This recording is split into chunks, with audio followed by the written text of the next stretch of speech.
report on the nomination of yet 2 other principal secretaries.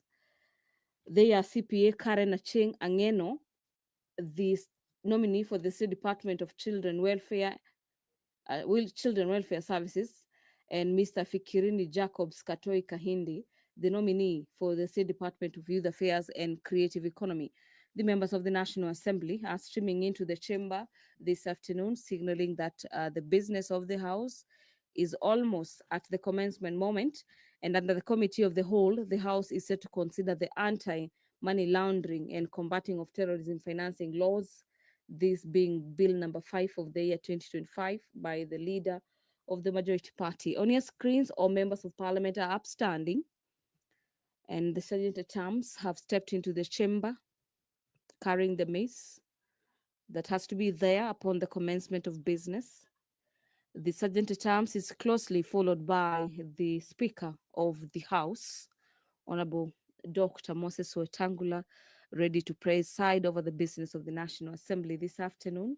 Allow me to hand over for this live broadcast. Enjoy your viewing and have yourself a great afternoon.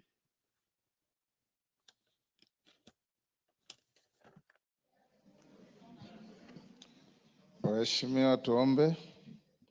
Ewe Mwenyezi Mungu, ambaye kwa hekima na wema wako umetoa nyadhifa za viongozi na mabunge kwa ustawi wa jamii na utawala wa haki wa wanadamu, tunakusihi utazame kwa neema nyingi sisi watumishi wako ambao wameridhika kutuita ili tutekeleze shughuli muhimu za jamhuri yetu.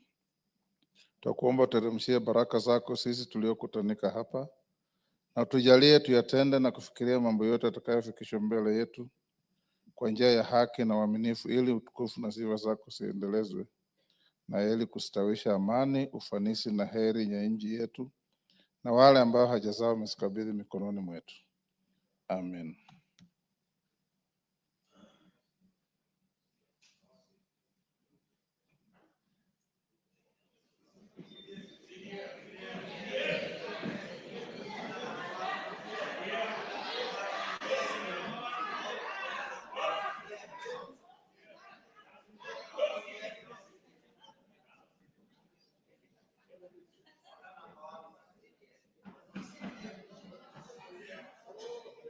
Do you have quorum? Sarah, do you have quorum? Yeah?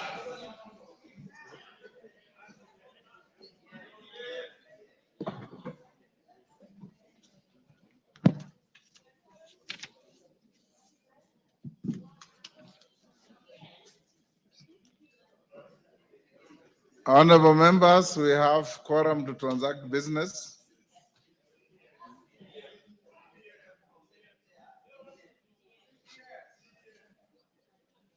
Why are you shouting like cowards? Who was appointed to shout? Stand up and tell the speaker what you want. What is the issue?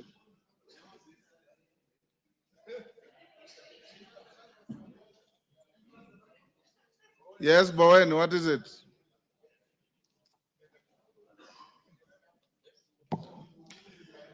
Thank you, Honorable Speaker.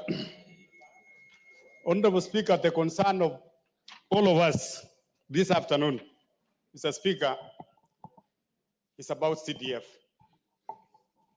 Mr. Speaker, last week you made a communication, and you communicated also to us that the CS Treasury was supposed to appear before us on CDF. But Mr. Speaker, we have less than 10 days before the schools open. The kids, they are going to go back to school without bursaries. Mr. Speaker, there are so many projects, CDF projects and also GAF, Mr. Speaker, which has been started and not been completed because of lack of the funds. And Mr. Speaker, the CS has not kept his word when he told us he was going to release money every week. Mr. Speaker, up to now, I think they have only released almost a quarter of it, Honorable Speaker. So, Mr. Speaker, we are saying this afternoon, order number 1 is the CDF and GAV. Order number 2, CDF and GAV. Order number 3, CDF and GAV. Order number 4, CDF, and CAF. Thank you, Honorable Speaker. Thank you, Honorable Bowen. You are preaching to the converted.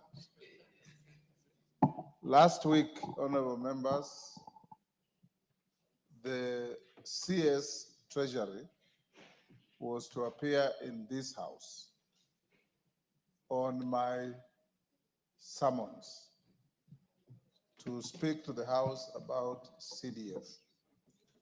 The chair of budget knows, the majority and minority leaders know. We've just come from House Business Committee. The minority whip knows, and those who sit in that committee know that tomorrow at exactly 3, the CS Treasury is here.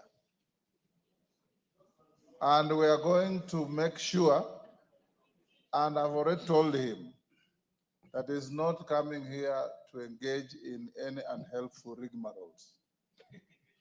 He's coming here first to tell us that a portion of the money has been wired and how he's going to wire the rest of the money for you to get your CDF as we go to the recess for the next 1 month. So it's entirely up to the House.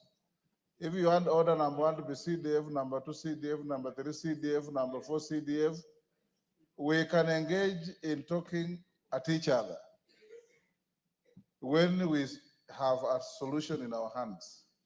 And the House Business Committee was very firm, and Millie can confirm that CDF is at the centrality of the management of constituencies, and that CDF is here to stay, and nobody will wish it away, and that will ensure at all times that the Treasury puts CDF on the priority list of the exchequer releases. We very well know, honorable members, the stress that we have been having in our economy. But we also know that with proper planning and engagement, CDF and GAF will continue flowing for you to manage your affairs in the constituencies. So I encourage us not to disrupt the business of the House, because it will be a zero-sum game. Even if we don't sit today, I assure you the minister will be here tomorrow. Even if we sit today, he'll still be here tomorrow. And he'll do what we have told him to do. So let's be better focused, and let's not be what the Brits say, you are penny wise and pound foolish. Let's be penny wise and pound wise.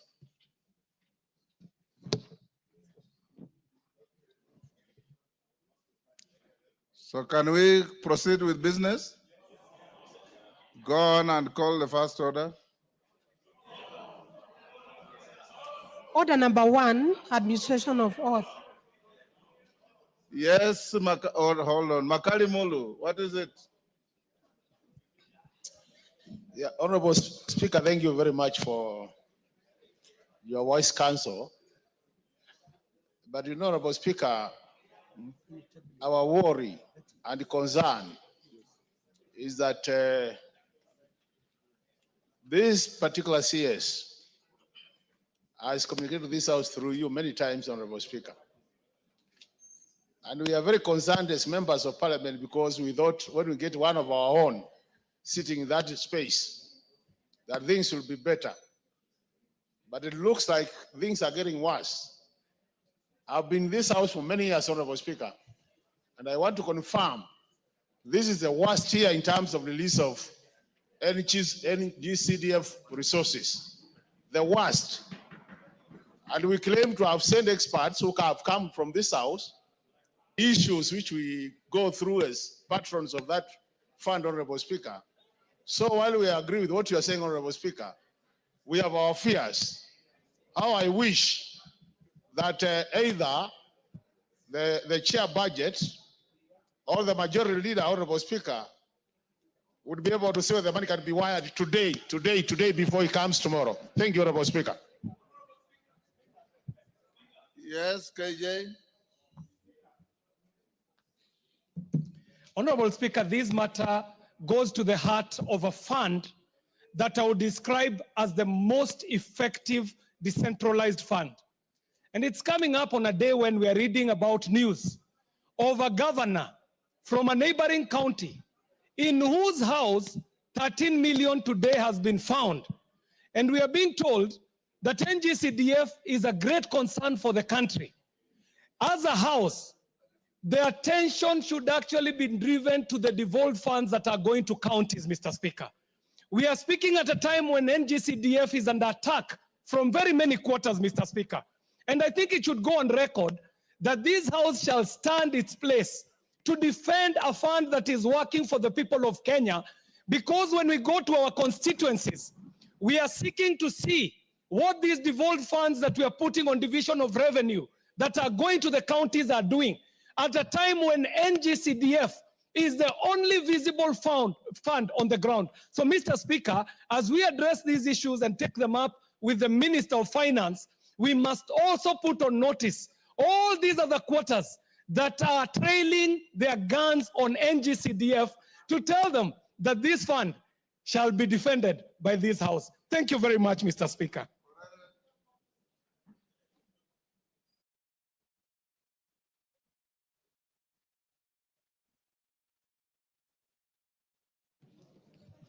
Thank you, Speaker. Speaker, thank you for your guidance also that the minister will be appearing in this house tomorrow. But again, Mr. Speaker, we are so passionately speaking about CDF because it is a very classical and typical example of what real devolution is. If you come to our county, Speaker, it's very easy to see with your naked eyes what CDF has done, but not what other funds are doing. And Mr. Speaker, I want the CS to hear this. Now that you've promised he's coming here tomorrow, he'd rather come here after he's disbursed money to our accounts and come here with whatever evidence to show that that money has gone there. Failure to which, Mr. Speaker, will hold him hostage here until that is done. Honorable members. Order, honorable members. Member for Bumula, the minister is coming tomorrow. I'm not giving you a chance to speak. It is your point of order that caused the speaker to invite the minister. And being a diligent young parliamentarian, the right thing to do is to hold your horses. The minister will be here, and you'll be the first to ask any question after he finishes his statement, because you are the one who has caused him to come. So we don't have to be pre-debating what we will debate tomorrow. I want to encourage you members that every time CDF has been threatened, yours truly has been on the front line to defend it. And I have been doing so without any fear or favor or prejudice. When there has been delay, I have personally called the Treasury to ensure the disbursement of the money.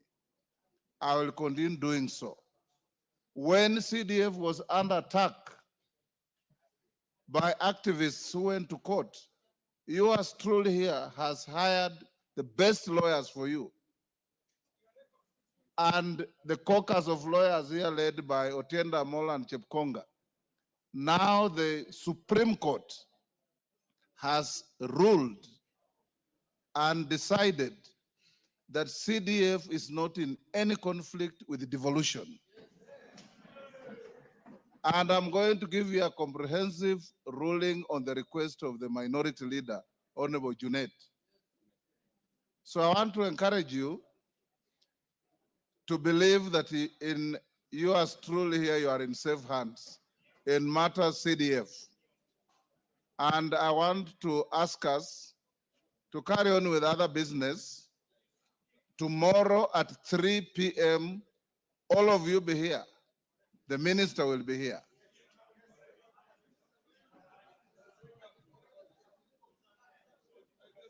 Yes, Farah. Speaker. I'm giving you this Yes. purely on the basis of your seniority. Absolutely. Thank you. House, Thank you. Thank you. Thank you, Mr. Speaker. Mr. Speaker, if you notice what the Honorable KJ has raised, the CDF is only a trigger. We have a serious problem with the devolved funds in the counties in this country. And there is billions and billions, hundreds of billions of Kenya shillings that's going to waste in those places. Mr. Speaker, I am educating 100 students to do medicine in institutions all over the country. My governor cannot give me even 10 students, and he has all the funds there.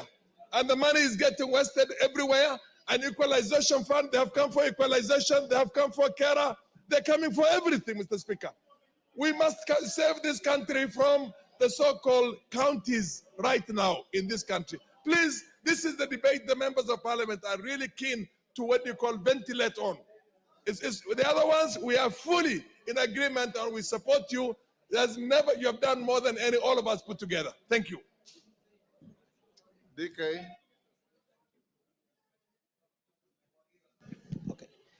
Thank you, Honorable Speaker. We know very well this National Assembly is under attack from all quarters. Yes. First, we have problems with CDF, and we have also problems with RMLF.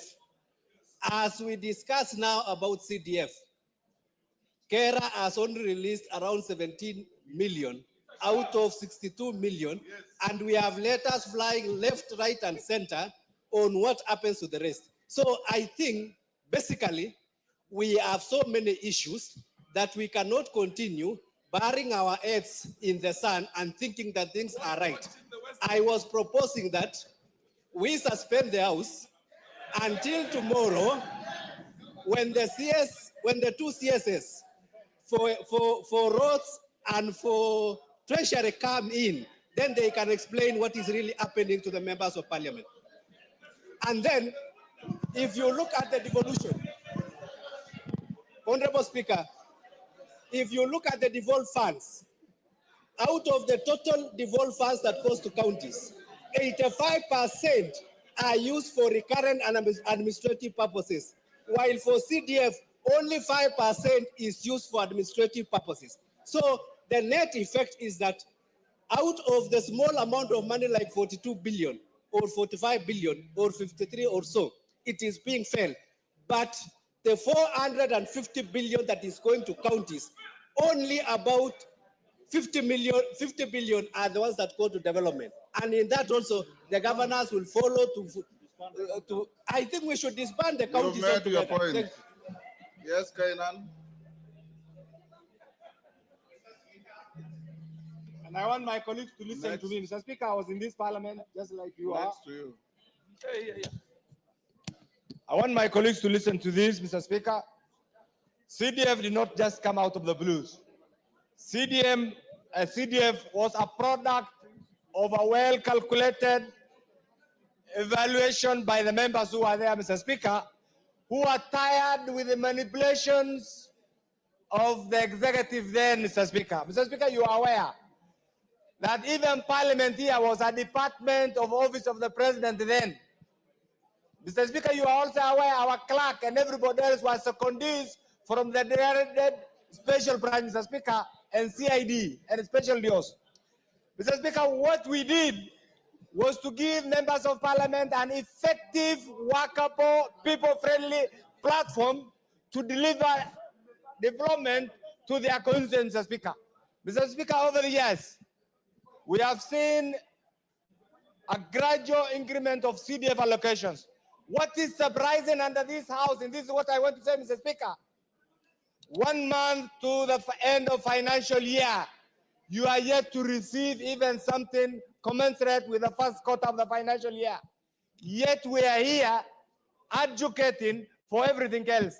Right now, CDF is under threat. And I want to thank you, Mr. Speaker, very sincerely for that decision of the Supreme Court. I know without your input, without all the brains, legal brains that you have put together, even that judgment will not have been possible. I want to accord on behalf of these members here, as their father of this house, that we thank you, Mr. Speaker. Mr. Speaker, I haven't said this.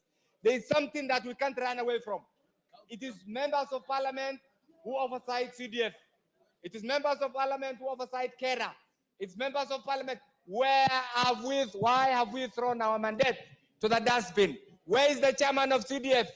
Where is the chairman of road? I want to tell you, members, we have a club of greedy governors, whose only interest is to amass wealth, usurp national roles, and get money.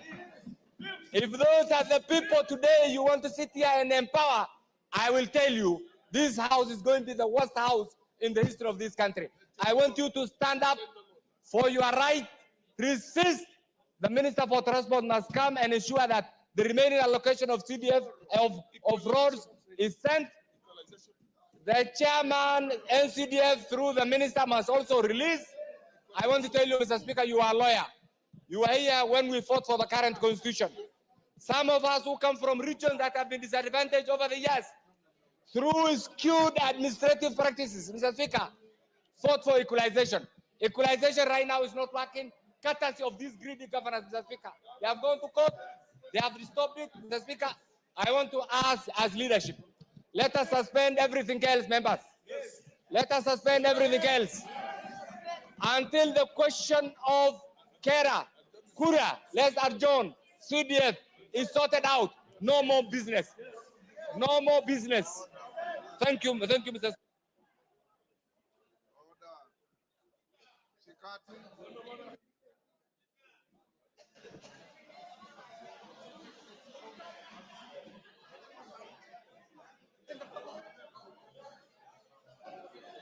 Thank you. Thank you, Mr. Speaker. Mr. Speaker. Order. Mr. Speaker, from what my colleagues DK and Kainan have presented, and given the mood of the House, I kindly request you, Mr. Speaker, to direct the suspension of the proceedings until tomorrow, Speaker. Order. Thank you, thank you. Yes, yes. Order. Order. Order, honorable members. Order. Order. Honorable members, order. Take your seats. Take your seats. Honorable members, take your seats. Take your seats. There's no matter before the House to put the question. Honorable members, I want to encourage you. This is your house. And you are the nerve center of everything in this country. You appropriate, you oversight, you legislate, you represent. You have the power in your hands. And I want to encourage you that it will be a very unwise decision to do what some of us are asking to do. For the simple reason, order, order, order, honorable members. I am your speaker, you elected me. And I have a duty to lead you and advise you. Is that Kimilu or Mwalio, who is looking very agitated? Kimilu, unajua kuna kitabu kiliandikwa na Mwalimu Nyerere. Fisi alikuwa anakunywa maji kwa mto, na kondoo pia alikuwa anakunywa maji kwa huo mto. Fisi alikuwa anakunywa kule maji natoka, kondoo chini kwenye maji naenda. Alafu fisi akauliza kondoo, mbona unanichafulia maji? Kondoo akasema, maji natoka kwako na kuja kwangu, nimeichafua namna gani? Akasema, kama hujachafua, kwa nini ulinitusi mwaka uliopita? Kondoo akasema, mzee, mwaka uliopita nilikuwa sijazaliwa, nilizaliwa juzi. Akasema, kama si wewe, baba yako ndiye alinitusi. Haja yake ilikuwa ni kumshika amule. Mwenye atakaye kufanya jambo lenye halifai hahitaji sababu. anaitwa hasidi. Hakuna mahasidi kwa hii bunge. You are all honorable members of parliament. And I want to encourage you again, members of the House Business Committee, the minority leader, the majority leader, they know what we have been doing to fight for CDF. They know how much resistance we have put against your detractors. And for the record, members, I have been in this house before CDF, during CDF. And I don't want to talk about after CDF because there will be no after CDF. Because CDF is here to stay. And it will always be there. It is very easy. In one of the parliaments where we were with Farah and Kainan, we had 3 members in this house. One called John Koech, another one called Jimmy Angwenyi, and the third one was, who was the third one, Kainan? No, Ologo was much earlier. They used on behalf of this house, and they were holding no positions, to walk to the treasury and frog-march the minister to this house to tell you as members about CDF. It is an extremely cowardly act for members of parliament with all the powers under the constitution in your hands to boycott your work. It will be a very cowardly act, I can assure you, because as a house, you have impeached a minister, you have impeached a deputy president, you have powers in your hands. How do you run away from your own house? This is the big question. So I want to ask you, give the House an opportunity tomorrow to listen to a response to a very noble point of order raised by the member for Bumula. And it is only tomorrow, not the next day, not Thursday, not Friday, tomorrow at 2:30. If you agree with your speaker, we go on with the business. If you don't agree, those of you who are not keen to carry on with business, don't disrupt the house. Let those who want to have business go on with business. But as I finish, let me now give the majority leader an opportunity to tell us about the issue of the CDF. Thank you, Honorable Speaker.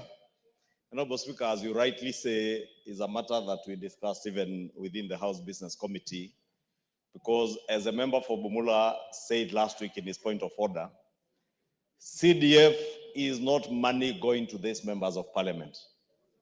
And these members of parliament are elected by their people to come and represent them in this house. And part of that representation is to advocate for resources that will go, especially to vulnerable children, who up to today, there are some constituencies where children are yet to get funding for bursaries, Honorable Speaker. And it is also not lost on many people in the country that with the advisory by the Comptroller of Budget on bursaries from county governments going to our vulnerable children, it is only NGCDF that is left now to help these children. And many people, especially those who are college-going students, Honorable Speaker, are waiting for these bursaries. And the best that we can do as a house is to hold the cabinet secretary and the principal secretaries to account as to why they cannot disburse NGCDF in time. Honorable Speaker, previously, and this is a commitment that we got from the National Treasury, that before the end of the financial year, which has only 2 months to go, they will have disbursed all the money that should be going to NGCDF. Honorable Speaker, I want to agree with you then. It is only less than 24 hours for the cabinet secretary to appear before the House. And I want to encourage members, because most Wednesdays, we are not usually very many when CSAs are here to answer questions. This is a time to hold the cabinet secretary to account for his words, because it is him who committed that we will get disbursements every month to ensure that by the end of June, we have all our money disbursed. Therefore, whatever magic he will do between now and the 30th of June, 100% of NGCDF must be disbursed, Honorable Speaker. And tomorrow, if John Buddy is listening to this, he has sat where we are sitting. He knows what NGCDF is to the people of Kenya. And let me repeat, Honorable Speaker, what NGCDF is to the people of Kenya, not to members of parliament. These members of parliament will still earn their salaries, will still go about their representation and oversight work without NGCDF. But NGCDF means a lot to the people of Kenya. There are places where children will not go to school, not just about bursaries, Honorable Speaker. I have seen the national government now priding itself in having built over 14,000 classrooms over the last 1 year. But the amount of classrooms that NGCDF does around the country in a year is probably triple that number. And it is only through NGCDF that children access school, that some communities have security through the construction of police posts and police stations, Honorable Speaker. And we are lifting off a very huge burden through NGCDF from the national government. And therefore, the CS, National Treasury, has no choice. Tomorrow, he must come prepared. If not with his words, he must come prepared with his checkbook. Tomorrow, it is pesa, pesa, and pesa to NGCDF. Thank you, Honorable Speaker. Junet, all honorable members. Order, Wario. Those children up there are watching you and you are a leader. Order. Mr. Speaker,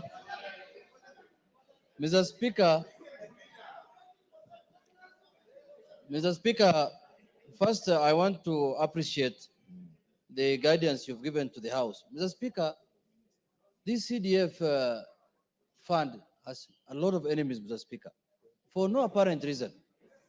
There are many people who are fighting the CDF because they don't have, I think, the right information about CDF. Mr. Speaker, the county governments and devolution has been in existence in this country now for the last 10 years. It is, I think, imperative now for Kenyans to take stock of what has happened through devolution from inception, Mr. Speaker, from 2013 up to now. Because, Mr. Speaker, CDF funds has the least administrative expenditure, Mr. Speaker, unlike counties where they spend all their monies in recurrent expenditure. Mr. Speaker, this is one fund that goes directly to schools, directly to people, to children who want to study, to homes, Mr. Speaker. Mr. Speaker, you know, in education matters, counties only deal with ECDs. From primary education to secondary education, it is done by the national government. And that is where CDF really helps the people. Mr. Speaker, tomorrow, there is no shorter day than a day, Mr. Speaker. There is no shorter time than a day. Now we have said that tomorrow the minister must appear here in person. I want to urge the House that we will make our final decision tomorrow, God willing. Because today, I can see, I've checked the order paper, Mr. Speaker, there are some serious issues that we need to deal with. Mr. Speaker, today is, let me tell you something. Let us not also play into the hands of our enemies, Mr. Speaker. Our enemies have said time and again that we are people who just think about, they don't see that we are helping Kenyans. They don't see that this CDF is for Kenyans. No member of parliament benefits from CDF in any way, Mr. Speaker. This is money that builds schools, I've said. So, Mr. Speaker, I want to plead that let's give this minister tomorrow a chance. Let him come here. Let him tell us what plans he has for us. Let him come with the money. Mr. Speaker, for now, even if we suspend the business of the House, we will wait for tomorrow still for him to appear here. He will not be coming here today. So, Mr. Speaker, I want to urge Honorable Kimilu that I know the people of Makueni are suffering, but they might be suffering at the county level, not because of the CDF, So can we wait until tomorrow so that we deal with this issue perpendicularly?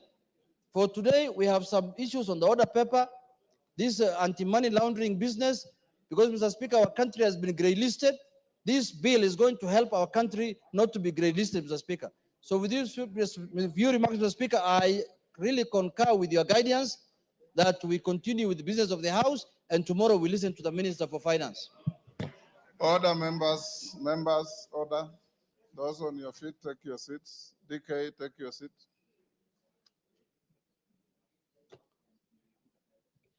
Members, if it is the message, it has been heard loud and clear.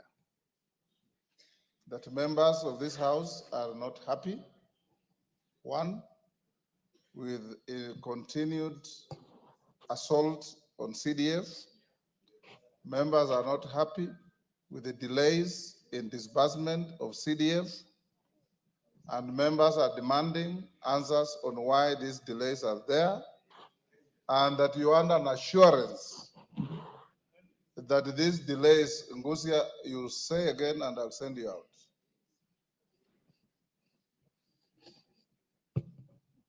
I think you are taking advantage of the fact that you are my friend, we meet in the gym. That should not be extended to this floor. You have made it clear, and everybody knows, honorable members, when CDF started, as Member of Parliament for now Serisia and Kapchai constituencies, my first disbursement was 6.2 million. It grew to 12 million the following year. The third year, it grew to 23 million. The fourth year, it grew to 42 million. And it has grown gradually through your efforts and the goodwill of the Kenyans who benefit from CDF to where it is.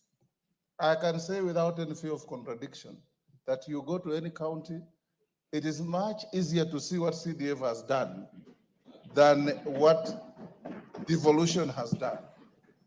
And this, I've said it over and over, and you all know that if you go to your constituencies, you can count the health facilities you build, the schools you build, the children in schools, police stations, administration centers. And today we have even been saying in the House Business Committee that I want to call a Kamkunji to encourage you. You saw yesterday in the media that more Kenyans are being killed on border rides than on vehicles, accidents. I have told the House Business Committee to embark on having a situation where, even if it means additional resources for you to go out there and sit and talk to our young people on border, to observe traffic rules, border leave from what we see in Rwanda. A motorbike carries 2 people, you must have helmets. You've seen motorbikes, border carrying, not just ordinary people carrying 4 policemen, people who are supposed to enforce the law. I've seen 4 policemen sitting on one border. The rider is sitting on the petrol tank and looking like he's in a toilet. We have to bring order. And you can use CDF to do this, to educate the public. So instead, in fact, of saying you leave this chamber, I thought you would say, give us time now to debate what we can do even more with CDF as we wait for it to come. Because tomorrow the minister will be here.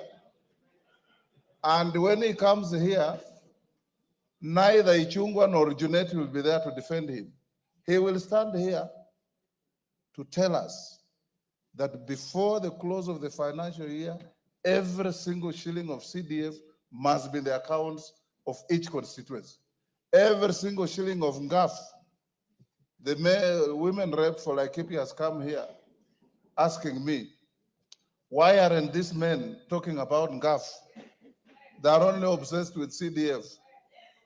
I have told her that I'll be your defender as women MPs representing counties. that as we defend CDF, we shall also defend GAF, so that we move together. So let me now ask you members to cool down. Let's get to our business. And tomorrow come with your sharpest knives, your sharpest tongues, and your harshest language if you wish to talk to your former colleague, John Badi. So clerk, you can now call out the orders. No more on that. Order number 1, administration of oath. Order number 2, communication from the chair.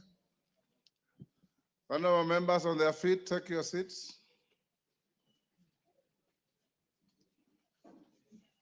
Take your seats.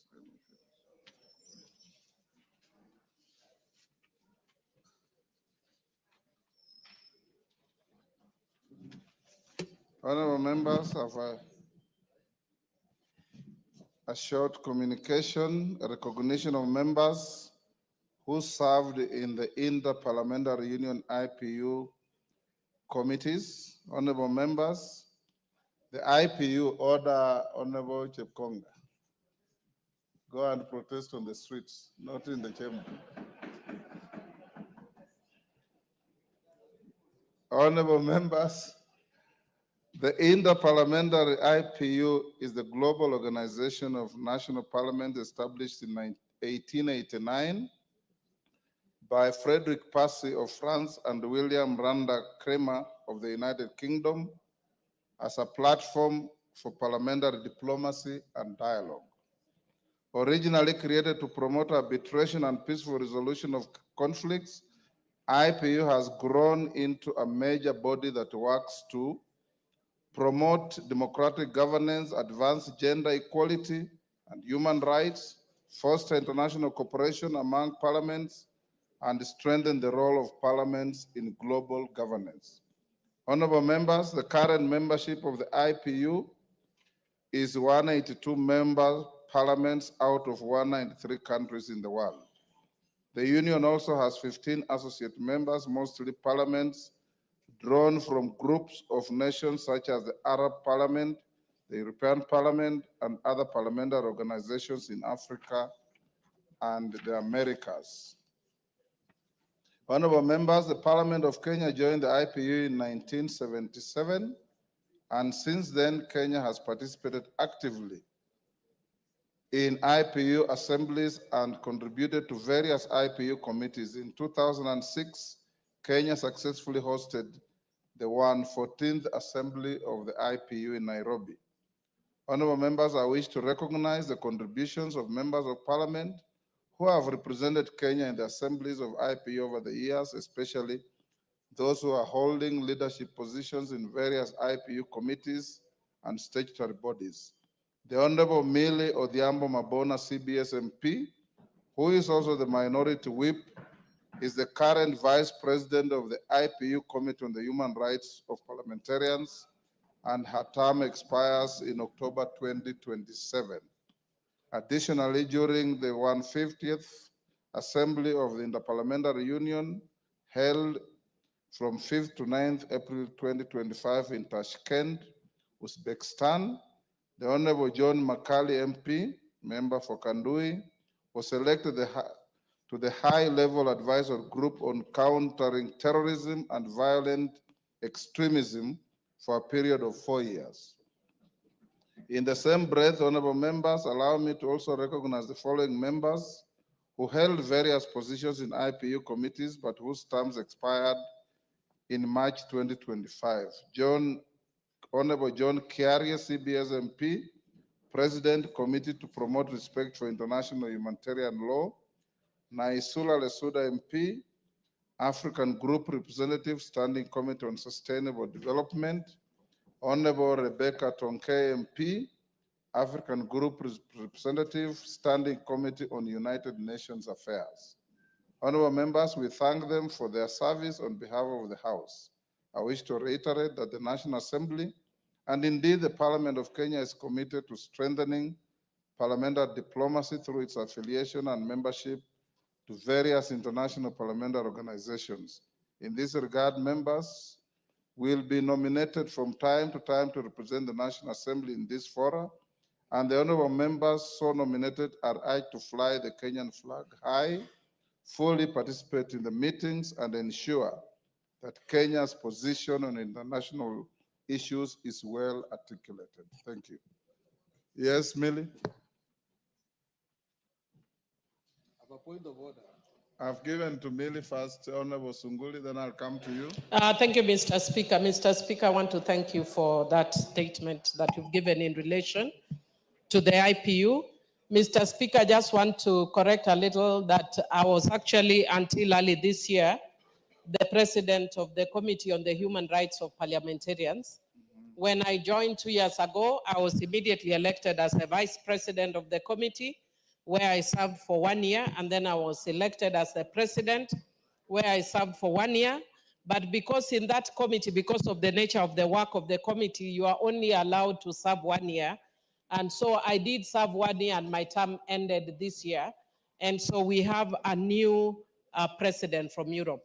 Mr. Speaker, the IPU, which is actually a parliament or parliaments, I have served in the Pan-African Parliament before. And Mr. Speaker, the Pan-African Parliament is a parliament that deals with issues surrounding in relation to Africa. IPU deals with issues which are global and has all the nations that you've talked about. Mr. Speaker, the only thing that I would want to say, maybe I just want to request that I say two things. One, because the committee I sit on, I was elected in my individual capacity and not nominated by the Parliament of Kenya. This is the first time I'm actually serving in this parliament in IPU.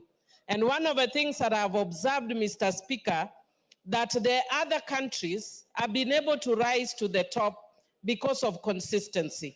I want to request that if we can have dedicated members the way we have in Pan-African Parliament, so that we can have members that are recognized even if they come another time for co-positions. In the last year, we supported the Speaker of Tanzania, who became the president, and now we have the president as the Speaker of Tanzania. But in Kenya, because we have members coming in and out, it becomes difficult. I'm not pushing this for myself because I actually came under a different setup. But if we can encourage, I'm encouraging that the members who are there, if we can have them continuously recommended to attend, Mr. Speaker, it would actually help Kenya. And finally, Mr. Speaker, this I want to indicate for our members, because a lot of members are not aware of the Committee on Human Rights of Parliamentarians. The Committee on Human Rights of Parliamentarians is a committee that protects the rights of parliamentarians globally. Mr. Speaker, we deal with members of parliament who have been murdered. We deal with members of parliament who have gone through sexual violence. We deal with members of parliament who have gone through forced disappearance, and they are actual living members of parliament. And Mr. Speaker, I would just want to encourage our members, because most members don't know about this system, that you can actually utilize this. Mr. Speaker, we were very happy that this time round, one of the members of parliament that we really defended has become the Prime Minister of Senegal, Honorable Ousmane Sonko. And when we see things like that, it actually makes us very happy, because we defended him, we protected him, and we were a voice for him when he was being harassed. And Mr. Speaker, with those few remarks, I would want to encourage that in Kenya, we continue being open and democratic society, so that we don't find ourselves in a situation that I see other countries in the IPU. Thank you, Mr. Speaker. Sunguli, 1 minute. A very brief, Mr. Speaker. Mr. Speaker, I was standing on a point of order because when you read the statement, you indicated that you wanted to acknowledge members of parliament of this house. I don't know whether your intention was to acknowledge those who are currently sitting or people who have actually served in the IPU. Because, Mr. Speaker, you know very well that the history is long.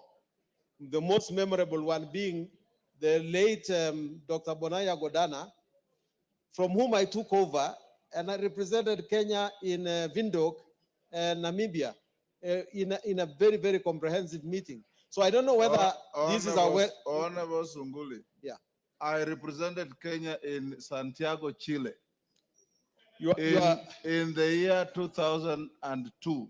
I didn't even mention myself. so that's why I want to say, because this is a house I of... mentioned the contemporary ones. Yeah, yeah. So But you are in the history books. Because this is a book of this is a house of records. Yes. Please, Mr. Speaker, I want to implore on you to get a more researched statement, Yes. so that it covers the real history of this nation, and you acknowledge us because we are contemporary.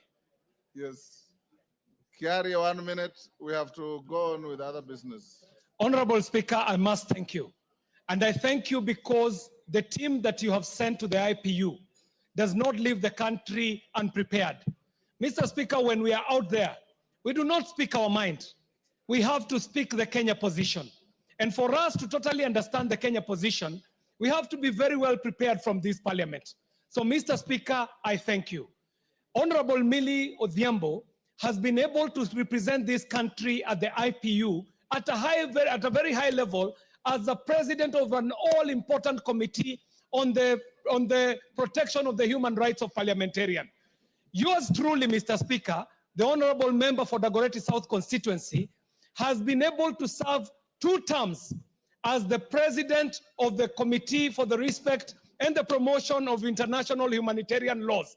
Mr. Speaker, in this delegation that has just come from Tashkent, Uzbekistan, we had 2 new members, the Honorable Lotte and the Honorable Makali, who very ably represented our country, Kenya. Mr. Speaker, I would like to support what the Honorable Millie Odhiambo has said, that this parliament might want to seriously consider having a permanent delegation going to the IPU for institutional memory, so that this glowing representation by Kenya is supported. Finally, Mr. Speaker, Honorable Sunkuli has been to the IPU, so has the Honorable Speaker himself. I want to say that I have had a good opportunity to represent Kenya in not less than 6 IPU meetings in the Parliament of Parliaments, where resolutions and conventions are even escalated to the UN and become laws that superintend over the entire world, Mr. Speaker. This opportunity given to other members, Mr. Speaker, will serve this country well as a representation. Finally, Mr. Speaker, the delegation is normally Senate-led, and Senate in Kenya has been having a consistent delegation. Can we also, as the National Assembly, have a constant delegation going to the IPU? Mr. Speaker, I truly thank you for the opportunity. Makali. John Makali.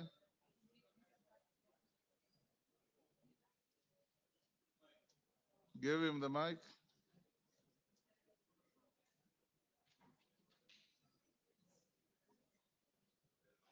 Are you malfunctioning?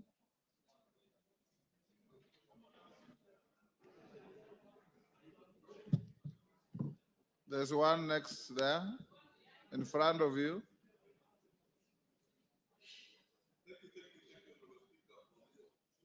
Is it working?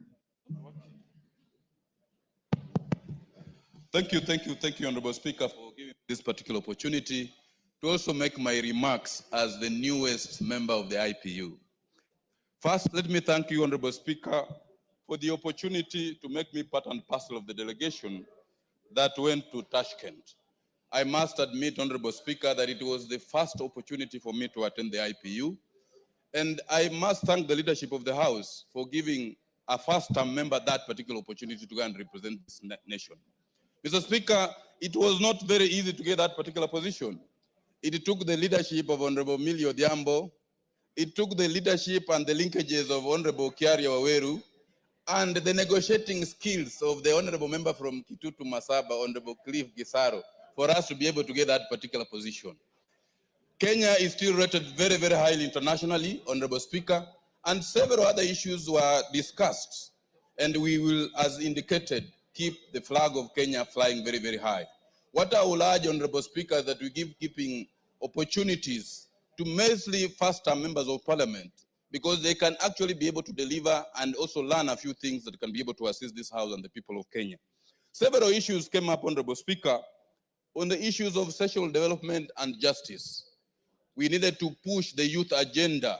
We need to push gender empowerment so that as we discuss the two-third gender rule, Honorable Speaker, we must be at the forefront as a nation. I want to say, Honorable Speaker, that as the representative of Kenya in the IPU, we will keep the Kenyan flag flying very high so that we keep our name high. Thank you, Honorable Speaker, and thank you for giving me that particular opportunity. Thank you so much. Thank you, Makali.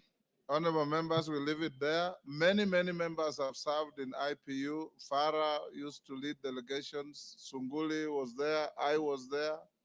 Many members have been there. But for the current team led by Emilio Odhiambo, we say Congole for giving our house good representation. Honorable members, allow me to acknowledge in the speaker's gallery Greenvale School from Keses was in Gishu. And in the public gallery, we have Pwani University from Kilifi, North Kilifi, and Bomet University from Chepalungu in Bomet. On my behalf and on behalf of the House, we welcome the students and those accompanying them to the House of Parliament. Keses, I was not encouraging anybody, but I give you 1 minute. Thank you so much, Mr. Speaker. Please, and I appreciate that you can allow me to welcome my school of Greenville, the only school in Eldoret that has transformed the lives of young Kenyans in ensuring that they keep proper training and skills. I want to say welcome so much, and I'm happy to see them here very soon. I know they are going to join me in this particular flow, serving Kenyans like I'm serving. Thank you, and welcome so much. Owen Bayer.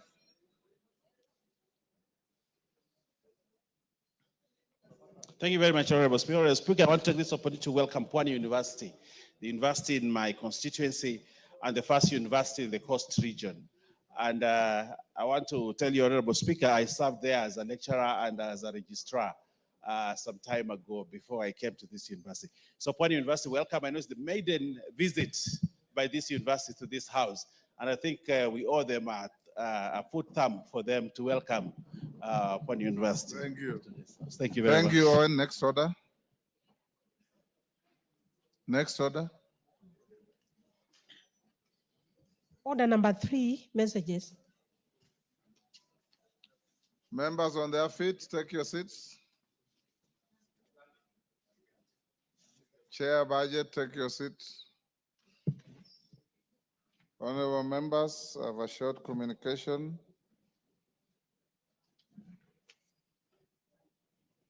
A message from the Senate, on approval of the mediated version of the Conflict of Interest Bill, National Assembly Bill number 12 of 2023 by the Senate. Honorable members, pursuant to the provisions of Standing Order 41-4, I wish to report to the House that I have received a message from the Senate regarding the approval of the mediated version of the Conflict of Interest Bill, National Assembly Bill number 12 of 2023.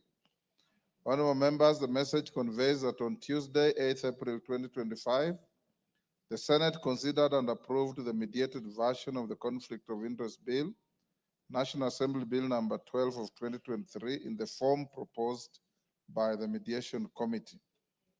You will recall that the bill was committed to a mediation committee pursuant to the provisions of Article 112(1)(b) of the Constitution, following the National Assembly's rejection of the Senate amendments to the bill.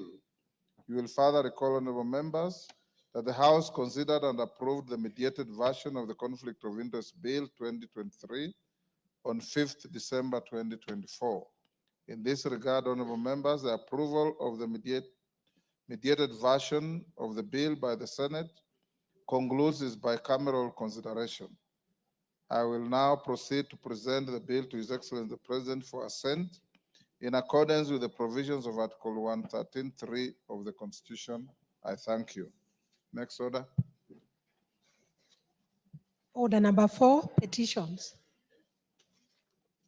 There is a petition, I think, by Honorable Bwire, is it?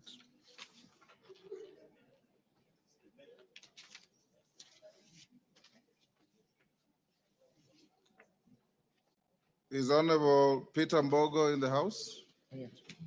You are to present a petition on behalf of Honorable Bwire. Yes, Mr. Speaker. Go ahead. Thank you, Mr. Speaker. This is a petition regarding alleged acquisition of trust land LR number 249 of 1963 by the government in Taita Taveta County. I, the undersigned, on behalf of Nyario Yakididi, Shabat Beta Culture Community in Taveta constituency, Taita Taveta County, draw the attention of the House to the following. That the Nyario Yakididi Shabat Beta Culture Community is a registered and recognized community group from Taveta constituency, registered under the Community Land Act and the Community Land Regulations. 2, that the community is dedicated to preserving and advancing the welfare and culture of the Taveta people, including the protection of natives' land rights as guaranteed under Article 63 of the Constitution and the Community Land Act. 3, that in 1963, the government of Kenya reserved a trust land reference number LR 249 of 1963 for natives, purposes of grazing and farming. 4, that the community occupied the trust land until sometime in 1982, when there was a severe drought that claimed human life and livestock, and as a result, the community left the area and relocated to the lowlands near River Lumi. 5, that the community continued using the said trust land as a traditional shrine for prayers and circumcision until sometime in 2022, when they were arrested and harassed by rangers from Kenya Wildlife Service on allegations of trespass. 6, that after negotiation between local political leaders and KWS, the arrested members of the community were released, but on firm instructions that they should not trespass on the trust land on grounds that the area is part of Tsavo West National Park and is a protected area.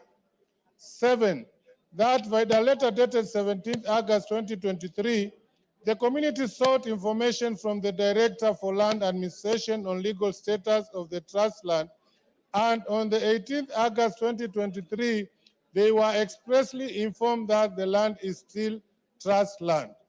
8, that the community forwarded the aforesaid information from the said directors to the KWS and requested to be allowed to continue using the trust land as their shrines and grazing area. 9, that the KWS declined and insisted that the trust land is part of Tsavo West National Park and that it is a protected area.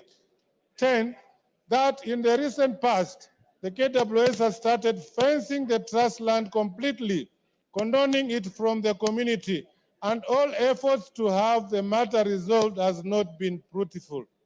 11, that the matter presented in this petition is not pending before any tribunal, court of law, or any constitutional or legal body. Therefore, your humble petitioners pray that the National Assembly, through the Public Petitions Committee, inquire the legal status of the land LR number 249 of 1963 and recommend for the settlement of the squatters within Taveta constituency, and 2, make any other recommendation that it may deem fit in addressing the right plight of the petitioners. And your petitioners will ever pray, presented by Hon. John Bwire Okano, MP, member for Taveta constituency. Thank you, Mr. Speaker. Thank you, Honorable Mbogo. We'll commit the, yes, Mashako. Asante sana Mheshimiwa Spika. Mimi nasimama Mheshimiwa Spika kusema kwamba swala hili ni swala nyeti, ni swala nzito. Shirika la KWS Mheshimiwa Spika, kwa miaka mingi limeendelea kuongeza mipaka yao, kuendelea kusukuma wananchi kule Taita Taveta, na mpaka sasa Mheshimiwa Spika, kando na hii sehemu moja ambayo Mheshimiwa Bwire ameleta hapa bungeni, ni sehemu nyingi Mheshimiwa Spika ambapo tuna utata wa mipaka na KWS Mheshimiwa Spika. So ombi langu kwako na ombi langu kwa kamati ambayo itafanya kazi hii ni kwamba kazi hii ifanyike kwa haraka ili mipaka ya KWS ionekane, na pale ambapo kuna utata KWS ama Savo ni ya watu wa Taita Taveta, iwe kwamba wananchi ama wa Taita Taveta wapewe nafasi ya kuchukua sehemu ambazo wakati wa mababu zetu ilikuwa ni sehemu ya watu wetu. So Mheshimiwa Spika, swala hili ninakushukuru sana, maanake ninajua mambo haya ya shamba na mambo ya mipaka ni mambo ambayo yanagusa mambo ya usalama. Mheshimiwa Spika, kule Taveta kuna shida, kule Voi Savo imekuja mpaka katikati ya town. Mheshimiwa Spika, Voi Savo inasema kwamba inafika karibu na town. Ukija kule Kishushe pande ya Undanyi, Savo mpaka sasa inasumbuana na mambo ya mipaka. Ukija sehemu ya Mwatate ambayo Mheshimiwa Bogo anatoka, bado Savo inasukuma wananchi, inakataa mpaka fence isifanyike. Leo tunasumbuka sana na wanyama wa pori kwa sababu hiyo, Mheshimiwa Spika. So nakushukuru na asante kwa kutupa hii nafasi, na mambo haya ni nyeti, yafanyike kwa haraka. Asante. Asante sana. The petition is committed to the Public Petitions Committee and are obligated to bring a report within 60 days. Member for Chuka Igambangombe, Patrick Munene. Thank you, Speaker. Speaker relies to do this petition regarding recognition of the Chuka community as a tribe in the Republic of Kenya. I, the other side, on behalf of the Chuka community of Kenya in Tharaka Nithi County, drew the attention of the House to the following, Speaker. One, that the Constitution of Kenya in its preamble affirms the national pride in the ethnic, cultural, and religious diversity as the bedrock of unity of a sovereign nation. Two, that Article 44 of the Constitution recognizes that every person has the right to use the language and to participate in the cultural life of the person's choice, and a person belonging to a cultural or linguistic community has the right, with other members of that community, to enjoy the person's culture and use the person's language.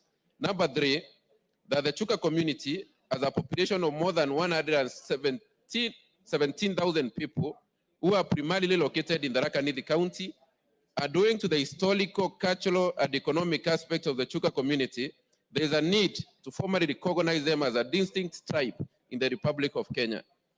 Number four, that the Chuka community traces their origin to the coastal region of Kenya, from where they migrated inland and eventually settled in the southern eastern slopes of Mount Kenya, and have a cultural and historical claim to the land known as Magodoma Chuka, which is now part of Mount Kenya National Park and Forest Reserve. Number five, that although the Chuka community has maintained governance structures, economic activities, and cultural practices that distinguish them from their neighbors, the Chuka community has not been recognized as a tribe in this country. Number six, that the members of the Chuka community have their own unique language that has unique phonetic characteristics that are substantially distinct from those of its neighboring tribes, including naming systems, circumcision rites that make it distinct from the neighboring tribes, unique and historical governance and leadership systems comprising of council of elders such as Kiamagankome and Kiamakiamugongo, which have been and still are crucial in providing community leadership and direction and resolving conflicts involving the Chuka community. That, Mr. Speaker, the Chuka community plays a fundamental role in Kenyan socioeconomic growth and the enhancement of Kenya's economy primarily through agriculture and trade. That efforts to have their matters addressed by relevant authorities have been futile. And number nine, that the matter presented in this petition is not pending before any court of law or any constitutional or legal body. Therefore, your humble petitioner pray that the National Assembly, through the Public Petitions Committee, number one, inquire into the matter with a view of securing urgent recognition of Chuka community of Kenya as a tribe in the Republic of Kenya. Number two, make any recommendations or actions it deems fit in addressing the plight of the petitioner, and your petitioners will ever play. Presented by Honorable Patrick Munene. Thank you, Mr. Speaker. George Murgara. Thank you very much, Mr. Speaker. Thank you for allowing me to comment and support this timely petition by the Honorable Patrick Munene Ntwega of Chuka Igambangombe. As it has clearly been explained, there are many injustices that were done by the colonialists when they came to Kenya. One of them being to lump together ethnic communities and naming them as one tribe. As a result of which some communities actually almost lost their identity until they were recognized as separate and distinct from one another. One good example is our county, Tharaka Nithi, which has 4 distinct communities: the Tharaka, the Chuka, the Mwembe, and the Muthambe. And because of this, it becomes difficult, especially when the rest of the communities in the Tharaka Nithi are simply termed as Meru. And the Meru is actually the larger county within the region. So time has come for the Chuka to actually be recognized as a distinct community in the Tharaka Nithi, and the same is going to apply to the Muthambe and the Mwembe. So when the time comes, I will appear before the Public Petitions Committee to support this petition, shed more light on why this recognition is necessary. Also, plead for the case of the Muthambe and the Mwembe, which are also in my county of Tharaka Nithi.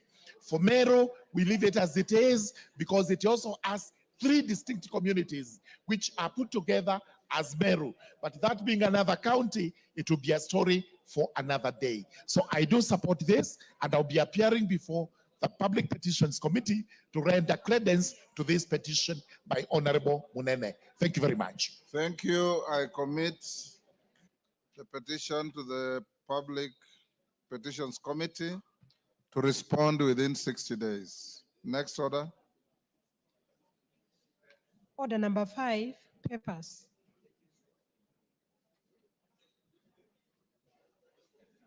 Majority Leader.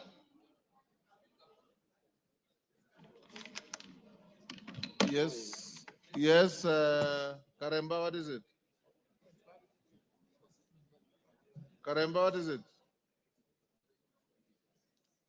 Sorry, Speaker, it is Honorable Murugara who had misled me that. Why would Honorable Murugara mislead you? Honorable Murugara, are you in the business of I have misleading not, your colleagues? absolutely. How could I have? I've said I've just commented on a petition. We haven't reached his statements. Then he says, I want to talk about a statement. I said, sorry. Then he says, I've misled him. I have not misled Honorable Karemba. Go on, Majority Leader.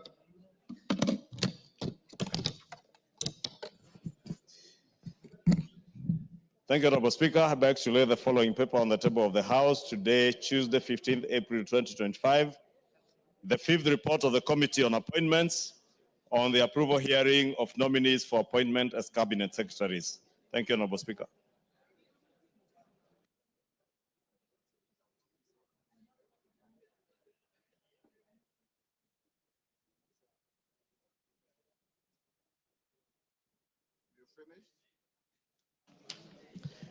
Honorable Speaker, I also beg to lay the following papers on the table of the House today, Tuesday, April 15th, 2025. The following legal notices from the Ministry of Health. Legal notice number 76 of 2025 relating to the digital health information management procedures, regulations of 2025. 2, legal notice number 77 of 2025 relating to the digital health data exchange component, regulations 2025, and the following accompanying documents. A, the technical working group matrix on parliament resolutions. B, the explanatory memoranda. C, the regulatory impact statement. D, the consolidated written submissions matrices for the health information management procedures regulations 2025 and the data exchange component regulations of 2025.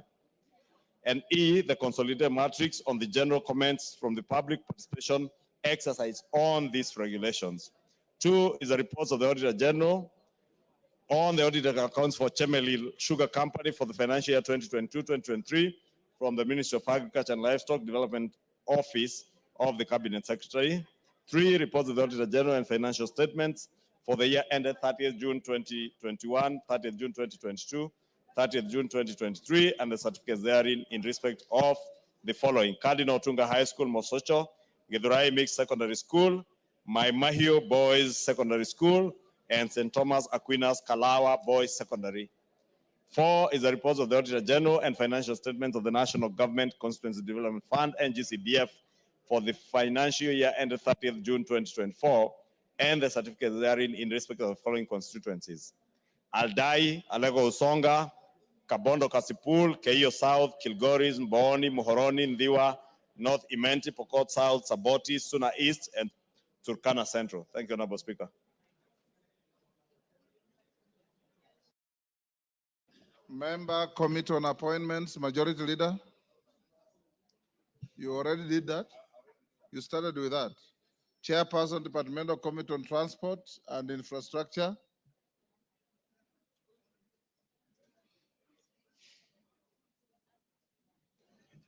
Honorable Speaker, on behalf of the Chair, Departmental Committee on Transport and Infrastructure, I beg to lay the following paper on the table of the House today, Tuesday, 15th April 2025. Report of the Departmental Committee on Transport and Infrastructure on the approval hearing of Mr. Aden Abdi Miller for the appointment as Principal Secretary, State Department for Shipping and Maritime Affairs. Thank you, Mr. Speaker. Chairperson, Departmental Committee on Communication, Information, and Innovation. Kiarie. Chairperson, Departmental Committee on Defense, Intelligence, and Foreign. Honorable Speaker, I beg to lay the following papers on the table of the House today, Tuesday, 15th April 2025.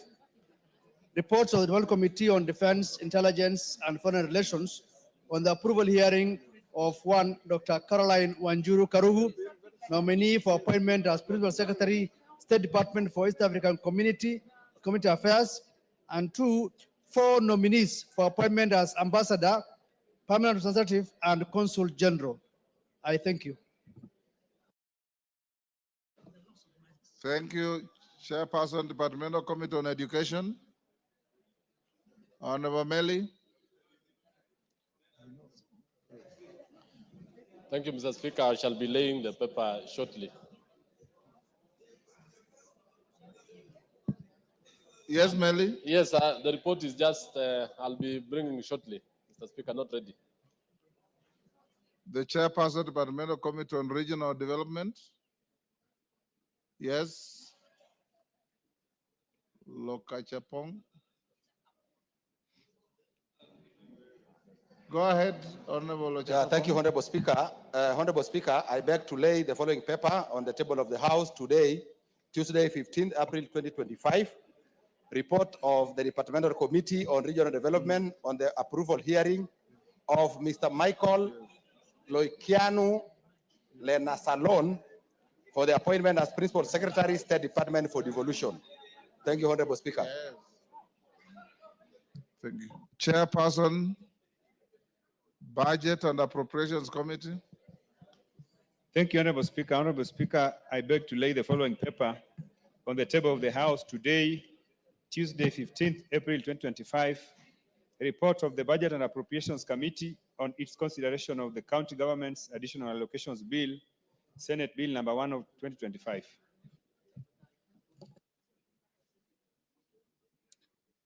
Go to the next order. Order number 6, notices of motion. Yes, Donya, we have not reached statements yet. Chairperson, Committee on Appointments, Majority Leader.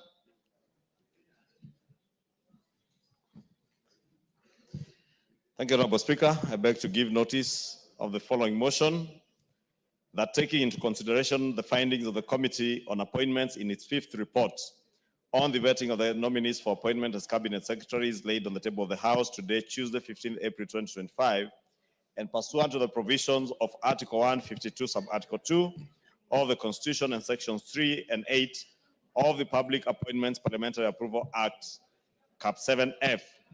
This House approves the appointment of the following persons as Cabinet Secretaries. 1, the Honorable Geoffrey Kirenga Roko as a Cabinet Secretary, Ministry of Public Service, Human Capital Development, and Special Programs. And 2, Mrs. Hannah Wendot Cheptumo as a Cabinet Secretary, Ministry of Gender, Culture, the Arts and Heritage. Thank you, Honorable Speaker. Chair, Departmental Committee on Transport and Infrastructure. Honorable Speaker, I beg to give notice of the following mention that taking into consideration the findings of the Departmental Committee on Transport and Infrastructure in its report on the approval hearing of a nominee for the appointment of as Principal Secretary laid on the table of the House on Tuesday, 15th April 2025, and pursuant to the provisions of Article 15(3)(b) of the Constitution and Section 3 and 8 of the Public Appointments Parliamentary Approval Act, Cap 7F, this House approves the appointment of Mr. Aden Abdi Miller as Principal Secretary, State Department for Shipping and Maritime Affairs. Thank you, Mr. Speaker. Chairperson, Departmental Committee on Communication, Information, that is State. Chairperson, Departmental Committee on Defense, Intelligence, and Foreign. Bashir. Thank you, Honorable Speaker. I beg to give notice of the motion that taking into consideration the findings of the World Committee on Defense, Intelligence, and Foreign Relations in its report on the approval hearing of a nominee for appointment as Principal Secretary laid on the table of the House on Tuesday, 15th April 2025, and pursuant to the provision of Article 155(3)(b) of the Constitution and Section 3 and 8 of the Public Appointments Parliamentary Approval Act Cap 7F. This House approves the appointment of Dr. Caroline Wanjuru Karugu as Principal Secretary, State Department of East African Community Affairs. Thank you, Honorable Speaker. Honorable Speaker, I have another notice of motion that taking into consideration the findings of the World Committee on Defense, Intelligence, and Foreign Relations in its report on the approval hearing of 4 nominees for appointment as Ambassador, Permanent Representative, and Consul General. Order. If you are giving a notice of motion, give a notice of motion. You don't just start reading a document. I beg to give notice of the following motion. Thank you, Honorable Speaker. I thought I did from the first one. You said there are 2 different motions. Okay, I am guided. Honorable Speaker, I beg to give notice of motion that taking into consideration the findings of the World Committee on Defense, Intelligence, and Foreign Relations in its report on the approval hearing of 4 nominees for appointment as Ambassador, Permanent Representative, and Consul General laid on the table of the House on Tuesday, 15th April 2025, and pursuant to the provisions of Article 1322E of the Constitution, Section 22 of the Foreign Service Act Cap 185E, and Section 3 and 8 of the Public Appointments Parliamentary Approval Act Cap 7F.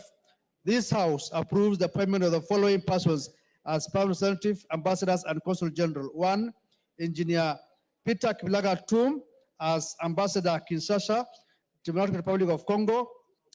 2, Mrs. Susan Nahominja Wafula, EGH, Permanent Representative to the Permanent Mission of Kenya to the UN Habitat Nairobi.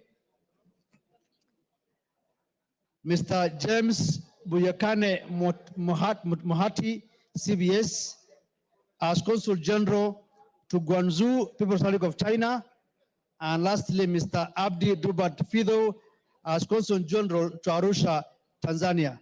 Thank you, Honorable Speaker. Thank you, Major Bashir. Chairperson, Departmental Committee on Education. First, go back to order number 5 and lay the document on the table. Thank you, Honorable Speaker. Honorable Speaker, I beg to lay the following paper on the table of the House today, Tuesday, 15th April 2025.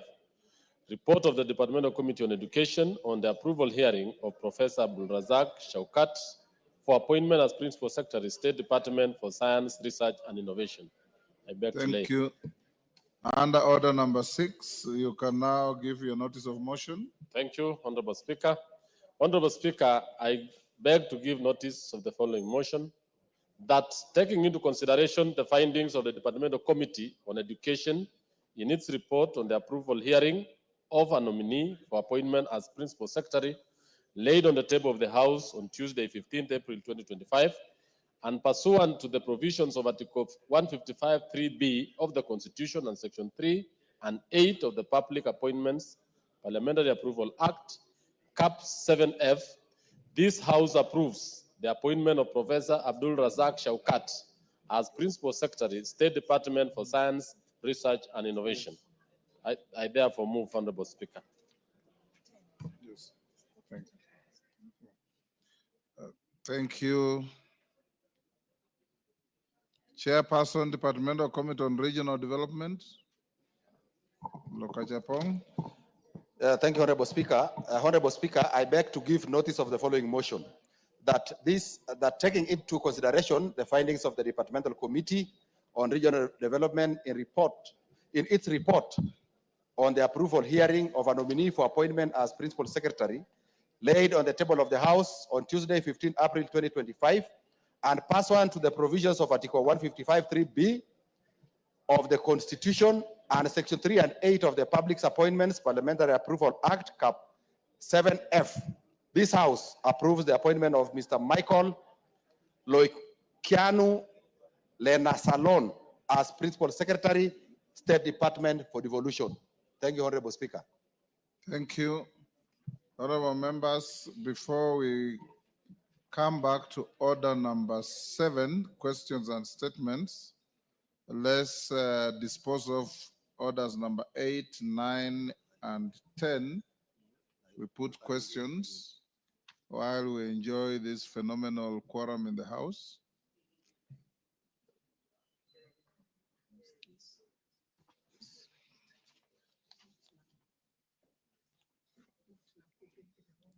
This is number 8. Okay. Okay. Go ahead, clerk, call out order number 8.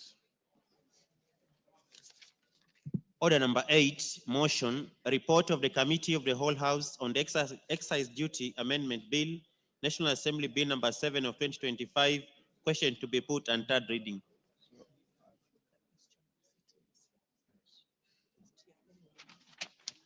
Order members on their feet, take your seats. Thank you. Honorable members will now put the question at order number 8, which is that this House do agree with the report of the Committee of the Whole House on its consideration of the Excise Duty Amendment Bill, National Assembly Bill number 7 of 2025. As members of that opinion say aye. Will those of the contrary opinion say nay? The ayes have it. Mover.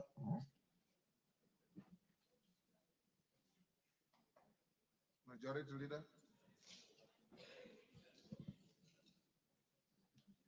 Thank you, Honorable Speaker.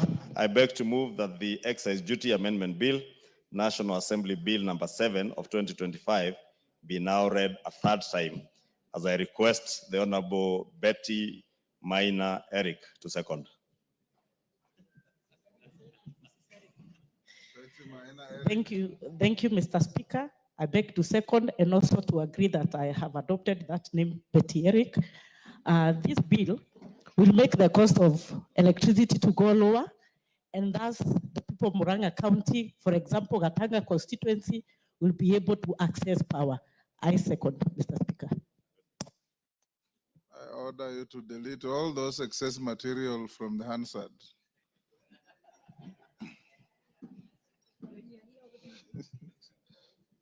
You freeze. Honorable members, I now propose the question, which is the Excise Duty Amendment Bill, National Assembly Bill number 7 of 2025 be now read a third time. I put the question. Honorable members, I confirm we have quorum, and I now put the question, which is that the Excise Duty Amendment Bill, National Assembly Bill number 7 of 2025 be now read a third time. As members of that opinion say aye.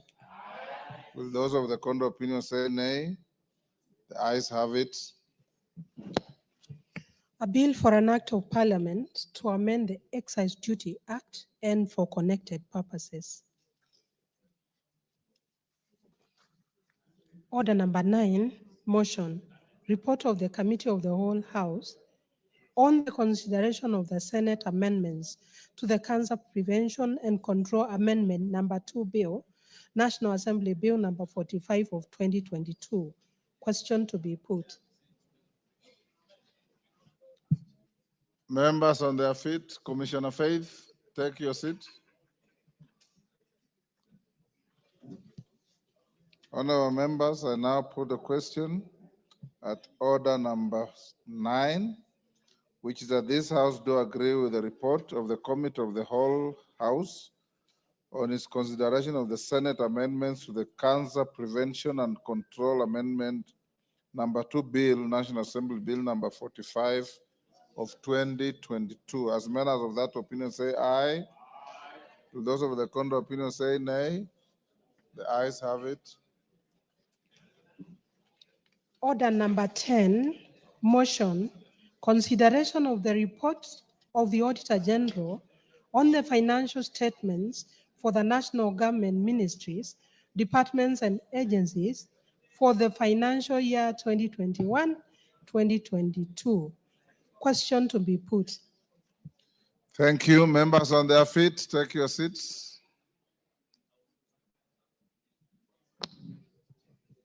Honorable members, I'll now put the question at order number 10, which is that this House adopts the report of the Public Accounts Committee on its examination of the report of the Auditor General on the financial statements for the national government ministries, departments, and agencies for the financial year 2021-22, laid on the table of the House on Friday, 14th March 2025. As members of that opinion say aye. Will those of the contrary opinion say nay? The ayes have it. Go back to order number 7.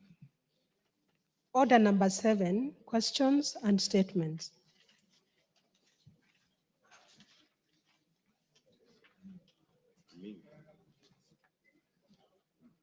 Caleb Amisi. Caleb Amisi, member for Saboti. Yes, Speaker Mayor. Thank you, Mr. Speaker.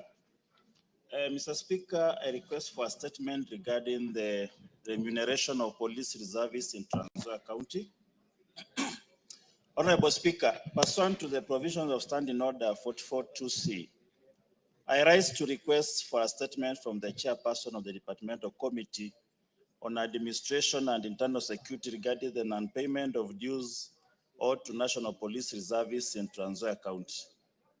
Honorable Speaker, Section 110, Subsection 3 of the National Police Service Act, Cap 84, provides that the National Police Service reserve officers may be deployed within the country to aid in enforcing all the relevant laws and regulations falling within the mandate of the National Police Service, including maintenance of law and order and preservation of peace.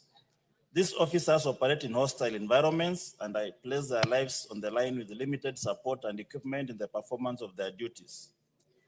In line with this provision, 410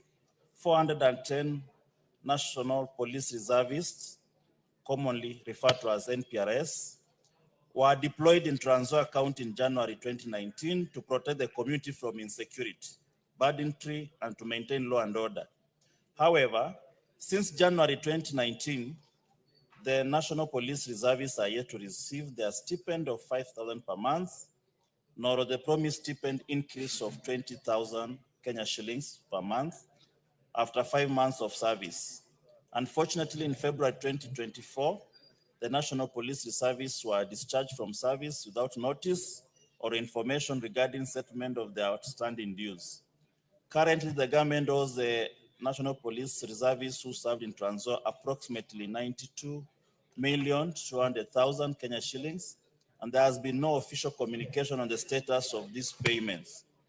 Honorable Speaker, it is against this background that I request for a statement from the chairperson of the Departmental Committee on Administration and Internal Security on the following: 1, status of the payment of all outstanding dues owed to the National Police Reservists in Trans Nzoia, including the stipend increment from 5,000 Kenya shillings to 20,000 Kenya shillings from January 2019 to February 2024. Two, measures put in place by the Ministry of Interior and National Administration to ensure that the National Police Service across the country receive timely and adequate remuneration and are accorded fair treatment in performance of their duties. Lastly, policy in place on the welfare and the safety of the National Police Reservists, including access to health insurance, life insurance cover, and compensation for injuries or fatalities arising during active service. Thank you, Honorable Speaker. Thank you, Honorable Caleb. Chair Administration, Raso, I don't see your chairman. Can you bring a response in 2 weeks? That is well in 2 order. weeks will be probably going to recess. Immediately after recess, Honorable Speaker. First sitting after recess. Thank you, Honorable Speaker. Julius Taitumo, Igembe North.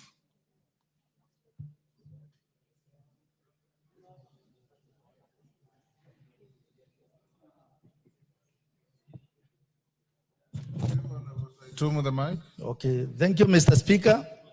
I rise to request for a statement regarding the promotion of teachers by the Teacher Service Commission. Honorable Speaker, pursuant to the provisions of Standing Order 44-2C, I wish to request for a statement from the chairperson of the Departmental Committee on Education regarding the promotion of teachers by the Teacher Service Commission. Honorable Speaker, the Teacher Service Commission advertised various promotion vacancies in the financial year 2024-2025. Subsequently, the Commission conducted interviews in January and February 2025, leading to the promotion of 25,252 teachers. Where the teachers released, where the TSC released a report on the outcome, this report only includes the advertisement reference number and the TSC numbers of those promoted. It clearly omits the names of teachers, their stations, designations, and most importantly, the criteria used to determine the promotions. The absence of regional, county, or community level data on the promotion makes it difficult to determine whether the exercise met the constitutional threshold of equity, fairness, and inclusivity. Further, there are concerns that a number of teachers recently employed were promoted over more experienced colleagues, raising questions about their adherence to merit and the longevity of the service. Article 32 of the Constitution sets out the values and the principles of public service, including transparency and the promotion to the public of timely, accurate information, fair competition, and merit as the basis of appointment and promotions and representation of Kenyans' diverse communities. The current report by TSC does not provide sufficient information to assess compliance with these cardinal constitutional provisions. Honorable Speaker, it is against this background that I request for a statement from the chairperson of the Departmental Committee on Education on the following. A, report by the Teacher Service Commission detailing 1, the number of teachers per county, the names of the TSC, the names and TSC numbers of the teachers promoted in each county. 3, the positions or cadres to which the teachers were promoted and the school where each teacher is stationed. B, an explanation of criteria used in promotion, including the basis for distribution across schools, per constituency, and per county, and any affirmative action, considerations, and C, measures put in place by the Teacher Service Commission to ensure that future recruitment and promotion exercises uphold the values and the principles of public service as enshrined in the Constitution. Thank you, Honorable Speaker. Thank you, Chair. Education. How much time do you need to? Yes, we'll want to expedite this because it's a very important statement. I think in 2 weeks we should be able to have a really 2 weeks we'll be on recess. This statement is very, Yes. I can have it in 1 week, but I wanted to get enough information, Honorable Speaker. Just allow us 2 weeks because it is, we want to desegregate So bring it. on the first day Yes, of the sitting after the recess. after the recess. Thank you. Joseph Lekuton, Thank you. member for Lysamis. Thank you, Mr. Speaker, sir. Honorable Speaker, pursuant to the provisions of Standing Order 44-2 subsection C, I rise to request for a statement from the chairperson of the Departmental Committee on Energy regarding the proposed KenGen power plant project in Layangalani, Mount Kulal Ward in Lysamis constituency. Honorable Speaker, the Kenya Electricity Generating Company, KenGen, plans to develop Kenya's second largest wind power plant in Layangalani, Mount Kulal Ward, Lysamis constituency, with an initial capacity of 200 megawatts as part of the country's drive to achieve a fully green national grid by 2030. KenGen has been undertaking the public consultation or public participation with the local communities over the multi-billion-dollar plant, whose construction is expected to commence in 2026. However, the residents of Layangalani, Mount Kulal Ward and Lysamis at large, Mr. Speaker, who will be impacted by these significant energy initiatives are concerned by the lack of transparency and accountability exhibited by KenGen in addressing their concerns. Mr. Speaker, as their servant, Mr. Speaker, Honorable Speaker, the community is concerned about potential diversion of infrastructure improvements, particularly in the construction of road leading to the wind power project site in Layangalani, Mount Kulal Ward, and the surrounding areas in Lysamis constituency. The residents have rightful, legitimate expectation to be the primary beneficiaries of the infrastructural development stemming from the KenGen wind power project located within their community, hence demanding that the road must traverse Lysamis constituency. Access to improved road will not only facilitate the project, but also serve to open up the entire constituency for broader development opportunities. This situation calls for assurances that the community's rights will be safeguarded. Honorable Speaker, it's against this backdrop that I request for a statement from the chairperson of Departmental Committee on Energy on the following. 1, a comprehensive report detailing the report implementation metrics from inception, including key milestones, accomplishments over the years, its alignment with the national energy policies, and the total number of wind turbines that the KenGen plans to establish in the project area, specifying the exact number of or percentage that will be erected within Layangalani, Mount Kulal Ward. 2, the total acreage of land within the Layangalani, Mount Kulal Ward community that KenGen intends to utilize for the installation of its turbines, including any designated buffer zones and evidence of the concessions with the community regarding the land to be ceded to KenGen. 3, the action taken by KenGen to address the concerns raised during public participation by the Layangalani, Mount Kulal community and Lysamis large as precedent in the implementation of the project, including the formal agreement between KenGen and the affected communities.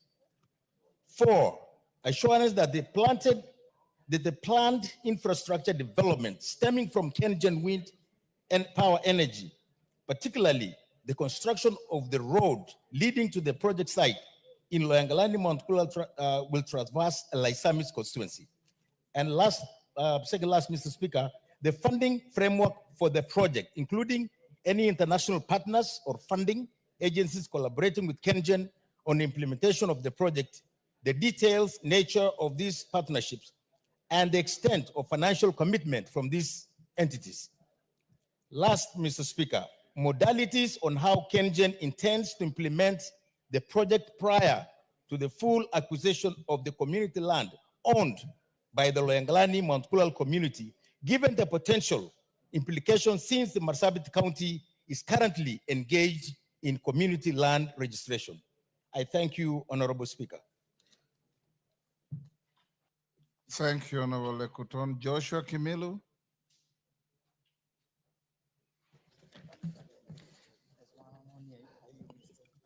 Honorable Speaker, pursuant to the provision of Standing Order 44-2C, I wish to request for a statement from the chairperson of Departmental Committee on Social Protection regarding vacancy in the office of Westofund in Kite constituency. Honorable Speaker, the office of constituency Westofund manager in Kaiti constituency fall vacant in 2019 following the demise of the then fund manager. Since then, the Westofund Oversight Board is yet to fill the vacancy, and this has led to backlog in issuance of funds to the residents. The inordinate delay in filling the vacancy and facilitating the office has negatively affected the economy in the area. Honorable Speaker, it is against this background that I request for a statement from the chairperson of Departmental Committee on Social Protection of the following. One, the reason for the delay in filling the vacancy in the office of the constituency Westofund manager in Kite constituency following the demise of then fund manager in 2019. And two, a report of the immediate measure that the government is taking to ensure that the residents of Kite constituency get access to Westofund. I thank you, Honorable Speaker. Thank you. Chair, Social Protection. Is that Alice? Yes. How long do you need to bring a response? Honorable Speaker, after we are back from the recess. Second day after recess. Thank you. Thank you, Mr. I Speaker. did not direct on the question by Joseph Lekuton. Chair, Energy. Aramat, can you bring a response next week, Thursday? Speaker, you give us 2 weeks after recess, we bring it a substantive report because I can see the statement is a bit large and we need some time to interrogate because if you see it. You are going on recess for 1 month. You want to bring the statement 2 weeks after 1 month? No, just immediately after recess. Okay. Yes, Mr. Speaker. Yes, Lekuton. Honorable Speaker, I disagree with my good friend here. This statement is very clear. There are no shortcuts. Kengen knows what they're doing. So it's just a matter of fact for him to fact check quickly. 1 week should be enough, Mr. Speaker, Honorable Speaker, because this projects can happen anytime from now. And we want to be responsible so that these community rights are respected, Mr. Speaker. Aramat, bring a response on Thursday next week. Most obliged, Mr. Speaker. Yes, next order.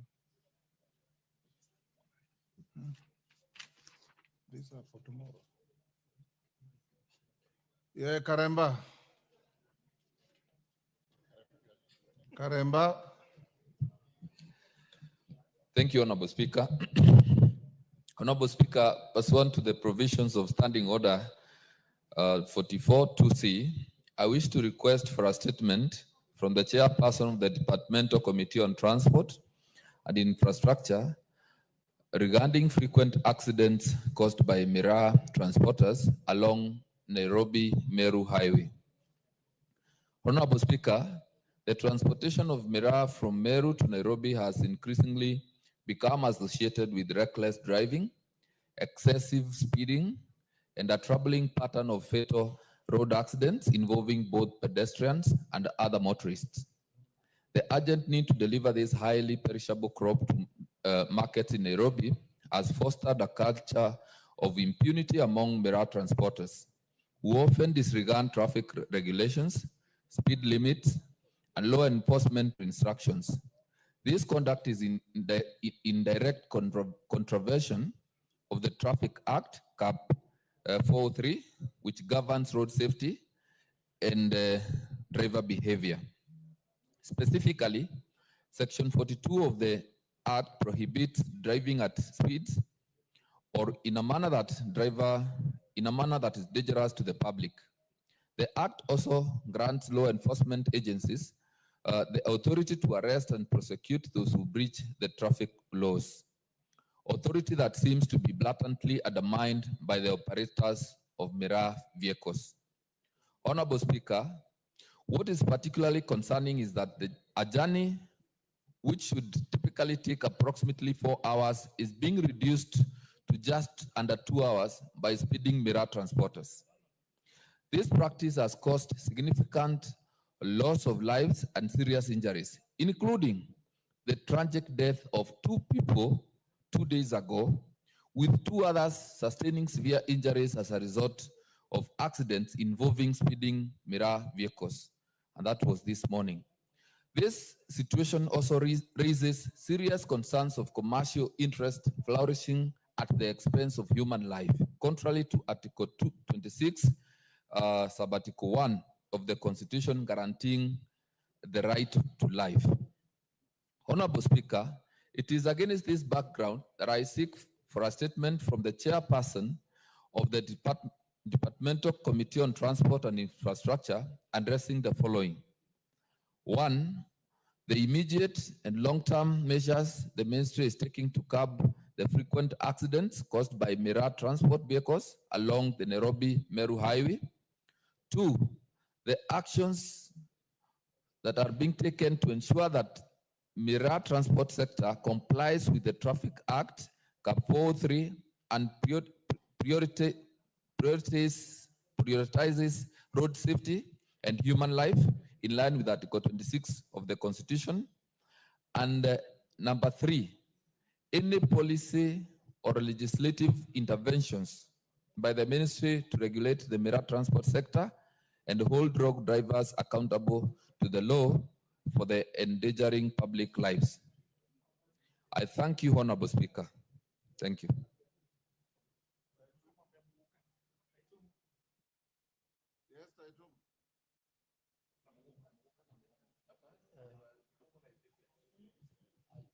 Thank you, Mr. Speaker. I'm perturbed by the statement that has been sought by the MP for Runyenjes. I believe Miran drivers apply the routes within the provisions of the NTSA. So it's not in order to segregate Miran drivers as if they don't follow the routes and the orders and the stipulated by the NTSA regulations. I think he is referring to Mogoka and not Miran. These are two distinct things. So he should differentiate the Mogokan drivers and the Miran drivers.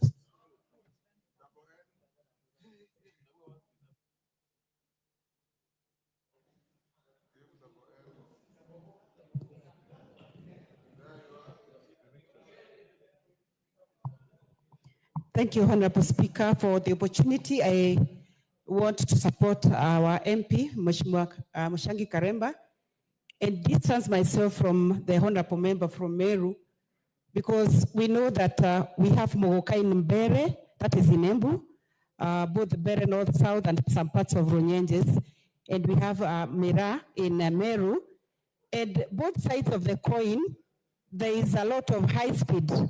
So the Ministry of Transport should ensure that none of the above, whether the drivers are carrying Mira from Meru or from Embu, should be able to adhere to the regulations of speed.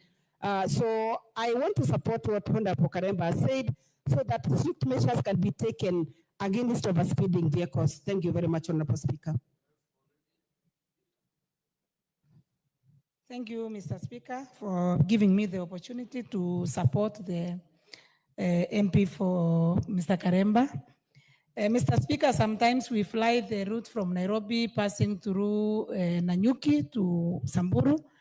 And sometimes when we meet the mirror vehicles coming towards Nairobi, it will force you, Mr. Speaker, to move out of the road to stand and give them the way, because they are driven very carelessly with very high speed, and sometimes they have caused a lot of accidents.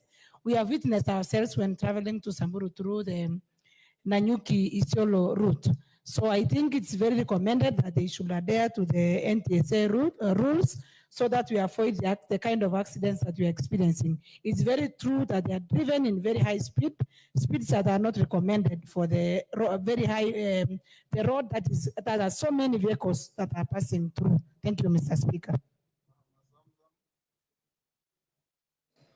Asante sana Mheshimiwa Spika, na mimi niweze kumuunga mbunge mwenzangu mkono kuhusu magari ya miraa. Mheshimiwa Spika, imebainika wazi kuwa wanapeleka magari mbio sana na wanaweza kusababisha ajali kubwa sana. Mheshimiwa Spika, hata Mombasa mtu atakwambia mbona wenda mbio kama gari ya miraa, maanake inajulikana na ni zote ambazo zinaleta. Mheshimiwa Spika, na nafikiri ile mbio ambao wanaikimbiza Mheshimiwa Spika, juzi hapa kuna mheshimiwa amekuja akasema Meru kuna kansa sana, na mimi nataka kurejelea niseme hii gari inayopeleka huu mmea mbio ndio inasindikiza kansa sehemu zingine. Mheshimiwa Spika, lakini kwa yote nasema ina spidi ya juu. Ni kupongeze mheshimiwa mwenzangu, waweze kupunguza ile spidi ambayo wanapeleka zile gari, sijui wanakimbilia wapi. Asante sana Mheshimiwa Spika. Thank you very much, Honorable Speaker. Honorable Speaker, actually, these Mira vehicles should not be on the Kenyan roads. They should have their own special roads. And what is happening, for those of us who use the road Nairobi to Isiolo Marsabit, we actually come across the Mira vehicles. You must give way because they don't obey any traffic rules, any traffic regulations. When somebody is driving in a high density traffic area at 250, then it means they should not be on those roads. So what Honorable Karemba is talking about, he's not talking about Mira, he's talking about road safety. And I think that must be enforced. Thank you, Honorable Speaker. Chair, I also have Honorable Speaker, thank you for this. I also happen to use that road occasionally on some private business. And indeed, sometimes I hold my heart in my hands, literally to speak, when you see a Mira vehicle overtaking you or coming head on. Even as big vehicles we have, you always worry what will happen to you next. Some few months back, Honorable Speaker, I went to Honorable Didras' constituency to bury a friend, and indeed, I took to encounter the scaring speed of Mira drivers. Probably this matter we need to look at it from two fronts. First of all, there's normally a speed limit in all roads in this country. Failure to enforce the speed limits is the continuing impunity by the traffic police and the general police in this country. So we must train our focus, our eyes towards the enforcement of speeds on the roads of Kenya. Honorable Speaker, on the other flip side, probably also need to look at probably even the Department of Education and Research to tell us how long does it take for Mira to go bad. Probably that will explain the speed at which they move to come to Nairobi. But surprisingly, Honorable Speaker, when they come to Nairobi here, I don't see them putting their products in a fridge. I normally see them being sold in public, so it means that they can't go to waste all that much faster. So we want to urge the department, especially for transport, to ask the police to enforce road safety rules on the roads so that we save Kenyans death and injuries that maim them forever. Thank you, Honorable Speaker.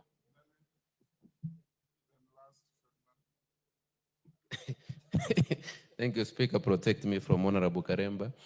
Speaker, I lies to support Honorable Karemba. I think he is afraid I won't support him.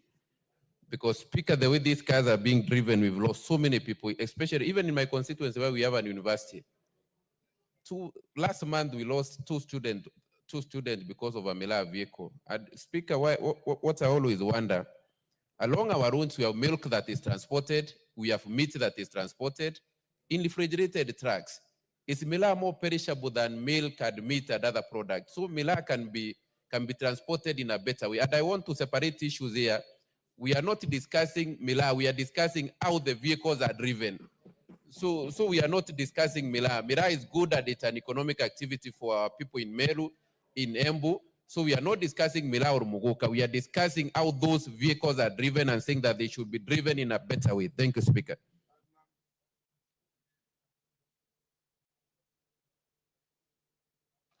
Mr. Speaker, this is just a pointer. I think I'm just rising on a very serious concern on the highway. I think we should do something. This is just one of the pointers, but we should do something about driving on these roads. My concern, Honorable Speaker, is from here to Western Kenya. We're having even more serious cases where trucks and even the matatus are driven so badly that you can't. You can imagine I used to take like 2 hours from Eldoret to this place. Today, you take more than 5 hours on the road because there's no traffic control on the road. So much as we were talking about the Mirror vehicles, what have you, let's also look at the highways, particularly those from Nairobi, from Mombasa, Nairobi, up to the border of the Kenya and the Uganda. We have a serious problem. People are dying on the road. I even lost my MCS recently, and just because of this careless driving, and let's do something about it. I think this is just an appointment, but seriously, you take a drive from here to Western Kenya, there's a lot of problems on the road. So we should actually look at it just at a point that let's look at it seriously to be able to control the deaths on our roads. Thank you. Ferdinand will be the last. Alice, you'll be the last. Thank you, Honorable Speaker. I just need to add my voice into it. We need even to have statistics of how many people who have been killed by those vehicles, Mr. Speaker, because it is a serious business. Even there's a saying back at home that they say that the vehicle was very fast, kama zile za miraa. So that is a saying, at the highway, because those vehicles, they really go very fast. They disregard all road rules and procedures at the road, and they have killed so many people, not only in Embu, all the way from Meru to Nairobi. If we get that statistic, you see they have killed so many people along the way. And like what Honorable Taitum has said, we are not discussing Mirror. We are discussing how those vehicles are driven. We need to look into it, and NTSA, you need to come out very strongly to tell us how many people have been killed by the Mirror vehicles. I support. Thank you. I wanted to close Melly. Thank you, Mr. Speaker. Mr. Speaker, this is a very weighty matter, and on almost 4 issues. One, the people killed in these highways is alarming. It is almost becoming a very serious disaster for this country. The roads, the vehicles lost, all the way from Boda Boda, Mirror, the matatus, the huge lorries, there is total disregard for traffic rules.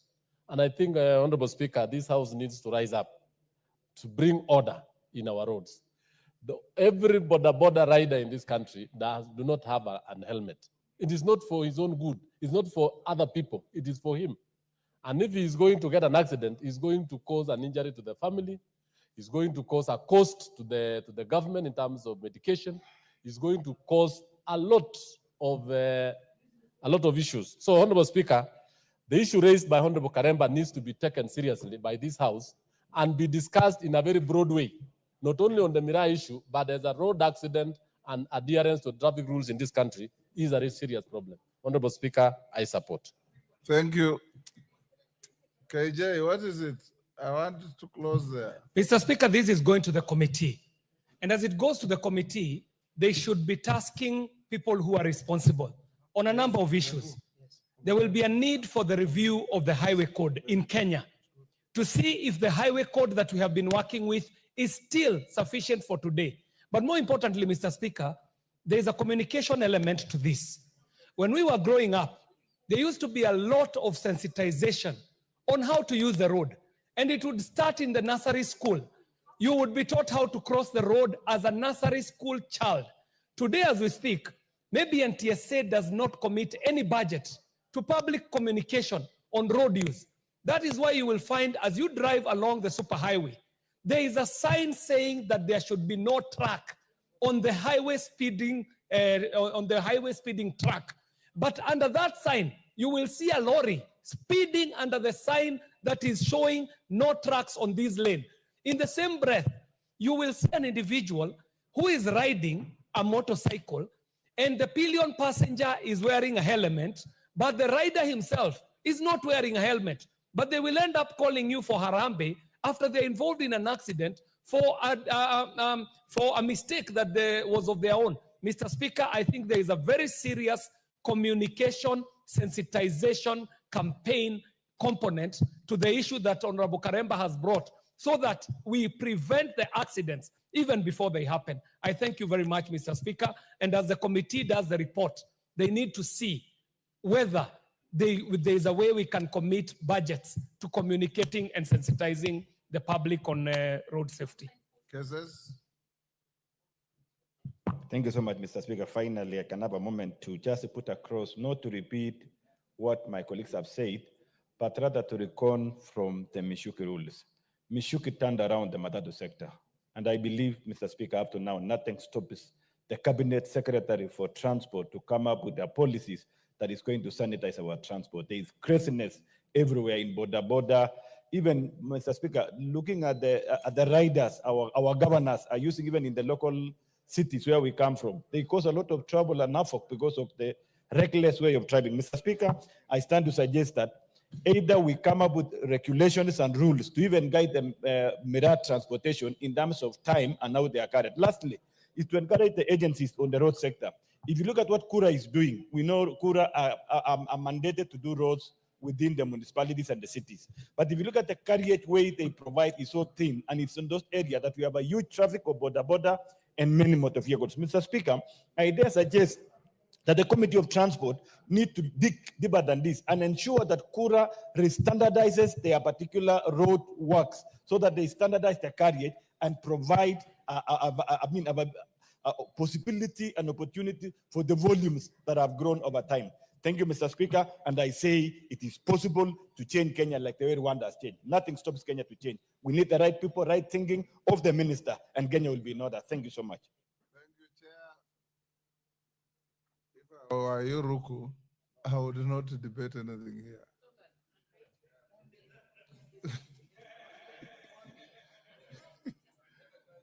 If I were you, I would be nil by mouth completely.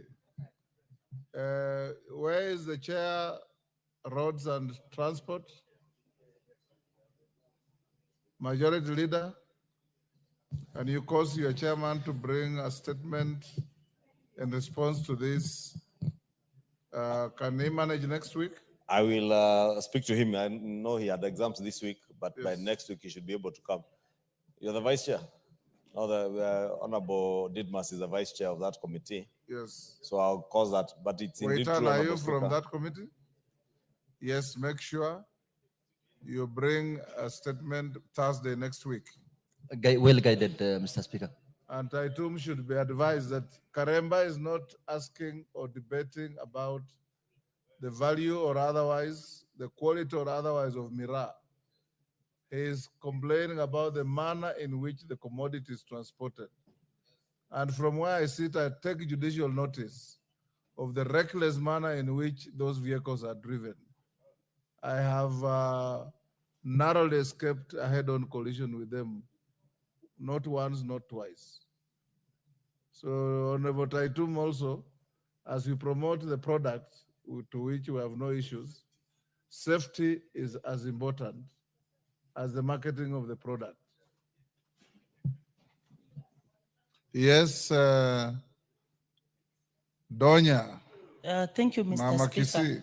Yeah, I've just gotten interested on the Transport Committee because last week you told them to give me an answer this day. So, Mr. Speaker, I prepared today. I combed my hair, just to be excited because I was going to be given an answer. How am I going home, Mr. Speaker? Yeah, you no don't answer. need to comb your hair to receive an answer. No, I just want, because Mr. Speaker, if you see the state of our roads, they are very bad. And you see, I'm even imagining pregnant women being driven on those roads. We are talking of Mira, yes, but you are carrying twins and the roads are pathetic, Mr. Speaker. I just needed an answer. See, I'm begging for it. Waitan, I directed last week that you bring a response to a statement requested by the Honorable Donya. Do you have an idea? I have an idea, but because of the number of questions that were there, we will work hard and bring answers by next week. No, bring the answer on Thursday this week. Well guided, Mr. Speaker. Thursday this week. Donya, you can comb your hair again on Thursday.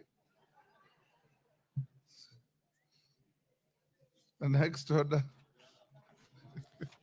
Order number 11, motion, state of security in 6 counties of North Rift, being Baringo, Elgeyo Marakwet, Turkana, West Pokot, Samburu, and Laikipia. Mover to reply. Who is the mover? Chairperson, Departmental Committee on Administration. Tongoyo? Yes, I'm here, Honorable Russell, you Speaker. are replying. Go ahead. I'm Tongoyo in another form. Thank you, Honorable Speaker. Honorable Speaker,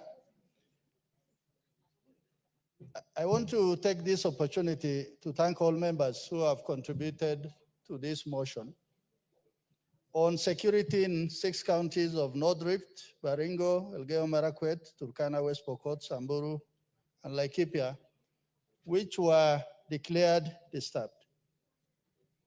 Mr. Speaker, for those of us who come from the ASALs or areas that are generally disturbed, I think this government has done a lot.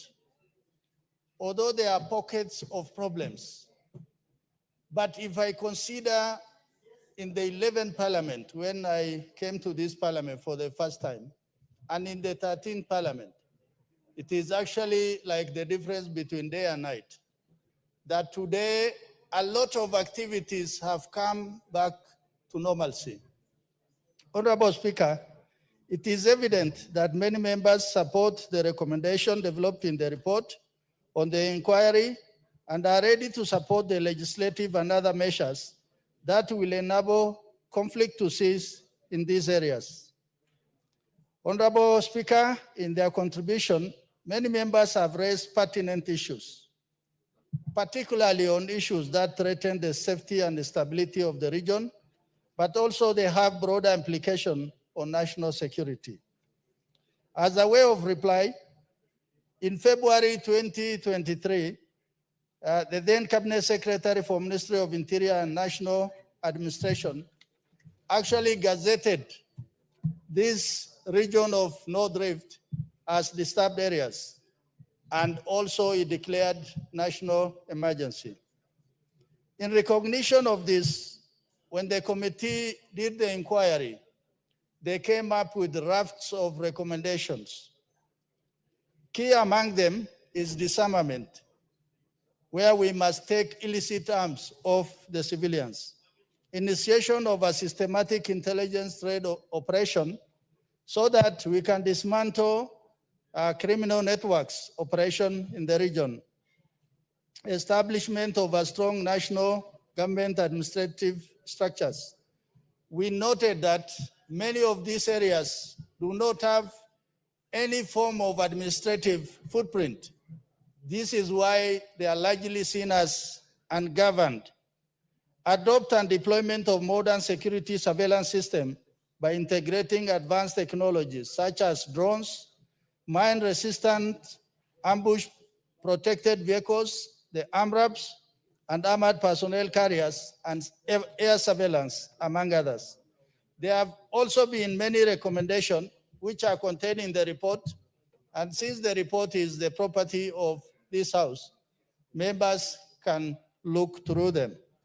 Honorable Speaker, the House should follow up on this recommendation for implementation, and in particular, we look at Committee on Implementation to take up most of these matters as priority. Honorable Speaker, once again, as a committee, we thank you and the clerk for your support to facilitate the committee to have carried out this particular task seamlessly. With those remarks, I beg to reply. Thank you, Honorable Speaker. Thank you, Honorable Russell. Honorable members will put the question on this tomorrow. Next order. Yes, Majority Leader. Honorable Speaker, I want to beg your indulgence in relation to the business listed as order number 17 on the value-added tax amendment bill, National Assembly Bill number 11 of 2025, that I stand down this bill for today, since the Finance and National Planning Committee is yet to finalize their report, and there's something we had agreed with the chair of the committee that they would need to do to establish the exact quantum of what is sought to be exempted and the beneficiaries of those exemptions, and also to ascertain that there are indeed investments that have been made in the country, actual investments in relation to the exemptions that have been sought through that bill. Therefore, I wanted to beg your indulgence that we step down that business from the order paper today until such a time that the Finance Committee will have finalized with that report. Thank you. Yes, Minority Leader. Mr. Speaker, I want to agree with the Majority Leader. Mr. Speaker, if you look at that bill, Mr. Speaker, that bill, I don't want to call it dangerous, but it's a very important bill. Because, Mr. Speaker, it is giving exemptions of 14.9 billion shillings, Mr. Speaker, almost 15 billion. And Mr. Speaker, we are unable to raise money for CDF. All of this afternoon, we are fighting here over money for CDF.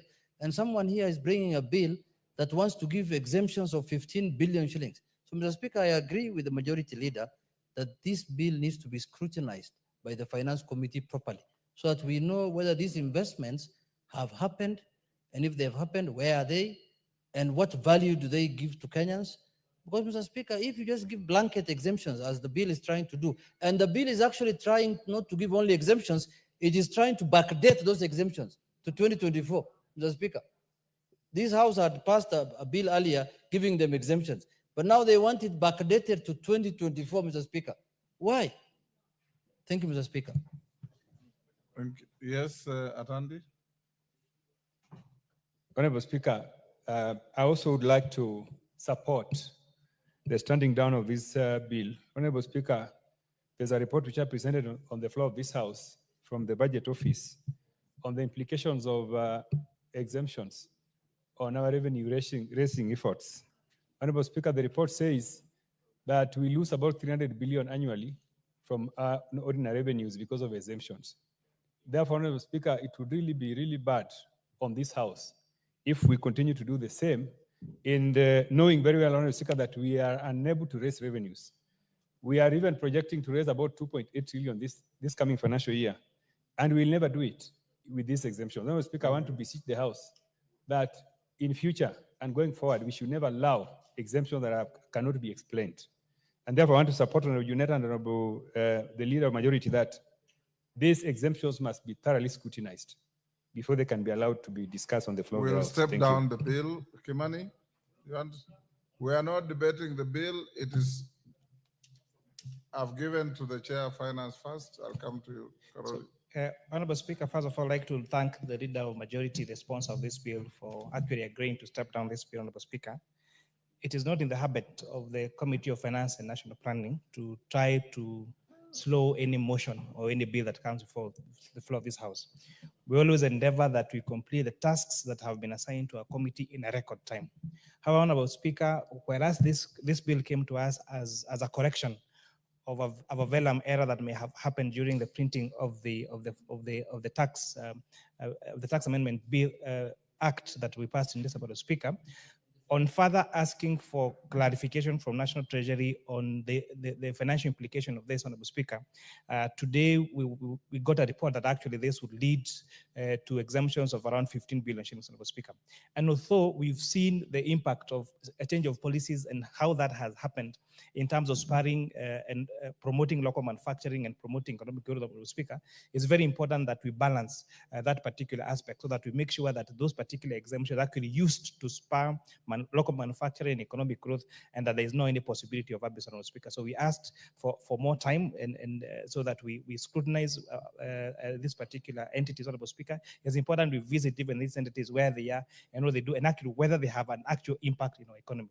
However, Honorable Speaker, tax policies that enhance local manufacturing have actually been proven to have an impact, a positive impact in both creating local employment, promoting local manufacturing, and inspiring economic growth, Honorable Speaker. But it's, however, very important that we scrutinize them so they're not subject to abuse. And I thank you, Honorable Speaker. Who do you want to inform? He's already left the floor. Karoli?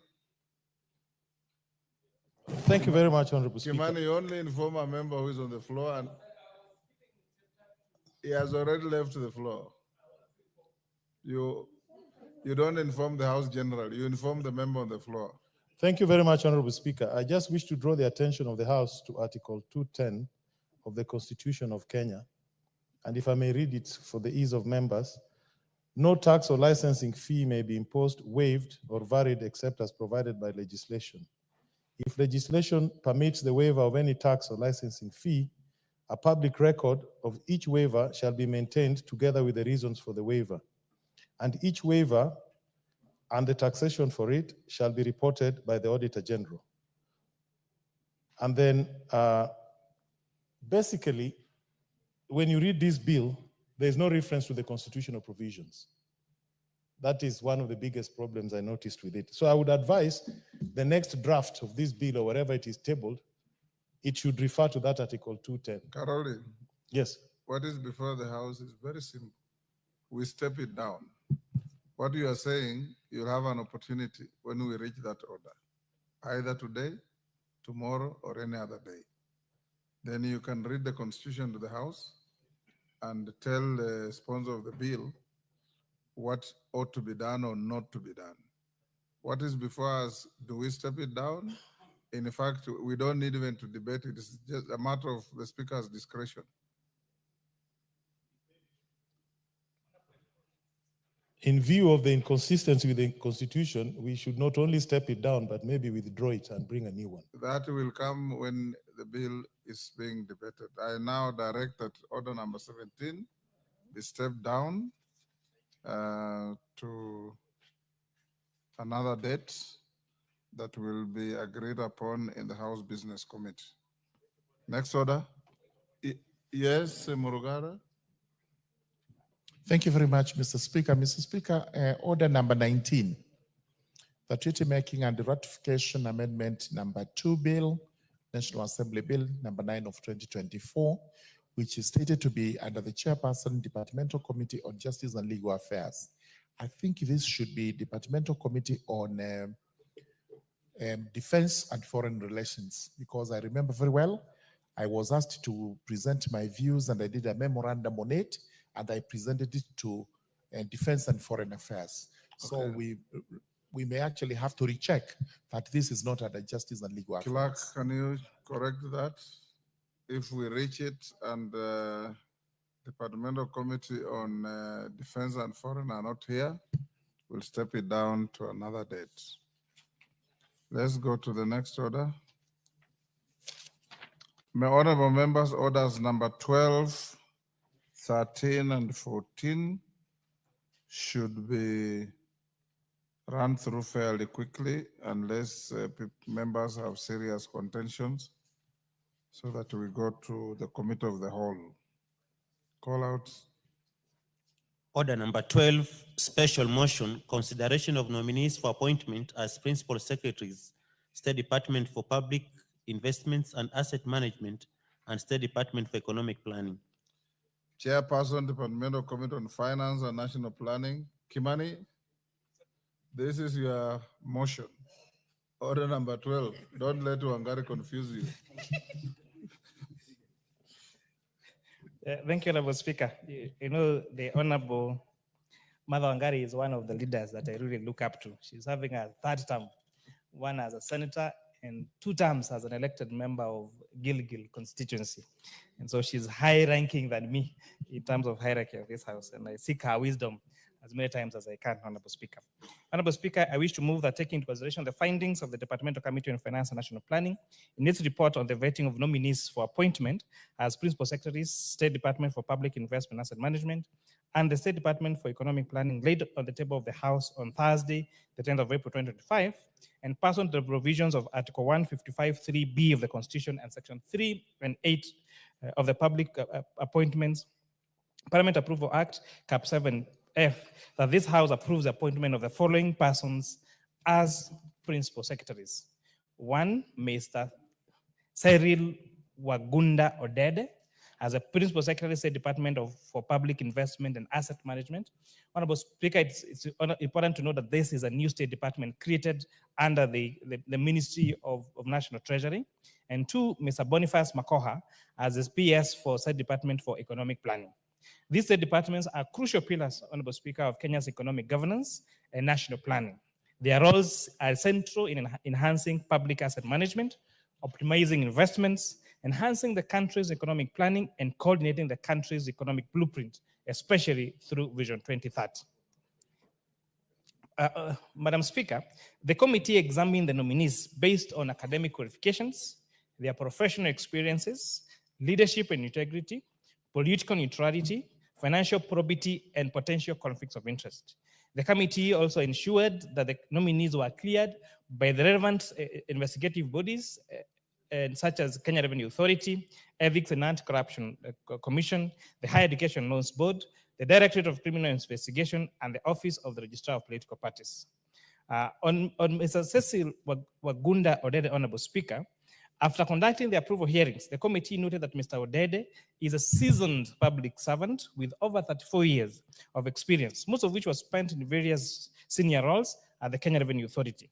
He started his career as a junior revenue officer in the Ministry of Finance before joining the KRA when KRA was established. He served in the authority from 1993 as a senior revenue officer and rose in the ranks of deputy commissioner investigations when he retired in 2022. He currently serves as a lecturer at Kenya School of Revenue Administration, KESRA. Mr. Odede holds a master's degree in economics, a Bachelor of Commerce, and a diploma in tax administration. His extensive career has been focused on investigations, tax enforcement, and public financial management.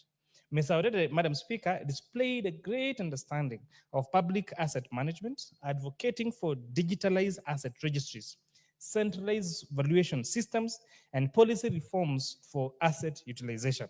He emphasized the importance of transparency, youth-focused economic strategies, and support for underutilized public resources, such as the idle university lands. He has met all the statutory and constitutional requirements and has demonstrated integrity, patriotism, and readiness to serve, Honorable Speaker. On the candidature of Mr. Boniface Makoha as a nominee for Principal Secretary, State Department of Economic Planning, Madam Speaker, Mr. Makoha is an academic and development expert with over 24 years of professional experience in education, international development, and resource mobilization. He holds a master's degree in physics, a bachelor's in education, and is currently pursuing a doctorate in mediation and conflict management. He has served in regional roles such as with the United Nations International Conference on Great Lakes region and as a consultant for major development programs, Honorable Speaker. Mr. Makoha showcased a robust understanding of economic planning, public-private partnerships, and fiscal management. He emphasized a result-based planning model and the revival of gender-responsive budgeting, and the importance of aligning national development with international frameworks, Honorable Speaker. Mr. Makoha also exhibited strong leadership and management skills, drawing from experiences in overseeing multi-agency regional programs and leading cross-functional teams in Great Lakes region and other international assignments. He presented his 6-pillar vision for the State Department, which including bottom-up planning, performance tracking, and enhanced collaboration with the development partners.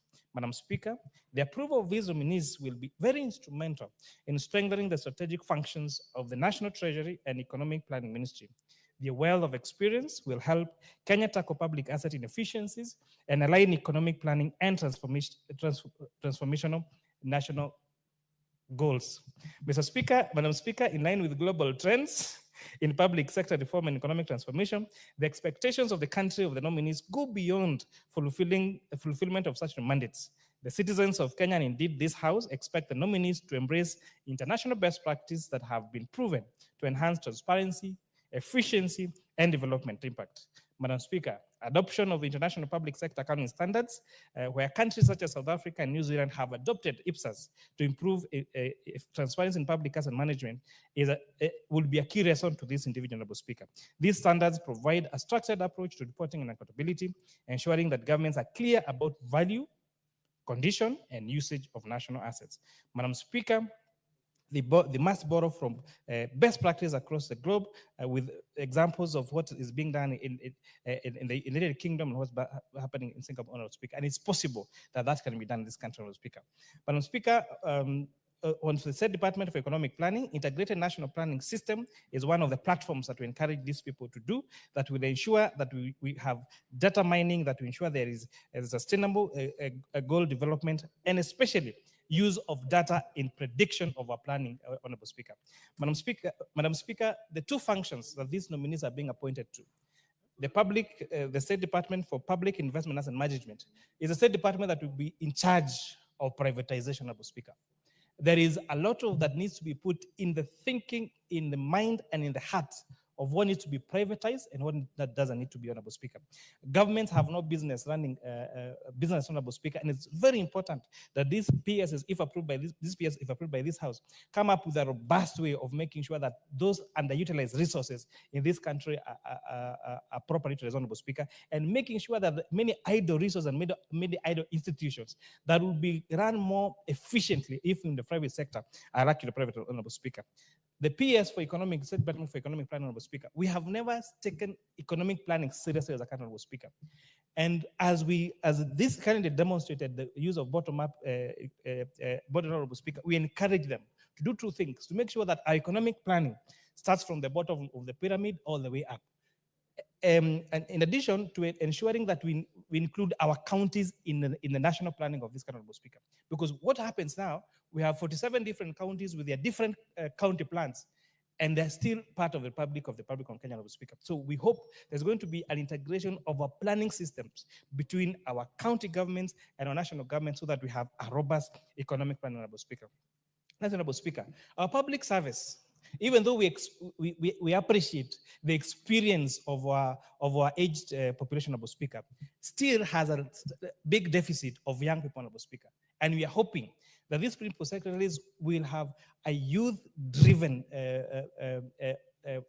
strategy, Honorable Speaker, in their state departments, and also ensure that there's young blood in our planning system, Honorable Speaker. And with those many remarks, Honorable Speaker, I beg to move that this Honorable House approves the appointment of these two very professional candidates of this country, Honorable Speaker, and I beg CPA Ruto, the Member for Parliament for Cases and a member of this committee, to second. Thank you so much, Madam Speaker. As I stand to second the appointment of the two PSs, that is Cyril Wakunda Odede and Boniface Makoa. Madam Speaker, I want to say that, first of all, I want to appreciate the President for doing, for the first time in the history of Kenya, establishing an independent State Department concerned with investment and asset management. Madam Speaker, all of us, we appreciate the challenges we've gone through, especially during the new constitution and when the two levels of government were sharing the assets and liabilities. Up to now, we are yet to establish some assets that have gone missing because there's no clear records, no clear procedure, neither specific technical people to address this one. As I stand to support Cyril Wakuda, who actually demonstrated ability and understanding on the aspect of asset management and understanding on the issues of revenue raising situation. Madam Speaker, I want to say that this particular approach is going to improve on our management of our assets and most of the performance of our institutions that we have established, like universities that are crumbling now. Almost every university in the Republic of Kenya is going down.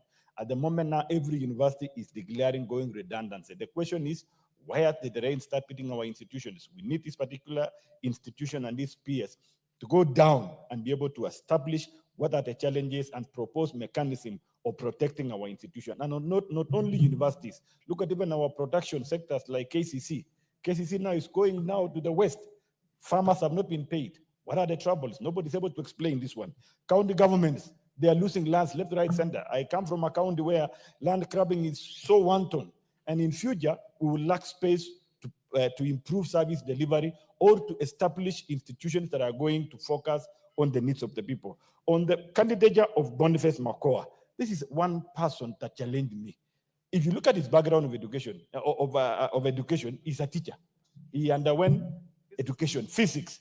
But the man, given an opportunity to speak out, he understands the issues of planning very well and very eloquent. Why? Because he got exposed in an environment of dealing with the people. And you know, planning is not about the technical science, it is about the social science. It's about the people. Listening to the people, reasoning with the people, identifying projects that are going to affect and impact on the livelihood of the people. This is one person that, given the support, is going to transform this particular country. Remembering that the first planning started during the time of Mwai Kibaki, when the State Department, when the Ministry of Planning was established, and it came up with the issue of the Vision 2030 that has transformed the country, Kenya. We need such a person that is going to give us a future beyond 2030. Where will Kenya be in 2050? Where will Kenya be in 2060? Where will Kenya be in the 100 years? So that we can now align our plannings and our budgetary processes to ensure we are geared towards that support. Madam Speaker, I support this particular, I beg to second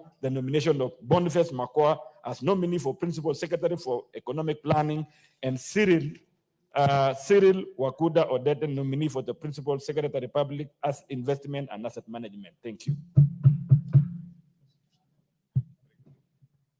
Thank you very much. I therefore propose the question that, taking into consideration the findings of the Departmental Committee of Finance and National Planning in its report, majority and minority leaders, in its report on the vetting of nominees for appointment as principal secretaries, State Department for Public Investment and Asset Management and the State Department for Economic Planning, laid on the table of the House on Thursday, 10th April 2025, and pursuant to the provisions of Article 155(3)(b) of the Constitution and the sections 3(8) of the Public Appointments Parliamentary Approval Act, Cap 7F, this House approves the appointment of the following persons as principal secretaries. Number one, Mr. Cyril Wagunda Odede, State Department for Public Investment and Asset Management, and number two, Dr. Boniface Makoha, State Department for Economic Planning. Minority Leader. Madam Speaker, thank you for giving me an opportunity. Madam Speaker, I stand to support the motion by the Departmental Committee on Finance, Madam Speaker. Madam Speaker, I want to thank also the chairman for doing a thorough job with this committee, because the report that they have brought on those two nominees, Madam Speaker, are factual. Madam Speaker, Cyril Odede Wagunda, or Cyril Wagunda Odede, comes from my county, from Migori County, Madam Speaker. And I want to thank His Excellency the President for appointing Mr. Wagunda as a Principal Secretary, Madam Speaker. He is the first Jasuna to become a Principal Secretary. Can you imagine? Since independence. Jasuna is where I come from, Mr. Speaker. The first Jasuna to become a Principal Secretary, Madam Speaker. I can't be more proud than today, Madam Speaker, that in my life, as a sitting member of Parliament, Jasuna now is a Principal Secretary. Jasuna East or West together, they are called Suna, both of them. Madam Speaker, Mr. Odede is a distinguished career civil servant. He has served this country at the Kenya Revenue Authority for the last almost 30 years without any problem, without any matter, without any finger raised about him on issues of integrity, on issues of disobedience or anything at his place of work, Madam Speaker.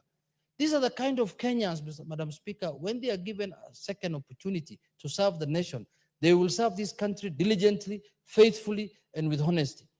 Madam Speaker, this is a man I can vouch for because I have known him for many years. He's a man who has served this country in a previous capacity as a Deputy Commissioner in the Kenya Revenue Authority, Madam Speaker, and a man who has all the qualifications, as has been said by the chair of the committee. They have checked everywhere, they have realized, and they have come to confirm that he's fit for the position that he has been appointed. Madam Speaker, the State Department that he has been taken, the State Department for Investment and Asset Management, is also equally very important state department that our country needed. It's one of the new state department that has been created now. And as you're aware, this country has many assets that needs to be revived, for the benefit of Kenyans, Madam Speaker. Assets that some of them have become malfunctioning, others have become dead assets. We don't even have a proper register of the country's assets, Madam Speaker. So, Madam Speaker, as Migori people, whom I represent in this house, today we are very happy that His Excellency the President has given an opportunity, one of us, to serve this country. And Madam Speaker, with those few remarks, I want to say that Kenyans will get the services that they need through that man called Mr. Cyril Odede, Madam Speaker. Madam Speaker, Cyril Odede Wagunda also is a social worker. I remember when he was at the Kenya Revenue Authority, he has done a lot of social work at Migori, Madam Speaker. He has been a chair of many schools, boards, and he has helped the community to the extent where we thought that if he is given another opportunity, he can do a better job, Madam Speaker. And I am happy that the appointing authority, in their own wisdom, also realized and pointed out that this kind of person, if given an opportunity, will serve the country at a higher level. Madam Speaker, this is the way we want to move our country, where people who have never thought that they will serve this country, these positions of principal secretaries, cabinet secretaries, and other presidential appointees, are given an opportunity. Because, Madam Speaker, there are people I know, like this Cyril, who had lost hope. They never thought the national government will ever see them, where they will have been rotting in Migori, Madam Speaker, with this kind of knowledge that they have, where the committee now has confirmed that these people will reform these places. This is the kind of, I want to thank the majority leader, Madam Speaker, because he has played a key role in making sure that this country moves to this direction it is moving to. He has been consulting me as the minority leader and asking me how many experts are remaining. Madam Speaker, we are in thorough consultations with the majority leader. Thorough consultations that anytime he thinks there's an expert required, I normally get his phone calls, even 1 a.m. or 2 a.m. He asks me, do you think there's an expert in ODM who can help issues in the government, Madam Speaker? But the majority leader continue with that kind of mindset, because who knows? Who knows? In the near future, you might become our president. Who knows? Only God knows, Madam Speaker. So, Madam Speaker, I want to thank him also because he has shown leadership in that line. And I am happy that we are going to that direction as a country where every Kenyan feels he has a chance to serve his nation or her nation, Madam Speaker. Every Kenyan feels that he can serve in any position in this country. Where we are not being told you are a shareholder, you're not a shareholder, you are what, you are not. That nonsense has ended in this country, Madam Speaker, with this kind of appointment. When this list of the new principal secretaries came out, Madam Speaker, it covered the whole republic. There was a appointee from the coast, Kilifi, from Migori, from Kisumu, from Samburu, from Kajiado, from Mount Kenya, everyone. We are passing here a list that has all faces from all the regions of this country. That is the kind of nation we want going forward, Madam Speaker. Because look, Sona people are not small people. That's where I come from. And they have never been a permanent secretary since independence. You know, there are some communities here that when they speak, they say, oh, we have been forgotten. Me, I just keep quiet. They don't know that even ours have been forgotten. We have been in the trenches of opposition. That's why I think we have been segregated for all and discriminated for all this time of period.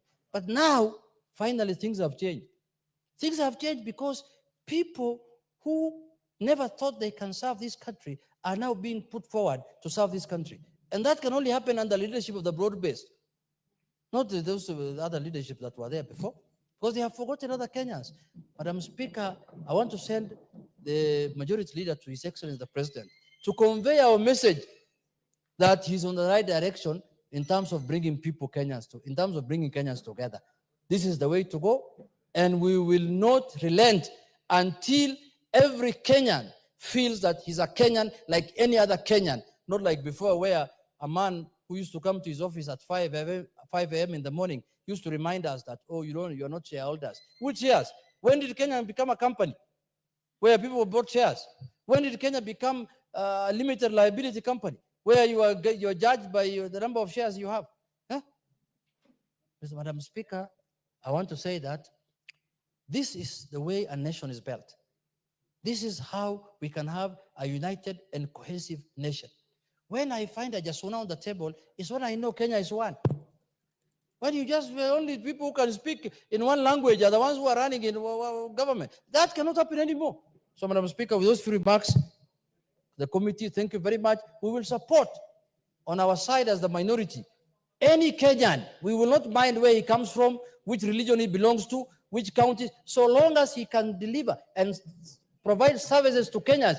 I am promising you on the floor of this house, we will support him and we will make sure he is given an opportunity. Thank you, Madam Speaker. Thank you, Majority Leader. Thank you, Honorable Speaker, and also rise to support this motion for the approval of the two cabinet secretaries, principal secretaries, not cabinet secretaries, but maybe in the future they will be cabinet secretaries. Mr. Cyril Wagunda Odede and Dr. Boniface Makoha, both of which the chair of the Finance Committee has very well elaborated how well they qualify for these positions, Honorable Speaker.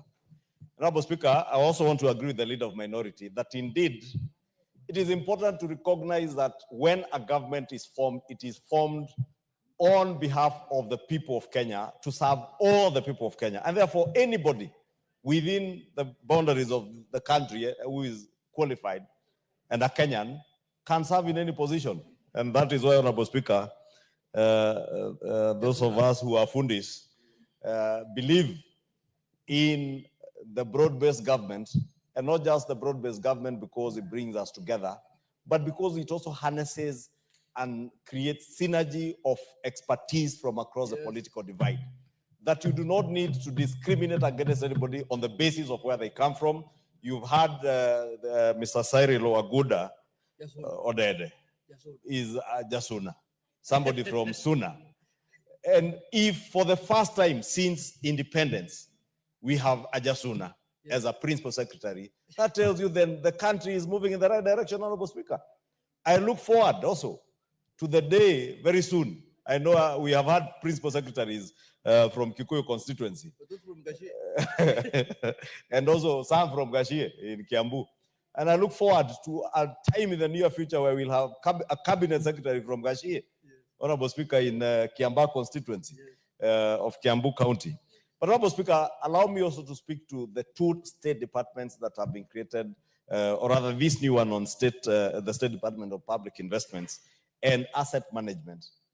Honorable Speaker, and to speak to Mr. Odede and tell him he is coming into a State Department where he is being appointed at the right time. And I say at the right time, Honorable Speaker, because this country is coming from a backdrop where we are implementing IMF-led reforms that were more tax-based. Honorable Speaker, following the events of last year, we have to consciously now move away from tax-based reforms in the country, Honorable Speaker, and balance this with investments, and more so investments where you can be able to raise money to carry out public investments without necessarily going back to tax Kenyans.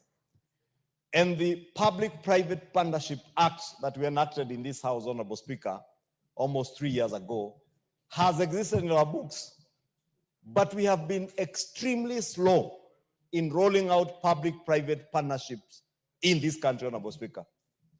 Honorable Speaker, where you come from in Gilgil, you know on a Friday and a long weekend like this one, people take hours to get to Nakuru, a distance of less than 200 kilometers.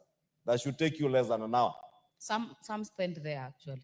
Yeah, people have slept on the road between Kinale and Gilgil.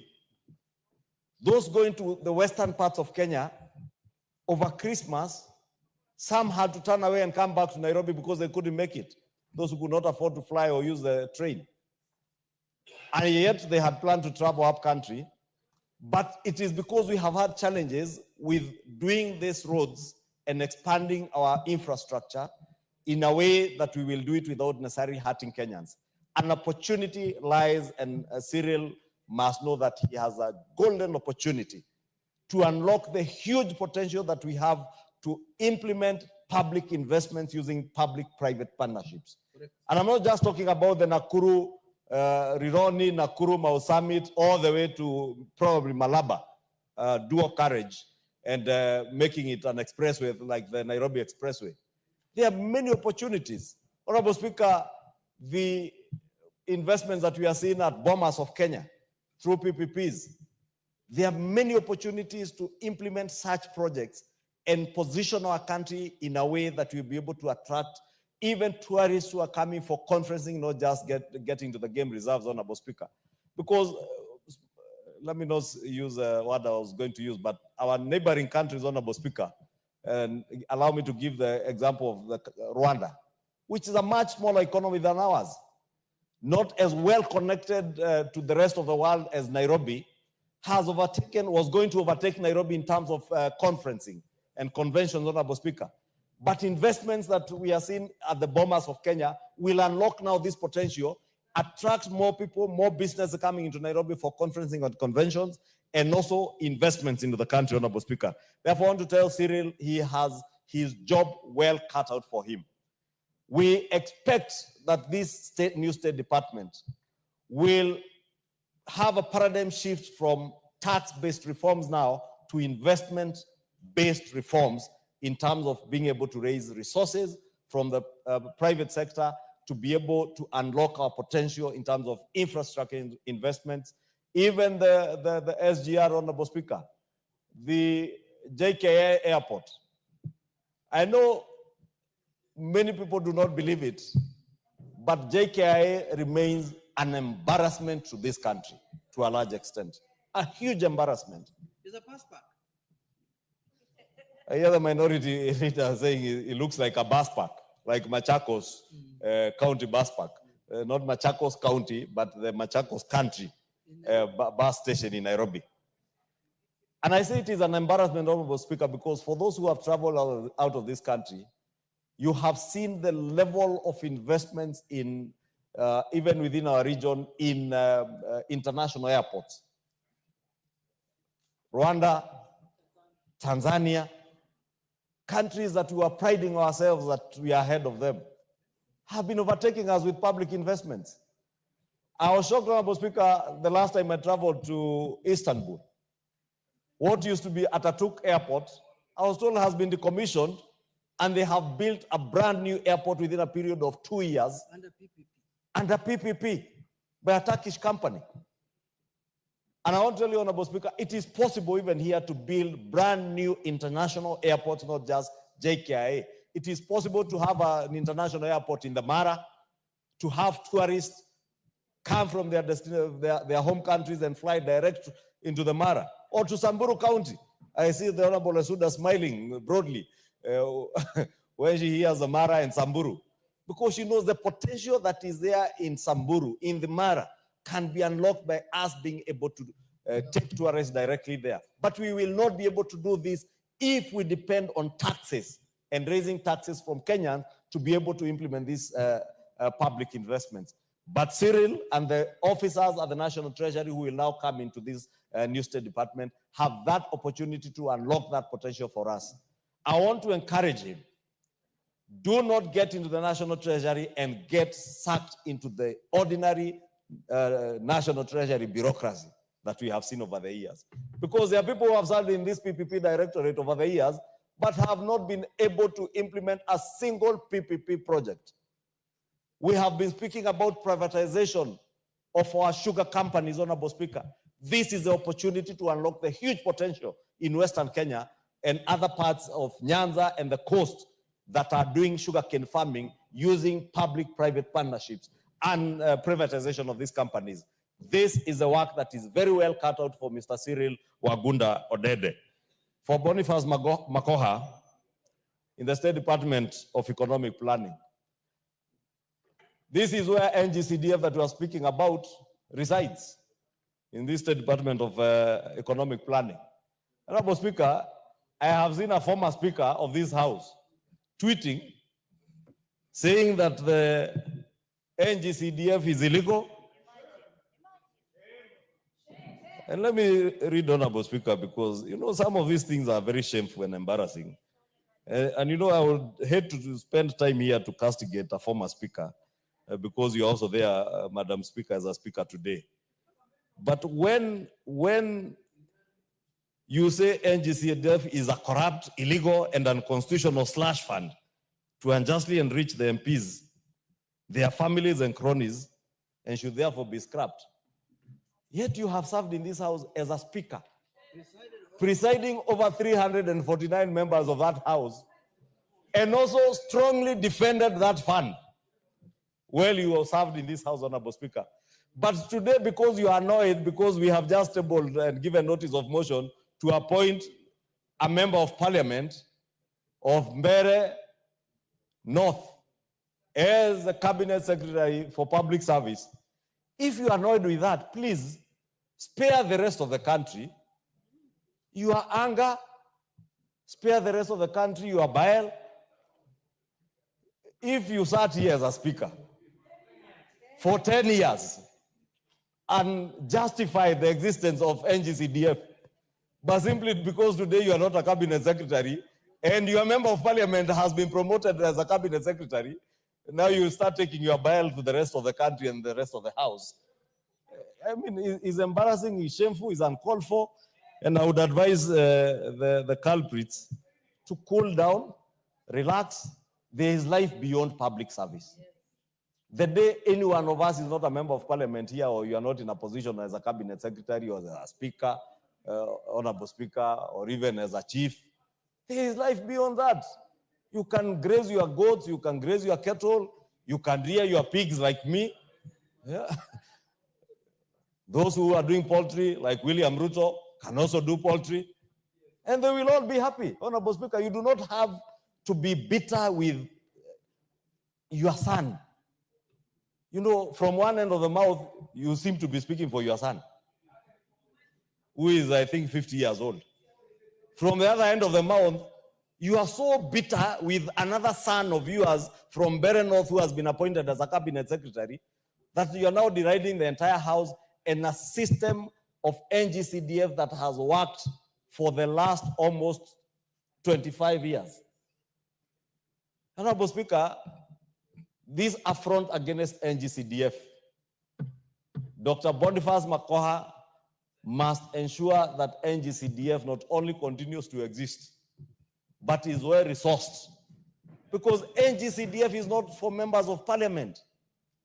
I can very well do my representation, my oversight, and my legislative work as a member of parliament without NGCDF. But I know there are children in Kikuyu constituency where I come from who would not otherwise be in school today. Why not for NGCDF? I know there are children from Kanyanjara Primary School when I was elected a member of parliament in 2013 who had mud walled and timber classrooms in their schools that had no floors. Children in Kikuyu today pride themselves that they're in better public schools than academies, private academies, because of investments done by NGCDF. And it is not because of their member of parliament. It is because NGCDF, the Act gave very clear guidelines as to how procurement is done, how projects are implemented, using an independent NGCDF committee elected at the local level with representation, having project implementation committees at the local level. Honorable Speaker, how I wish, as we implement devolution, the last 10 years of devolution, Honorable Speaker, how I wish Kenyans would see the work of devolution as they see the work of NGCDF at their localities, Honorable Speaker. How I wish that the County Governments Act was as elaborate as the NGCDF Act is elaborate. And therefore, I want to encourage also Dr. Boniface Makoha to serve Kenyans with diligence, to look at the workings of NGCDF and even see how we can further improve this NGCDF and propose amendments for us to be able to legislate so that NGCDF continues to serve the people of Kenya as it has served them over the last past 20 years, Honorable Speaker. And with those many remarks, Honorable Speaker, I beg to support and wish Mr. Cyril Wagunda Odede and Dr. Boniface Makoha all the best in their service to the nation and go forth, serve the people. Very well. Dr. Oundo. Thank you, Honorable Speaker.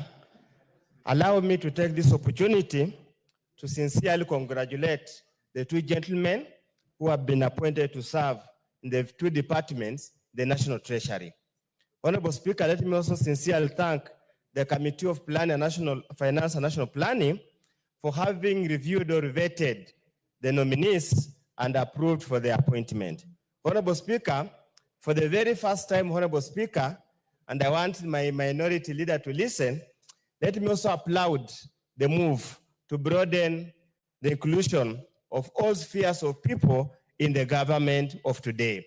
Honorable Speaker, the election of 2022, very many of us were so apprehensive that we thought that Kenya belonged to only a few people, the rest of us were spectators.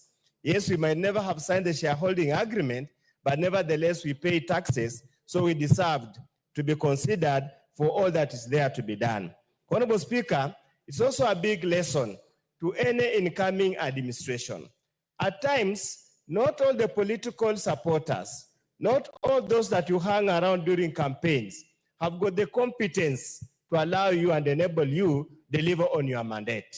I do believe that President Ruto was really let down by his first cabinet and his first administration that led to the Gen Z riots because of poor decision-making and poor advice. I just hope now, Honorable Speaker, the new team that comes in will be able to really see Kenya in a holistic manner and come up with the policies and measures to ensure that this economy takes off.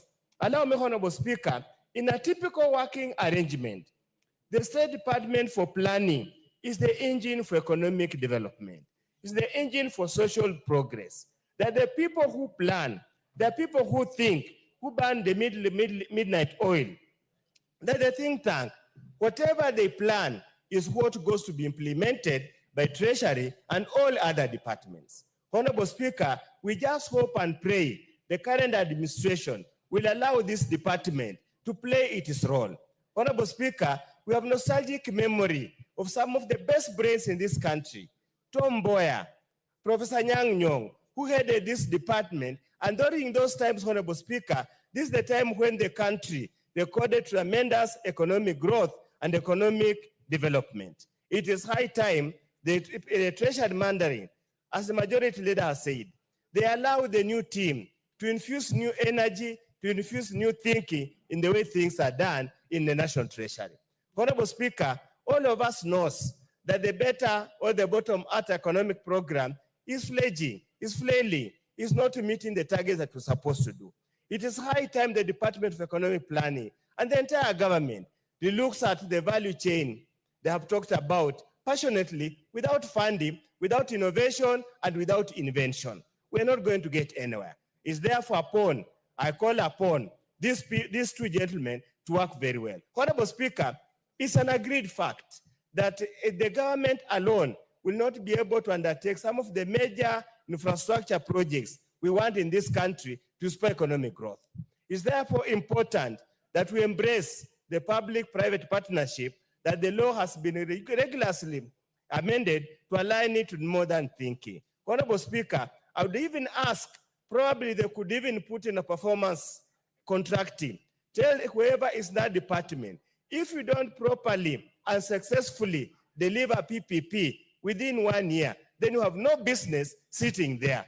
For example, if you are employed as a transaction advisor and you cannot advise for a transaction to succeed, then you have no business at that particular point. I just want to ask Cyril, that's where the problem lies. Yes, PPP is good, but I want to urge him to avoid the temptation to allow for private solicitation to guide decisions on whom to award a PPP contract.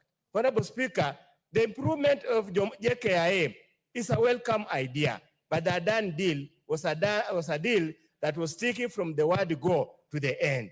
We must follow the law in procuring the process. Thank you, Honorable Speaker.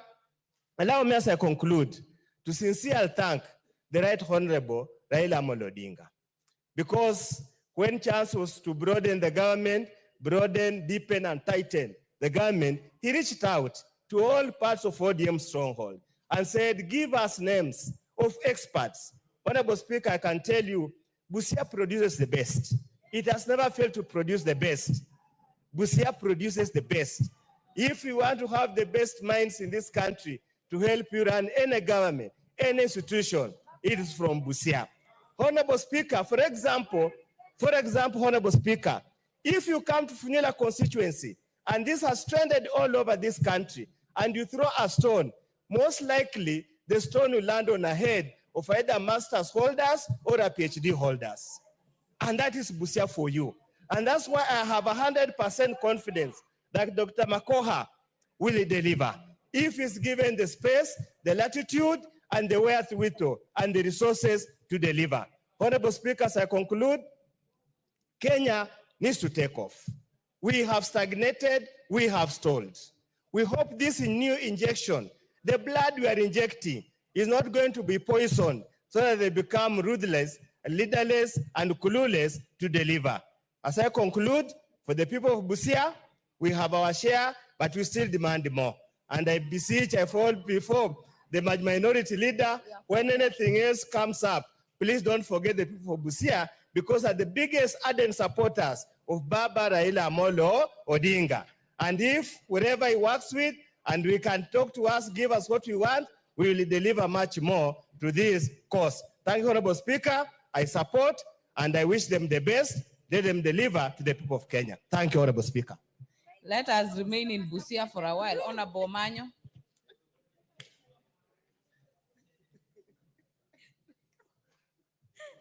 Thank you, Madam Speaker. Indeed, Busia produces the best, and we will prove that. I am so proud of the nominees who have been tabled. Who could have known that anybody from a village called Sierra, in a location called Lupida, in a ward called Buhayo North, which Nambale sub-county, that Spat Matayos, anybody from such village would be holding a master's in physics, bachelor's degree in science, and pursuing doctorate. And also, theology. This combination has really mesmerized me. I couldn't sit. Thank you, Madam Speaker, for giving me a chance to air my pride as a daughter of the soil in Busia. We know that Dr. Makoha will do this country justice, because most of the time people say they have nominated politicians, they have elected politicians, they have appointed politicians, but looking at his CV, this is a professional with good experience, adverse, like internationally and nationally. If you would want any branch to carry, a twig to cut from a tree, this is a person that we pride ourselves to have on the list. And also looking at the place that Dr. Makoha comes from, it has a very strong community bond at the boundary of Teso South and the Bahayos. If you know this country's history, we have had the longest serving attorney general from that same tribe, Abahayo, and also the former finance minister, Chris Okemo.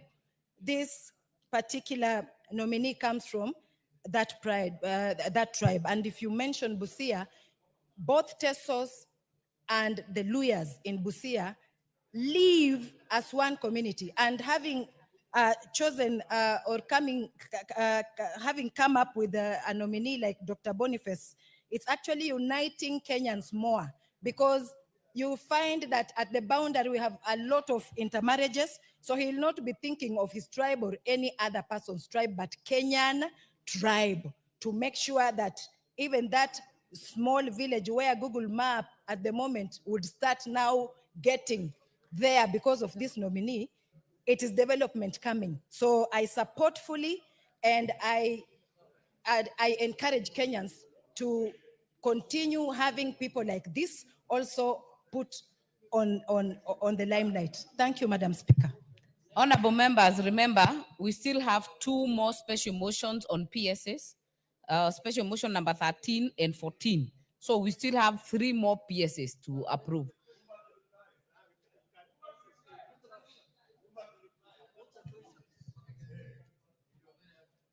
Honorable members, I will put the question that the mover be called to reply. As many as are of that opinion say aye.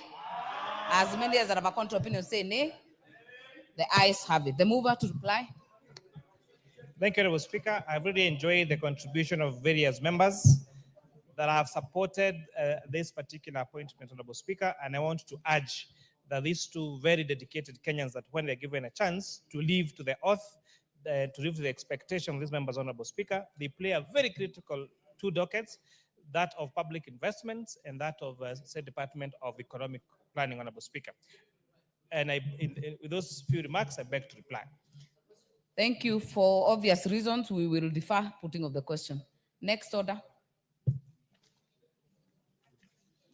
Order number 13, special motion.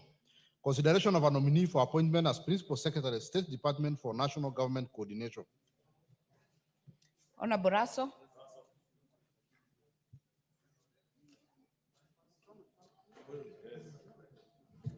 Thank you, Madam Speaker. Consideration of a nominee for appointment as Principal Secretary, State Department for National Government Coordination. I beg to move that, taking into consideration the findings of the Departmental Committee on Administration and Internal Security in its report on the vetting of a nominee for appointment as Principal Secretary, State Department for National Government Coordination, laid on the table of the House on Thursday, 10th April 2025, and pursuant to the provision of Article 155, Subarticle 3, Subarticle B of the Constitution, and Section 3 and 8 of the Public Appointments Parliamentary Approval Act, Cap 7F, this House approves the appointment of Honorable Ahmed Abdisalan Ibrahim as Principal Secretary, State Department for National Government Coordination. Madam Speaker, as you are aware, pursuant to Article 155(3) of the Constitution and Section 8 of the Public Appointments Parliamentary Approval Act, Cap 7F, His Excellency the President submitted the name of Honorable Ahmed Abdisalan Ibrahim as the nominee for appointment to the position of Principal Secretary, State Department for National Government Coordination in the office of the Prime Cabinet Secretary. On Wednesday, 26 March 2025, the Honorable Speaker conveyed to the House the message from His Excellency the President, as subsequently referred the nominee's name, curriculum vitae, and the report from Public Service Commission to the Departmental Committee on Administration and Internal Security for approval hearing.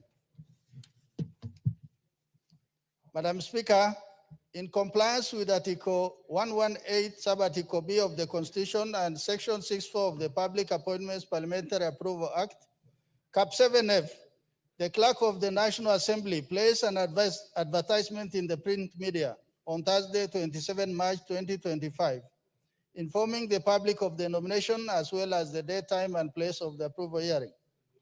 The public was invited to submit written memoranda under oath, that is affidavit, regarding the nominee's suitability. Honorable Speaker, following this notification, a letter was sent to the nominee inviting him to attend the approval hearing, requesting him to submit a file questionnaire set out in the schedule of Public Appointments Parliamentary Approval Act, Cap 7F. Honorable Speaker, the nominee obtained due signed certificates from the ODPP, Ethics and Anti-Corruption, Kenya Revenue Authority, Higher Education Loans Board, Directorate of Criminal Investigation, and the Office of Registrar of Political Parties. During the approval hearing on 4th April 2025, in accordance with the provision of the Constitution, the Public Appointment Parliamentary Approval Act, and the National Assembly Standing Orders, the committee observed as follows. No memoranda were received from the public regarding the nominee, other than those supporting his nomination. The nominee complied with Article 78, 1 and 2 of the Constitution, as is a Kenyan citizen and does not hold dual citizenship. The nominee possesses a Bachelor of Science degree in Information Science and a diploma in Library Sciences and Information Studies. The nominee meets the requirement of Chapter 6 of the Constitution concerning leadership and integrity. The nominee demonstrated a strong capacity for managing complex administrative duties, supported by extensive experience in coordination at various levels. His leadership training and experience as a member of parliament on various committees position him well to effectively lead teams and address intricate challenges as principal secretary. The nominee demonstrated sound understanding of administrative and technical issues related to governance, possesses the necessary qualification, abilities, and experience for the position. Honorable Speaker, for information of the House, the nominee was an immediate former member of parliament representing Wajir North. He has worked extensively in cross-cutting areas, including being a regional manager of the Kenyan Red Cross. Interesting to note, is the first member of the Ajuran community to be a principal secretary, and also a first from Wajir North, an expansive pastoralist region. Madam Speaker, as a committee, having sat through that hearing and also convinced, we come about that this new department of coordination brings to light that there are good people who can do good jobs, who are available out there, and they have never been identified. And Abdisalam becomes one of them. With those many remarks, I ask the House to approve our nomination, to approve this nomination. And I want to ask the Honorable Weitan, a member of Administration and Security Committee, to second. Thank you, Honorable Speaker. Thank you, Honorable Waiter. Thank you, Madam Speaker. I can confirm here that the nominee, the Honorable Ahmed Absalan, demonstrated high level of professionalism, integrity, and skills to do the job he has been assigned as national government coordination. Ahmed demonstrated the skills required for the position. Ahmed being a member of parliament, the immediate member of parliament for Wajir North, and served as a senior person in the Red Cross. He has really shown and demonstrated that he can coordinate the government departments across the ministries. One thing that I can confirm is that after the appointment of Ahmed, there was celebration across Wajir North, across the Ajuran community, and across the larger Northeastern province, the former larger Northeastern province and the counties of Northeastern. The reason being, Ahmed Absalan was the first Ajuran that was appointed as a principal secretary. And there was a lot of celebration all over. I really thank the President of the Republic of Kenya for equalizing Kenya. The President and the Right Honorable Prime Minister are really looking at clan balancing, and tribal balancing, regional balancing across this country. That is one thing that brings Kenya together and unifying this country. That is what is required right now in Kenya. The only communities remaining right now is communities like Murule and the Kona tribes in Mandera that were not considered for senior positions. The Murule community being an entrepreneurial community, and people who do business across the country have never tested a cabinet secretary position, a principal secretary position, chief executive officer position, a director of general anywhere, managing director, or any senior position, or an ambassadorial position. I only request the appointing authorities now to consider the Murule community in Mandera and the Kona tribes that also live. Kona tribes are, a combination of several small clans that came together, and they are called the Kona tribes, and they are in Mandera. The Murule community, representing 2 large constituencies in Mandera, have never tested these positions. I think after the adjurants now have celebrated and got the first principal secretary, the next ones in line is the Murule community and the Kona tribes. Thank you very much, Madam Speaker. I beg to second. Honorable members, I therefore propose a question that, taking into consideration the findings of the Departmental Committee on Administration and Internal Security on its report on the vetting of a nominee for appointment as Principal Secretary, State Department for National Government Coordination, laid on the table of the House on Thursday, 10th April 2025, and pursuant to the provisions of Article 155(3)(b) of the Constitution and Sections 3 and 8 of the Public Appointments Parliamentary Approval Act, Cap 7F, this House approves the appointment of Honorable Ahmed Abdisalan Ibrahim as Principal Secretary, State Department for National Government Coordination. Before I put the question, I think it would only be fair to give his Member of Parliament, member for Wajir North. Madam Speaker, this afternoon, there is no better afternoon to be in this parliament than today. And there is no better parliament to be than the 12th parliament, the 13th parliament. Why am I saying that? Madam Speaker, the words of the mover of this motion, Honorable Raso, still echo that this is the first person from the Juran community to be appointed as a principal secretary, the first from Wajir North.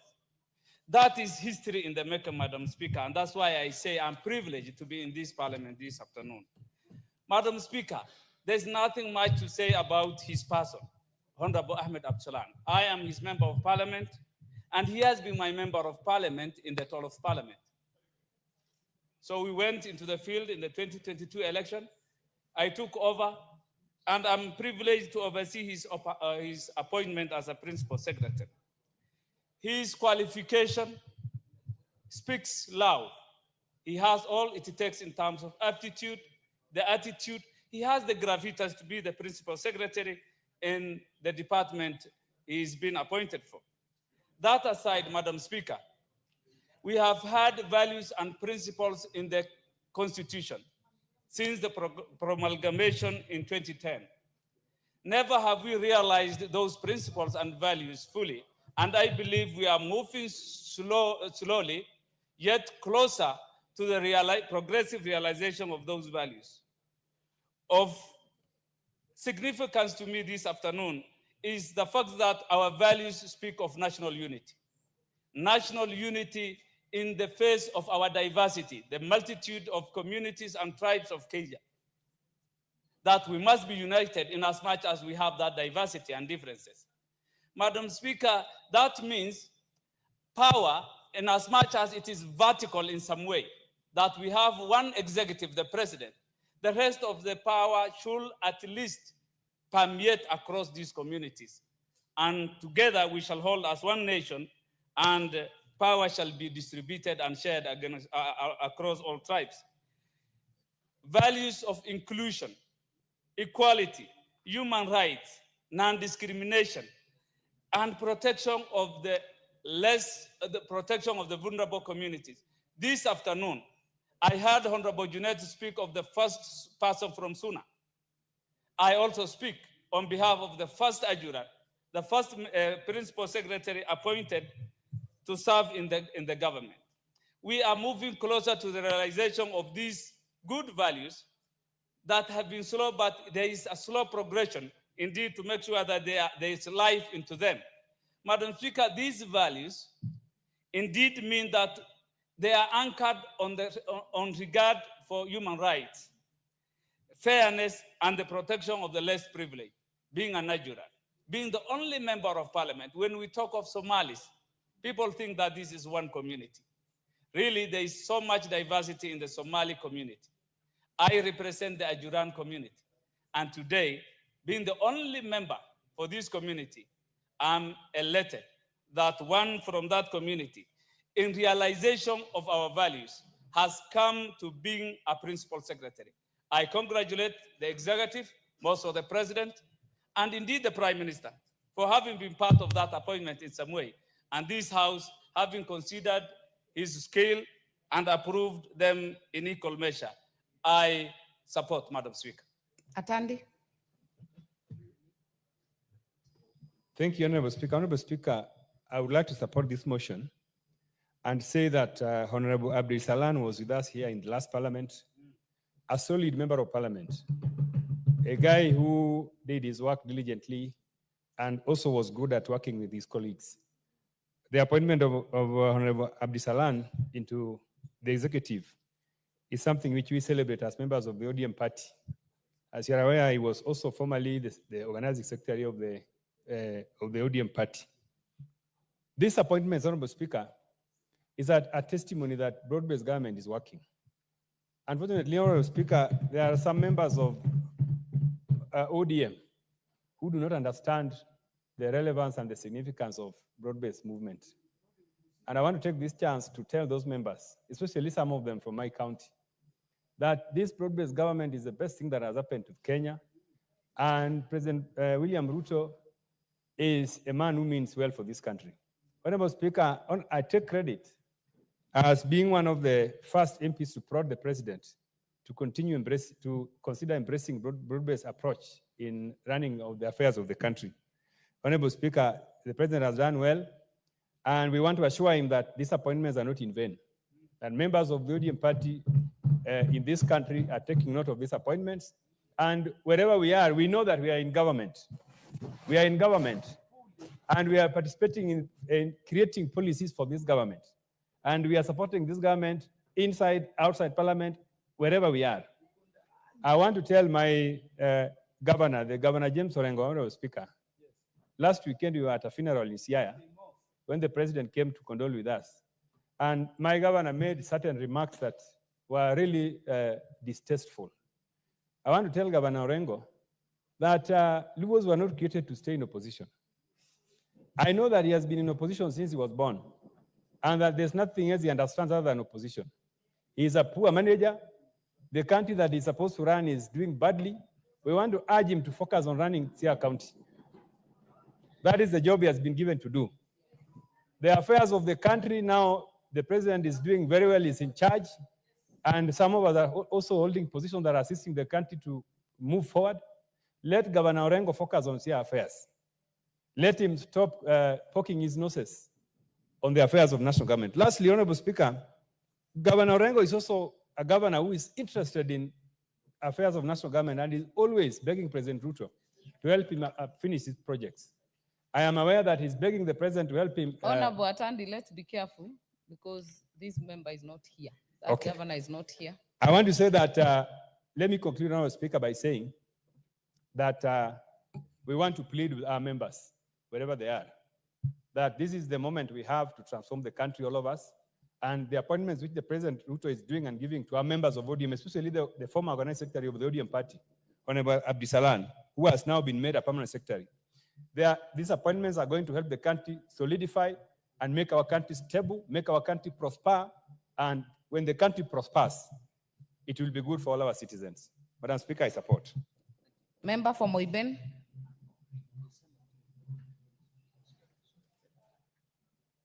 The next one. Thank you, Madam Speaker, for also giving me the opportunity to add my voice on the appointment of the 3 nominees who have been presented by the various departments, committees. Madam Speaker, I want to thank the President, Dr. William Samoei Ruto, for seeing fit that he brings the country together and opening up the government to include a broad-based government. And in that case, that is where we are experiencing first, Madam Speaker, my colleagues who have spoken ahead have given praises on the nominees who have been appointed. We had Honorable Junaid talk about Jasuba, that was the first, Suna, sorry, that was among it was the first time a nominee or somebody of that caliber to serve in the government was appointed. We had another nominee from Busia, Honorable Manyo, talked about Dr. Makoa, right? And these are people of impeccable academic progress, and they've made names in their dockets where they were serving previously. And it is going to inject fresh blood into the different ministries they are going to serve. And Madam Speaker, we wish the nominees the best, and we know they have the capability, they have the competence to serve in the various dockets. These candidates were vetted by the different committees, their papers were scrutinized, the public was also involved, and they've emerged to be the best. So we want to thank the president and his government. And we want to urge our nominees that as they take up these positions, they go in and work for Kenyans. The positions they have been given on behalf of Kenya, to change Kenya and to transform the different dockets. We have one from the three nominees for Treasury, one for planning and another one for asset management. Madam Speaker, I want to speak on the nominee who is going to serve in the Department of Planning. Honorable Barto, that motion is already gone. We are now on the internal security. All right. Thank you, Madam Speaker, for the guidance. I was just tempted to talk about NTCDF because somebody mentioned it today in the morning, and I was sitting back and imagining how can a whole former speaker, former CS talk about a member of parliament embezzling funds in NTCDF, yet there is nowhere in that docket where a member of parliament signs. We don't play any role, we only do oversight. So that's why I got carried away and got tempted because it was a burning issue. Anyway, Madam Speaker, I want to support the nominee, and the member of parliament from that region has said that he was among the very first in that village to serve in a government position. And it is also good for this broad-based government because it is now going deeper and looking at marginalized regions and picking up Kenyans from those regions to serve in government. And if you look at the credentials, Madam Speaker, this is somebody who is well-schooled. This is somebody who has been proven and tested. And I can say, and I can attest to the fact that education indeed equalizes. If it is through education that we are sitting here today in the 13th Parliament and giving praises to the nominees who decided to go to school, and somewhere on the way, the president picked them up to come and serve Kenya in the different capacities. And I want to wish them well and looking forward to having a very good working relationship in their different dockets, because I know as members of parliament, with the executive, if we work together, we will take Kenya to the next level. I rest my case, and I want to congratulate them and wish them the very best in their new assignments. Members, you have the final say. I will therefore put the question that the mover be called to reply. As many as are of that opinion say aye. Aye. As many as are of a contrary opinion say nay. The ayes have it. Mover. Thank you very much, Honorable Speaker. Honorable Speaker, when Honorable Sane there talked very passionately about the Ajuran and the people of the North, that is really the thing.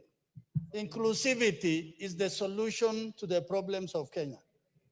And when we live in the exclusiveness, we are going to marginalize others. I must thank His Excellency the President and also His Excellency the former Prime Minister, because for the first time, I think people have gone out of their way to identify individuals who would never have been looked at or considered by many others. And I think this is the value of broad-based. Like what Honorable Atandi there said, today he is the man in charge of the budget in this house. And many years back, people will be wondering, what would somebody from this flank far area be doing in this particular office? I think we must begin to smell the coffee that Kenya is changing, and it is changing for the good. We must all rise and support the leadership of the time. With those remarks, I beg to reply. Thank you, Honorable Speaker. Honorable putting of the question. Next order. Order number 14, special motion. Consideration of nominees for appointment as principal secretaries, State Department for Children Welfare Service, and State Department for Youth Affairs and Creative Economy. Chairperson, Departmental Committee on Social Protection, Honorable Nganga.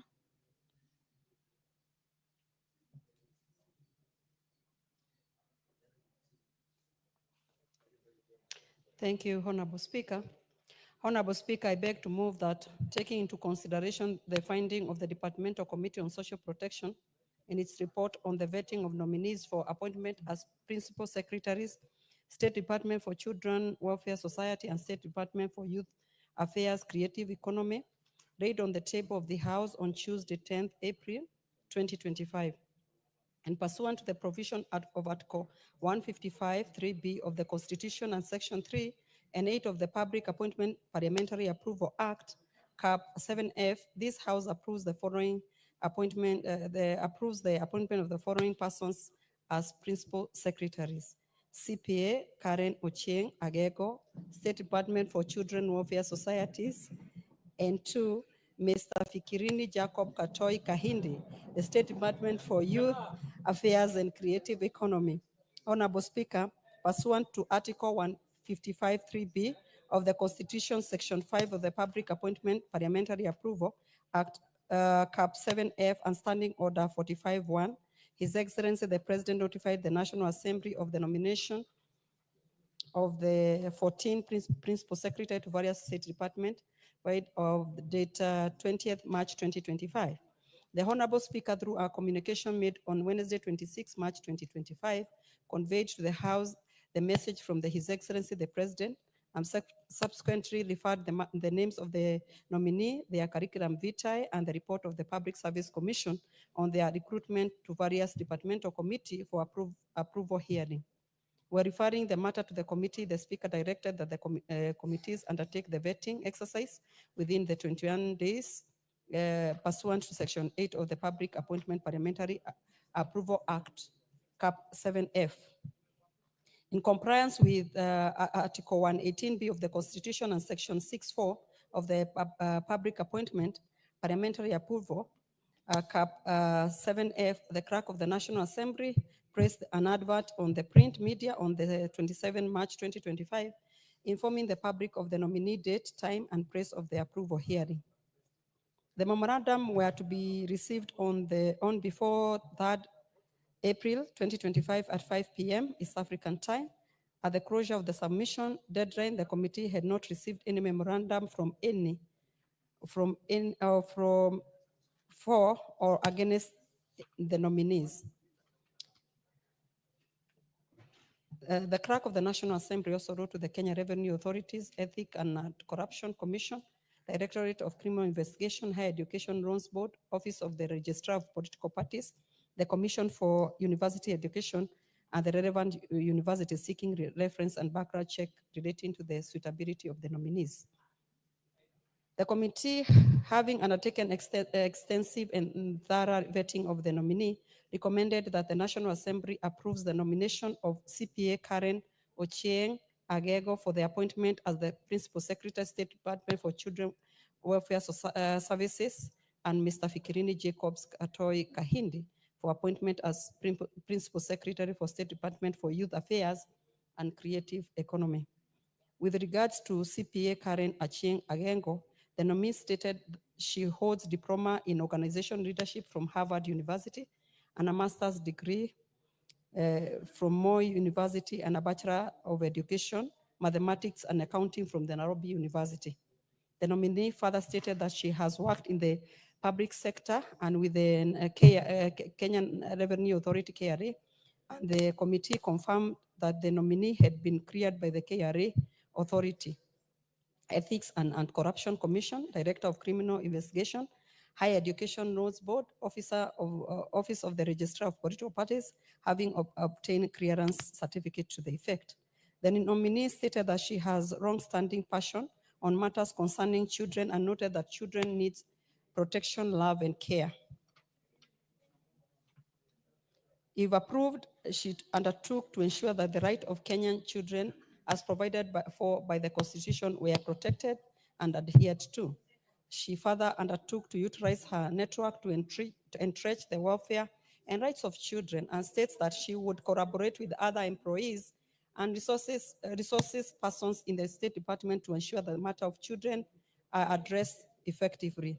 The nominee states that she had prior engagement with the Children Welfare Society of Kenya and had assessed areas where she could bring support to the society, which was supporting 1,000 children countrywide. CPA Karen added that if approved, she would ensure that access to education as a right under the Children Act is implemented. She noted that in marginalized community, many children engaged in child labor and early marriages. She proposed to undertake extensive and intensive awareness campaign in these communities to ensure children get access to education. In addition, she would create awareness on the channels available to expose such vices and retrogressive practices, including utility of the 611 hotline number used to report cases of FGM and utilize the resource center in constituencies to support the victims and give them a chance to continue with their education. Honorable Speaker, with regards to Mr. Fikirini Jacobs Katoi Kahindi, the nominee stated that he was born in Kilifi County on, thank you. Let me start that again. With regard to Mr. Fikirini Jacobs Katoi Kahindi, the nominee stated that he was born in Kilifi County on 27 June 1994 and holds a bachelor degree in arts in philosophy from Pwani University. The committee obtained verification of this documentation from Pwani University and additionally confirmed that the nominee had been cleared by KRA as well as the Anti-Corruption Commission, Directorate of Criminal Investigation, Higher Education Loans Board, Office of the Registrar of Political Parties, having obtained clearance certificate to this effect. In addition, the nominee is currently pursuing Masters of Philosophy at Pwani University and was at the research proposal writing stage of the coursework. The nominee has previously served as Director of the Governance Delivery Unit, County Government of Kilifi, and a coordinator, Gaze Sub-County Office of the Senate, Kilifi County, and under the Parliamentary Service Commission, among other areas of responsibility. If approved, the nominee indicated that he would seek to create a safe space for the young people to ventilate their views and ensure that participation of the youth in addressing their concern. On drugs and substance abuse, the nominee acknowledged that drugs abuse. There is a point of order, Honorable Alice. Honorable Kaluma. Next one, sorry. Give Honorable Kaluma the right mic. Use the next one. Now it has disappeared. Honorable Speaker, and I think as all members, we have looked at the very detailed report of the Departmental Committee on Social Protection, which has spoken to what they did during the vetting of these nominees. Honorable Speaker, would I be in order to propose for your directions, Honorable Speaker, that looking at the time and the other businesses we have to transact, and considering that we have the report already, and to allow members to debate upon moving, that the mover takes us straight away to the recommendations of the committee in respect of these nominees, because these details they have ably highlighted are in the report. Thank you, Honorable Kaluma. I think, Honorable Alice, you're doing very well. If you could just hasten on Fikirini. Thank you, Honorable Speaker. Let me finish these very important points, Honorable Karuma. Thank you. On drugs and substance abuse, the nominee acknowledged that the drugs abuse among the youth was a menace that was contributed to unproductivity among the youth. He proposed that if approved, he would implement a two-way approach combining preventive and rehabilitative measures. On rehabilitation, he would collaborate with NACADA and non-governmental organizations to make rehabilitation program accessible, as well as keep youth engaged in productive activities through the Youth Empowerment Center, which he aims to establish in every constituency. Honorable Speaker, the Social Protection Committee forward these two nominees for approval by this House with the primary objective of ensuring that the rights and welfare of the children and youth in this country are accorded the sufficient attention and priority that they deserve, with posterity in mind. Without a doubt, a nation's future greatness is determined by its present investment and in regard for its children and young people. I thus conclude by urging this House to approve CPA Karen Achieng Agego for appointment as Principal Secretary for State Department for Children's Welfare Society, and Mr. Fikirini Jacobs Katoi Kahindi for appointment as Principal Secretary, State Department for Youth Affairs and Creative Economy. And I additionally wish to request Honorable Zamzam to second this motion. Thank you. Just for the record, Honorable Alice, it is Children Welfare Services, not society. Or services. Thank you, Honorable. Thank you. Honorable Zamzam. Speaker. Asante sana Mheshimiwa Spika, na mimi kwa haraka niweze kumuunga mkono chea wangu Mheshimiwa Alice Ng'ang'a, kwa kuwa siku ya Ijumaa tuliweza kuangalia hawa walioteuliwa wawili, Karen Achieng Ang'eng'o ambaye alikuwa anaingia katika idara ya watoto na ustawi wa watoto. Mheshimiwa Spika, tukamjadili pia Fikirini Jacobs ambaye pia alikuwa anahusika na masuala ya vijana na ustawi wa uchumi ubunifu katika sekta ya vijana, Mheshimiwa Spika, kama katibu mkuu. Mheshimiwa Spika, hawa wote wawili, Karen aliweza kuonyesha ueledi wa kuweza kuangalia masuala ya watoto. Mheshimiwa Spika, tunavyofahamu katika taifa hili masuala ya watoto mengi yalikuwa yameachwa kando, hayajazingatiwa vizuri. Kwa hivyo tuliweza kumpiga msasa kufuatana na maswali ambayo tulikuwa nayo. Mheshimiwa Spika akaweza kujibu kwa ueledi, na nina imani wale maafisa ambao watakuwa wanafanya kazi chini yake wataweza pia kumuongezea katika elimu ambayo yuko nayo. Mheshimiwa Spika, wamuongezee ili apate juhudi zaidi ya kuweza kusaidia watoto. Mheshimiwa Spika, ni mtu ambaye amesoma, ni msomi, ni mwanamke jasiri. Mheshimiwa Spika, na mimi nampongeza kwa kuweza kuteuliwa katika idara hii. Mheshimiwa Spika, Mheshimiwa Spika, nikienda kwa kijana Fikirini Jacobs, tunajua vijana katika taifa hili wamekuwa na matatizo mengi sana, mpaka wengi tukawaona wakitoka barabarani. Mheshimiwa Spika, tuliweza kumuuliza Fikirini Jacobs, akatuelezea kuwa atahakikisha anaangalia masuala ya vijana, kuhakikisha kuwa nafasi za kazi, atafanya ubunifu wa nafasi za kazi, na kuna pia sekta ambayo inasaidia vijana, lakini vijana hawana uelezi kuelewa kuwa ni wapi watapata huduma. Ataweza kuhakikisha kuwa huduma katika sekta yake ya vijana atakuwa anawaelekeza vijana wote waweze kupata huduma. Mheshimiwa Spika, Fikirini pia amekuwa ni kijana jasiri. Mimi kama mama yake kutoka Mombasa County, Mheshimiwa Spika, ni mtoto ambaye nimemuona ametuinua kichwa juu. Hatukutegemea kuwa Fikirini atakuwa anajua masala ya vijana kwa uweledi, lakini alivyokuwa anaelezea kwa ukakamavu alitushika nyoyo zetu, kwa sababu tulijua vijana katika taifa hili ndio wana mtihani mkubwa, Mheshimiwa Spika, na wengi walitoka, wengi wakalaumika, lakini vijana wamesoma, wengine wamesoma yani katika idara tofauti tofauti, Mheshimiwa Spika, wamebobea katika masala tofauti, Mheshimiwa Spika, kama blue economy ama uchumi samawati na mambo mengi sana, lakini hawajapata mwanya wa kuweza kupata ajira, hawajapata mtu wa kuweza kuwaelekeza. Mheshimiwa Spika, huyu kijana amefanya mabadiliko makubwa sana ndani ya Kilifi. Wale bodaboda ambao siku zote walikuwa wanachukuliwa kama watu wabaya, amewachukua wale vijana akawawekea sako, akawaletea wale investors, wakaja nao wakawapa mbinu ya kuweza kuwekeza. Sasa katika Kenya nzima ile sako ya Kilifi ndio sako ambayo imebobea katika bodaboda kwa sababu ya akili ya kijana mdogo ambaye anaitwa Fikirini Jacobs. Kwa hiyo yale maneno alikuwa anazungumza na chair wangu aweza kukubali. Sisi tulikuwa na raha mpaka tulikuwa tutaka tumwambia maswali mengine wacha uende zako, lakini katika ile mwelekeo ambao tulikuwa nao ilikuwa lazima tumalize masala yote. Kwa hiyo mimi nampongeza sana Fikirini Jacobs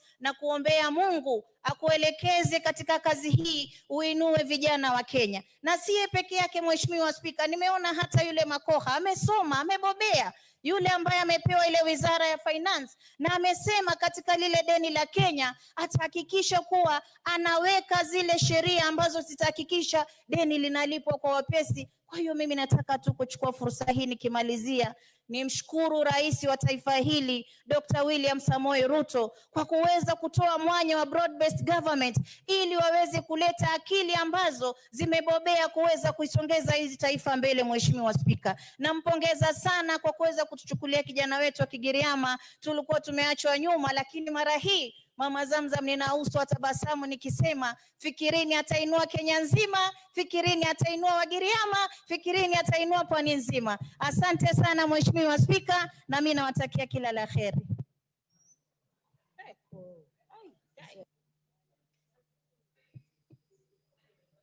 Mheshimiwa Zamzam, haujamalizia.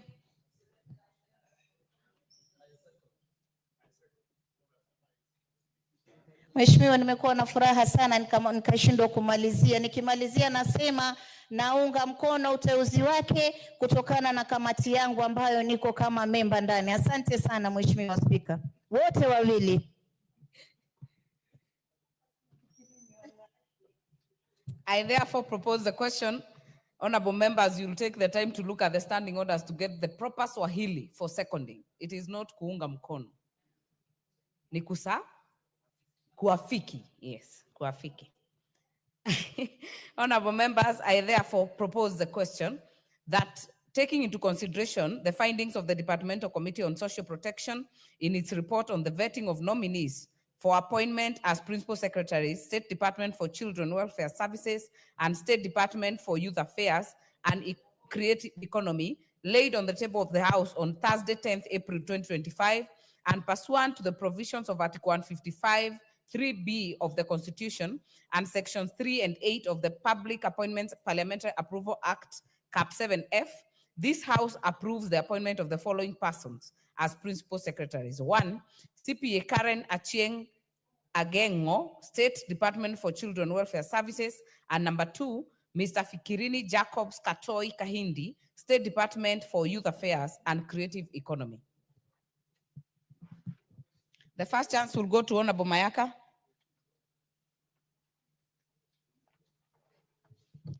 Shukran sana Mheshimiwa Spika kwa kunipa nafasi hii ili niweze kuchangia mswada huu wa kimaalumu wa kuwaunga mkono wateule wa Permanent Secretary ambao ni Mheshimiwa CPA Karen na Mheshimiwa Fikirini.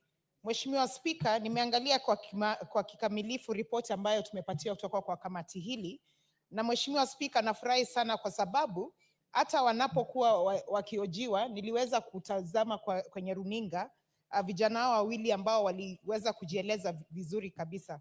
Mheshimiwa Spika, kwanza kabisa Mheshimiwa CPA Karen amehitimu kimasomo na pia alijieleza vizuri sana ile passion ambayo yako nayo katika kueneza mambo ambayo inawahusu watoto na huduma yao. Mheshimiwa Spika, tukikuja kwa Mheshimiwa Fikirini, ambaye huyu ni kijana ambaye namjua vizuri sana. Mheshimiwa Fikirini ni kijana tumekuwa pamoja katika chama cha ODM kama vijana. Mheshimiwa Fikirini kama wengine wetu tumekuzwa na baba Raila Amolo Odinga, na Mheshimiwa Fikirini amehitimu kimasomo, ni kijana mchapakazi, ni kijana ambaye ako na sauti ya vijana, ni kijana ambaye ameonyesha katika ile kazi ambayo amekuwa akifanya, amesaidia vijana sana. Kwa hivyo Mheshimiwa Spika, tunataka kushukuru kamati hii kwa kuweza kutupatia ripoti ambayo inaonyesha kweli kabisa vijana hawa wawili wamehitimu. Na Mheshimiwa Spika, nataka tu kuambia vijana wa nchi hii ya kwamba hii ni kielelezo wazi ya kwamba kijana yoyote anaweza pata kazi kubwa kama hii. Kwa sababu Mheshimiwa Fikirini ambaye ametoka huko Kilifi, hakuna mtu ambaye angejua ya kwamba aliweza kuhitimu hivi. Lakini alijieleza vizuri, alijieleza kinagaubaga. Na Mheshimiwa Spika, nataka tu kuwahimiza wenzangu na Wakenya wote ya kwamba tumeona ya kwamba kweli kabisa hii broad-based government ina support sana maneno ya kuleta watu ambao wamehitimu kwa kufanya kazi. Mheshimiwa Spika, nataka kumshukuru sana baba Raila Amolo Odinga kwa kutupa wateule ambao wamehitimu kama Mheshimiwa Fikirini, Mheshimiwa CPA Karen, Mheshimiwa Makoha, Mheshimiwa Cyril na Mheshimiwa Ahmed. Hao wote wameonyesha ya kwamba wamehitimu na watachapa kazi. Na pia Mheshimiwa Spika, nataka kuchukua fursa hii nimshukuru rais wa nchi hii kwa sababu sasa ameonelea ya kwamba ni vizuri tuwe na watu ambao wametoka katika eneo mbalimbali ya nchi hii ambao wanaweza tumikia serikali katika hali hii ya juu. Kwa hivyo Mheshimiwa Spika, kwa hayo mafupi nataka kueneza nyumba hii tuweze kupitisha hawa vijana, na pia nataka kuwahimiza wenzangu ya kwamba tukiwa huko nje lazima tuzidi tukiambia watu ya kwamba wacha tupatie serikali opportunity ya kufanya kazi katika nchi hii. Wacha tuwache hao watu ambao wamehitimu waweze kutumikia katika nchi hii ili tuweze kuonyesha ya kwamba kana kwamba ya kweli broad-based government inaweza fanya kazi mzuri. Kwa hayo machache Mheshimiwa Spika, ningependa kuunga mjadala huu wa kimaalumu. Shukran sana. Asante sana Mheshimiwa Mayaka. Nafikiri uongozi wa kamati ambayo inaleta utangamano wa Afrika Mashariki umekutia motisha kutumia Kiswahili kwenye bunge hili. Haya, nitampa nafasi hii mbunge wa Kilifi, Mheshimiwa Gertrude Mbayu.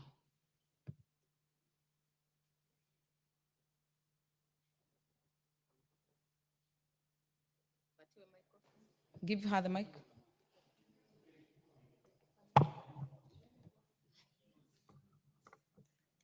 Asante Madam Speaker. Wacha nichukue fursa hii nikushukuru kunipa nafasi.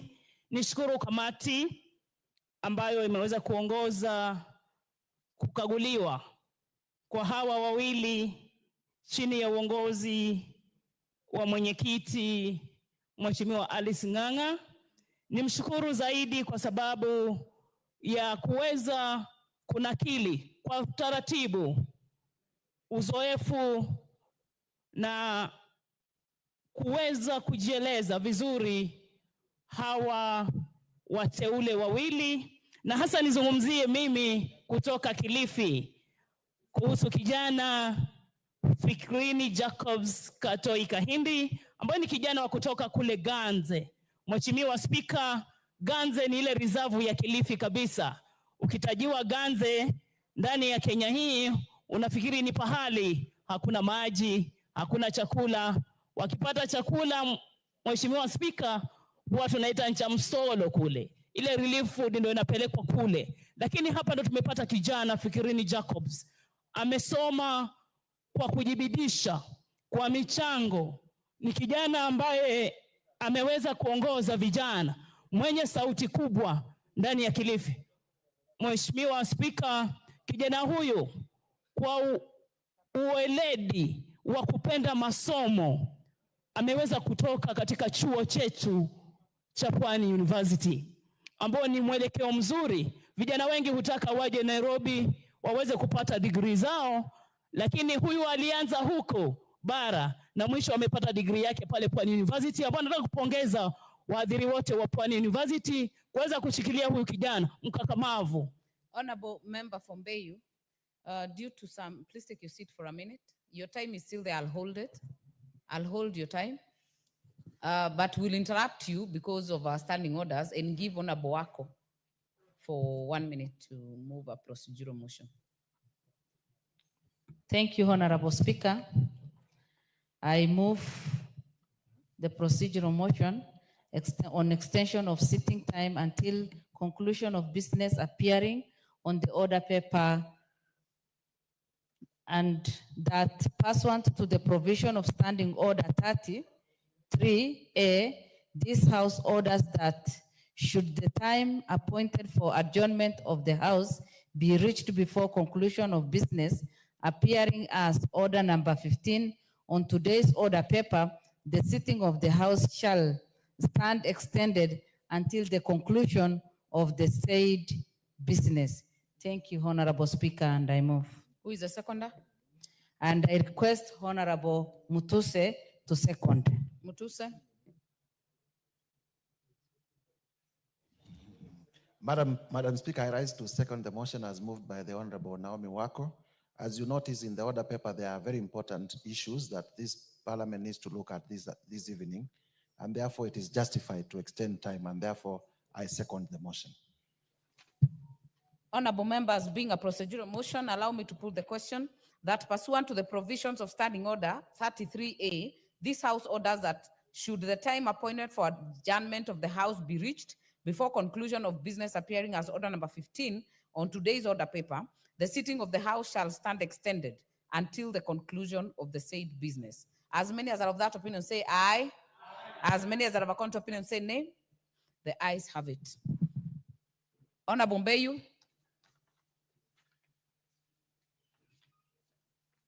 Continue. Give her the mic.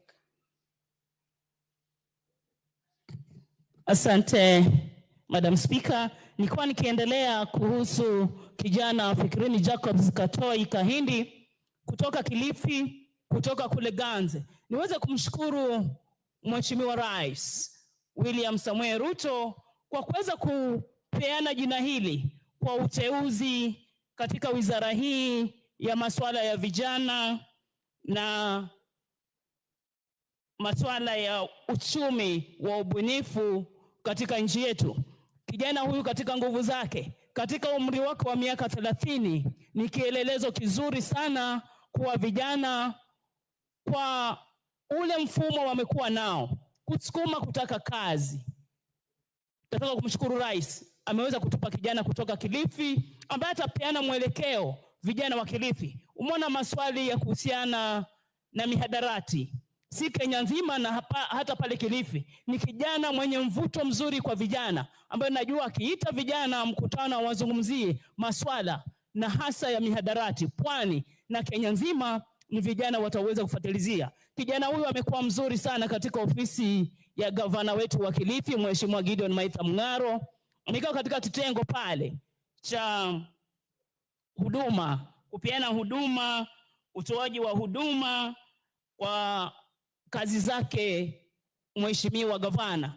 Na ni kijana mwenye maarifa, angeweza kutoa taarifa katika mikutano bila kuangalia karatasi, na aweze kuangazia kazi zote za Mheshimiwa gavana Mung'aro katika mikutano yake yote. Kwa hivyo nataka kumshukuru Rais, kamati hii kubwa sana ikiongezwa na dadangu Alice Ng'ang'a kwa kuweza kumpitisha huyu kijana. Tunajua atakuwa wa muhimu sana masuala ya vijana na uchumi ubunifu ndani ya Kenya nzima, na sisi wa Kilifi tunataka tushukuru. Na mimi hasa, ukijua Mheshimiwa Spika, nimekuwa mpinzani sana masuala ya serikali, lakini kwa hili niseme asante Mheshimiwa Rais na Kilifi nzima, na kwa niaba ya viongozi wa Kilifi ndani ya bunge hili, wabunge wote, tupeane shukrani zetu kwa Mheshimiwa Rais. Amchukue kijana huyu, atakuwa akifanya kazi ya Kenya nzima, na nimshukuru babangu Raila Amolo Odinga kwa kuweza kuitikia kijana huyu aweze kuteuliwa, na najua ni kijana wake wa sauti kubwa sana, angesimama kwa mikutano akitetea, lakini amruhusu saizi akafanye kazi ya serikali, na sisi kama viongozi wa Kilifi tumeweza kulikubali hiyo. Asante Mheshimiwa Spika, asante sana. Thank you. Honorable members, I think I don't see a lot of interest on this one. Can I call the mover?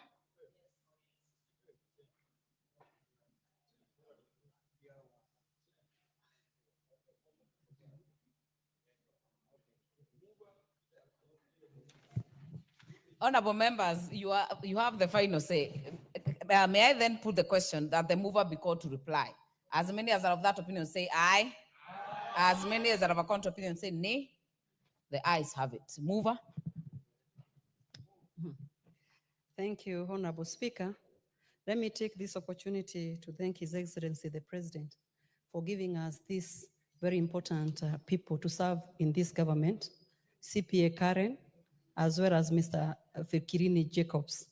I also want to thank this House. If approved, we have two very dedicated principal secretaries who serve very well in this country. So, Honorable Speaker, if these two PSs pass tomorrow, I can assure this House that they are very dedicated. CPA Karen is very dedicated to serving the ministry on behalf of the children of this nation, as well as Mr. Fikirini on behalf of the youth of this nation. And I know they are going to do a very good job. We wish them all the best in their work. Thank you very much. Thank you. We shall defer the putting of the question. Before we go to the next order, allow me to indulge on Abukeje. You have a paper to lay and immediately move the notice of motion on the same.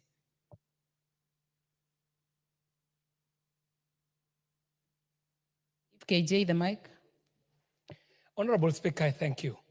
And Honorable Speaker, I beg to lay the following paper on the table of the House today, Tuesday, 15th April 2025.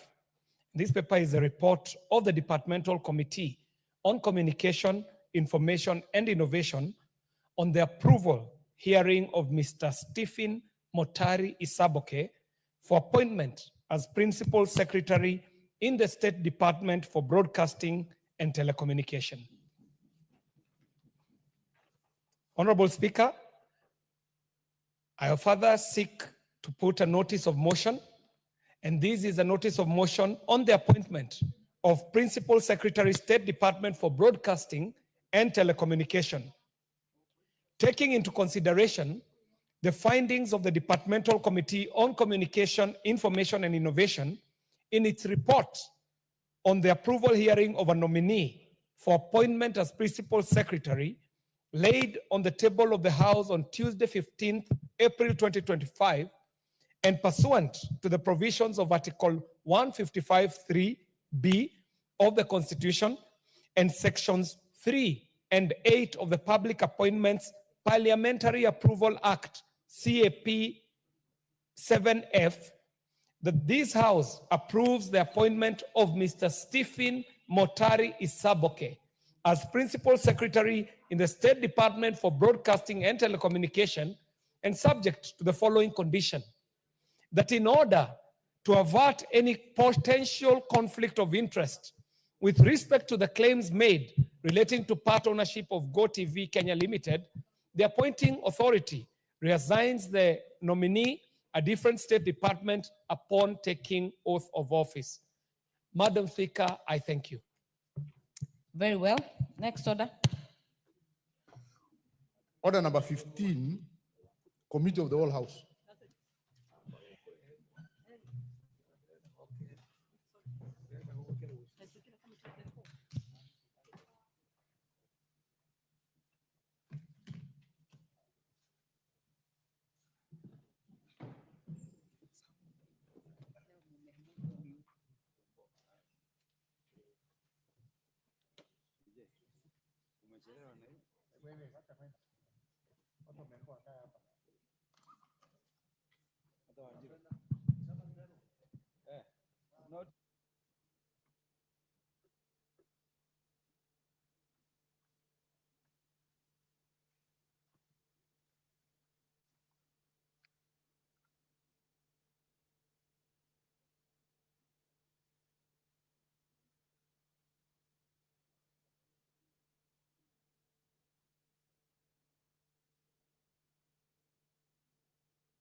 Honorable members, honorable members, we are now in the Committee of the Whole House.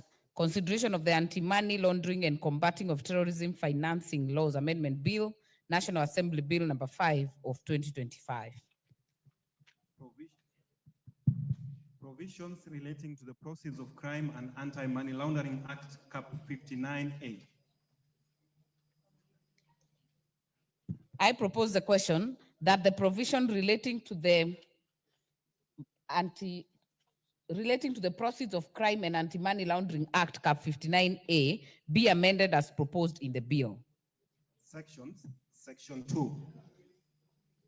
I propose the question that Section 2 be amended as proposed in the bill. Mover, Lisa? Yes, it has an amendment. Mover? Is that close to? Yes. Okay. Section 2.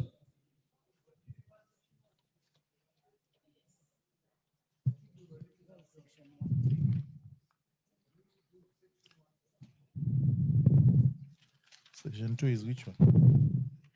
I have close to.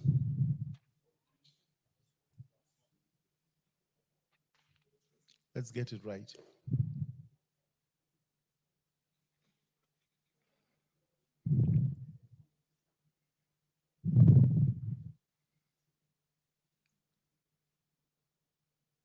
Close one?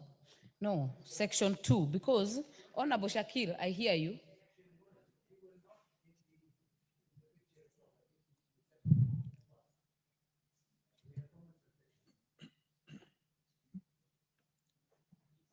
Honorable members, because what I have, I know we have to follow the procedure.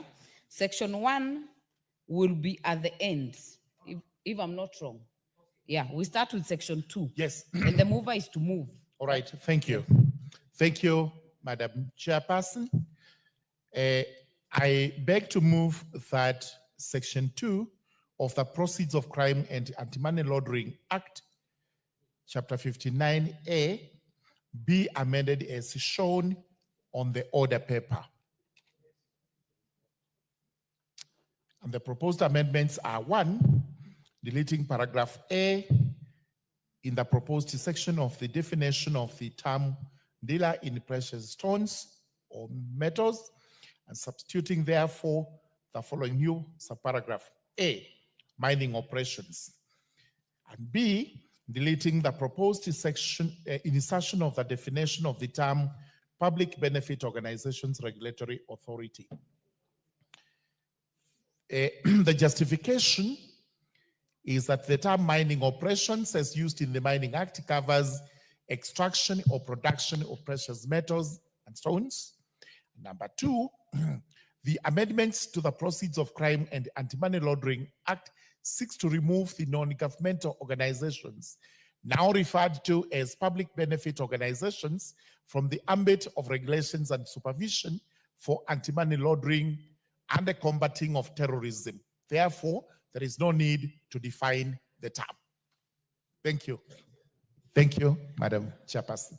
Therefore, I propose the question that Section 2 be amended as proposed by the chair of JLAC. If you intend to speak on this, kindly use the intervention. If not, get the card out of intervention. Bayu, are you on this? She's not even hearing me. Honorable Shakir. Thank you very much. You know, Section 2 that has been proposed has done a very good thing because it's extended the regulatory scope of this particular very important act. As you understand, mining operations have been the bane of illicit financial flows, and also have affected greatly the economy of this country and put us back on the gray list of the financial market. So I recommend and approve that section, as proposed, Section 2, 1, be approved. Furthermore, Madam, The issue of public benefit organizations regulatory authority, I support that deletion from there.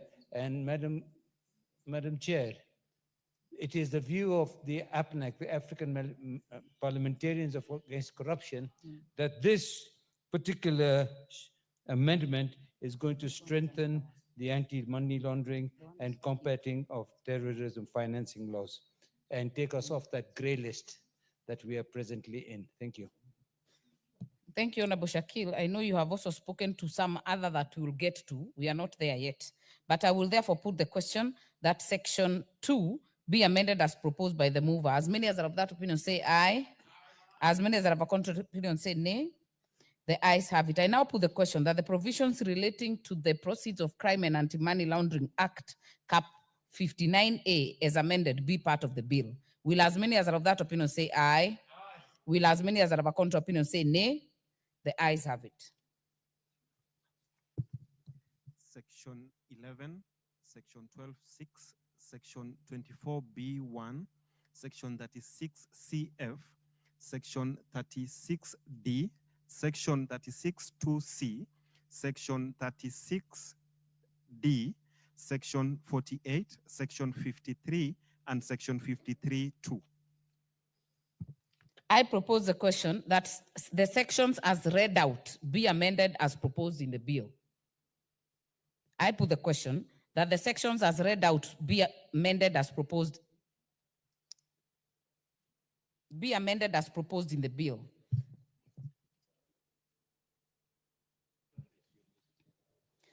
Okay, I therefore put the question, will as many as are of that opinion say aye? As many as are of a contrary opinion say nay? The ayes have it. Additional sections, Section 53.2A, Section 53.3, Section 53.4, Section 53.5, Section 53A3, Section 53A4, Section 53A, Section 54A5, Section 54C3A, Section 54F1, and Section 54F2. I propose the question that the sections as read out be amended as proposed in the bill. I put the question that the sections as read out be amended as proposed in the bill. Will as many as are of that opinion say aye? Will as many as are of a contrary opinion say nay? The ayes have it. Section 55A. I propose the question that section 55A be amended as proposed in the bill. There is a proposed amendment, mover. Thank you, Madam Chairperson.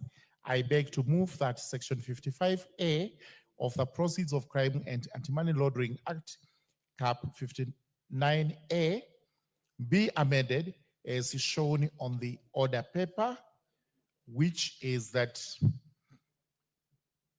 we delete the proposed amendment and substitute therefore with the following new provision. Begins with delete the head note and substitute it with the following new head note: Assets Recovery Agency Advisory Board. Then in number 3, we delete the proposed amendments to Section 55A1 of the Proceeds of Crime and the Anti-Money Laundering Act, and substituting therefore the following new amendment. The provision is Section 55A1. We delete the opening statement of subsection 1 and substitute therefore the following new opening statement. There is established an advisory board to be known as the Assets Recovery Agency Advisory Board, which shall consist of, and the justification to this is that we have to correct the error in the name of the advisory board, which used to be called the Assets Recovery Advisory Board instead of Assets Recovery Agency Advisory Board. I think that is Very well. I therefore propose the question that Section 55A be amended as proposed by the mover. Shakil. Madam Chair, I support that. In fact, that one was causing a very big problem when we were trying to deal with the Financial Action Task Force. And initially, This was called the STAR Initiative, Stolen Asset Recovery. And I remember working in it in Panama over 12 years ago. This has now strengthened that particular thing and sorted out our problem. I recommend. Thank you. I therefore put the question that section 55A be amended as proposed by the mover. As many as are of that opinion say aye. As many as are of a contrary opinion say nay. The ayes have it. Section 55A1. I propose the question that section 55A1 be amended as proposed in the bill. Mover. Honorable Chairperson, I beg to move that section 55A1 be amended as shown on the order paper, which again is to delete the opening statement of subsection 1 and substitute therefore with this new opening statement that there is established the advisory board to be known as the Assets Recovery Agency Advisory Board, which shall consist of, justification is as above, we have to properly name the advisory board to the Assets Recovery Agency. I propose the question that section 55A1 be amended as proposed by the mover. I put the question that section 55A1 be amended as proposed by the mover. As many as are of that opinion say aye. As many as are of a contrary opinion say nay. The ayes have it. Section 55A1K, Section 55G, Section 61(1), Section 61(5)(3), Section 64(1), Section 64(6), Section 64(7) and 8, Section 67(1) and 2, Section 68(1), Section 71(1), and Section 75(2). I propose the question that the sections as read out be amended as proposed in the bill. I put the question that the sections as read out be amended as proposed in the bill. Will as many as are of that opinion say aye? Will as many as are of a contrary opinion say nay? The ayes have it. Additional section 82(1), Section 83(1), Section 83(4), Section 85(1), Section 86(1), Section 86(1)A, Section 91 and 2, Section 93(4) and 5, Section 94(5) and Section 94(4) and 5, Section 95(1) and 2, Section 99(1), Section 103(1) and 2, Section 103(3), Section 105(1), Section 106(1), Section 107(1) and 2, Section 107(3)C, Section 107(5), Section 124(3), Section 130C, and Section 134 and first schedule. I propose the question that the sections as read out be amended as proposed in the bill. I put the question that the sections as read out as amended be amended as proposed in the bill. Will as many as are of that opinion say aye? Will as many as are of a contrary opinion say nay? The ayes have it.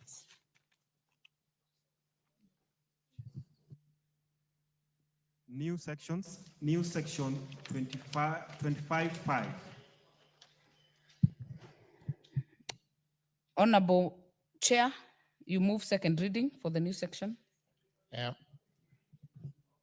Honorable Chairperson, I beg to move that the new section 25(5) be now read a second time. Together with section 25(6), and the proposals are for section 25(5), we delete paragraph A and substitute therefore with a new paragraph A to read as follows. The appointment is for a single term of 6 years and is not eligible for reappointment. By doing so, it calls for deletion of section 25(6). Yes, section 25(6). The justification is that we have to align the term limit of the Director General of the Financial Reporting Center with the term limits of heads of counterpart agencies, such as the Ethics and Anti-Corruption Commission, whose secretary and CEO as a 1 6-year non-renewable term. The amendment also seeks to clean up the paragraph. I call upon the Honorable Mutusa to second. You don't need a second, Honorable Chair, on this one.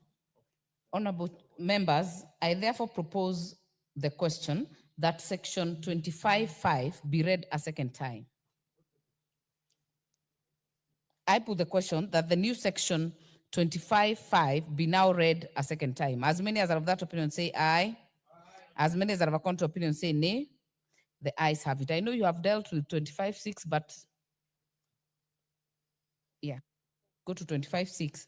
Allow me to propose the question that the new section 25(5) be part of the bill. And I put the question that the new section 25(5) be part of the bill. As many as are of that opinion say aye. As many as are of a contrary opinion say nay. The ayes have it. New section 25(6). I know you have dealt with it, but just go on record. Purposes, I do move that the new section 25(6) be now read a second time. And the proposal is that we actually delete that particular subsection. And it's purely to align with section 25(5) regarding the term of office of the Director General of the Financial Reporting Center. And the purpose is purely to make sure that the section is actually cleaned up. I therefore propose the question that the new section 25(6) be read a second time. I put the question that the new section 25(6) be now read a second time. As many as are of that opinion say aye. As many as are of a contrary opinion say nay. The ayes have it. I now propose the question that the new section 25(6) be part of the bill. I put the question that the new section 25(6) be part of the bill. As many as are of that opinion say aye. As many as are of a contrary opinion say nay. The ayes have it.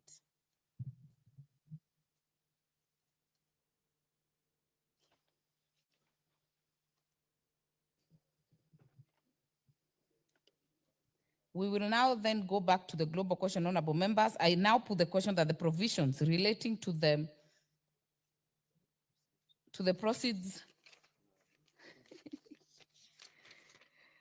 I now put the question that the provisions relating to the Proceeds of Crime and Anti-Money Laundering Act, Cap 59A, as amended, be part of the bill. Will as many as are of that opinion say aye? Will as many as are of a contrary opinion say nay? The ayes have it. Provisions relating to the Prevention of Terrorism Act, Cap 59B.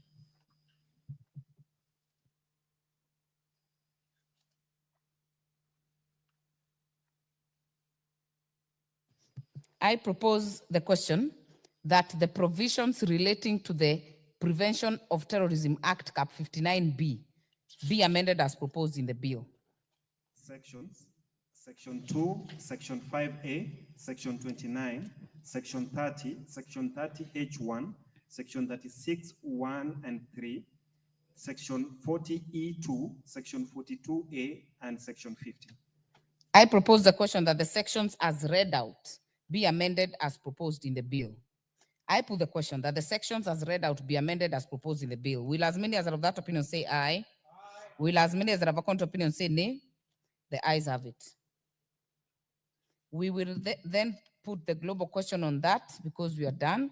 I put the question that the provisions relating to the Prevention of Terrorism Act, Cap 59B, be part of the bill. Will as many as are of that opinion say aye? Will as many as are of a contrary opinion say nay? The ayes have it. Provisions relating to the Betting, Lotteries, and Gaming Act, Cap 131.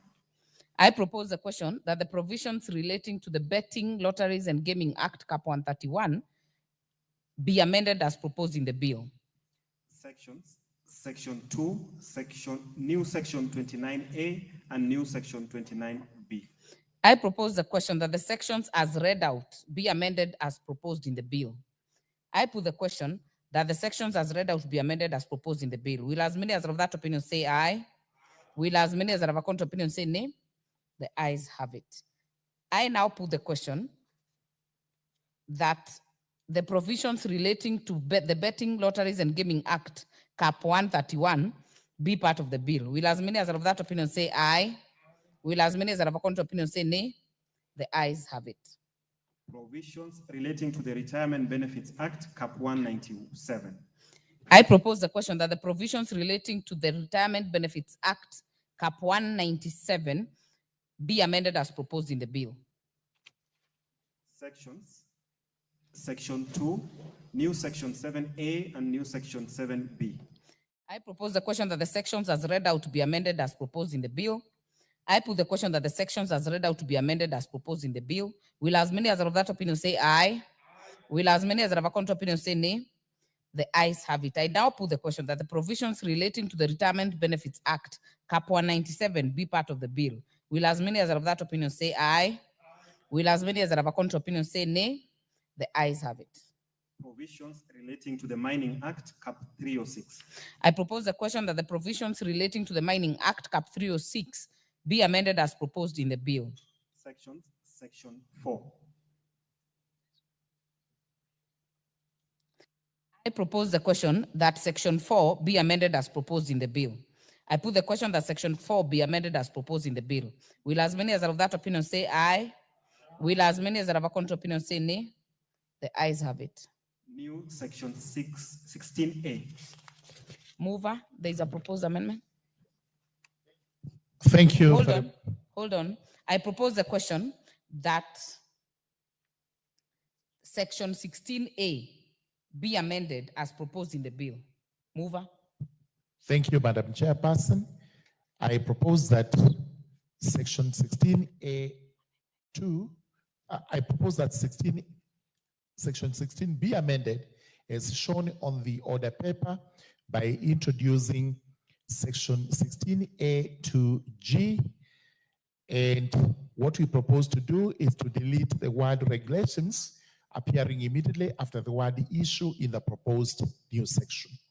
The rationale is that under the Mining Act, regulations are made by the Cabinet Secretary and not the Director of Mines as proposed in the proposed amendment.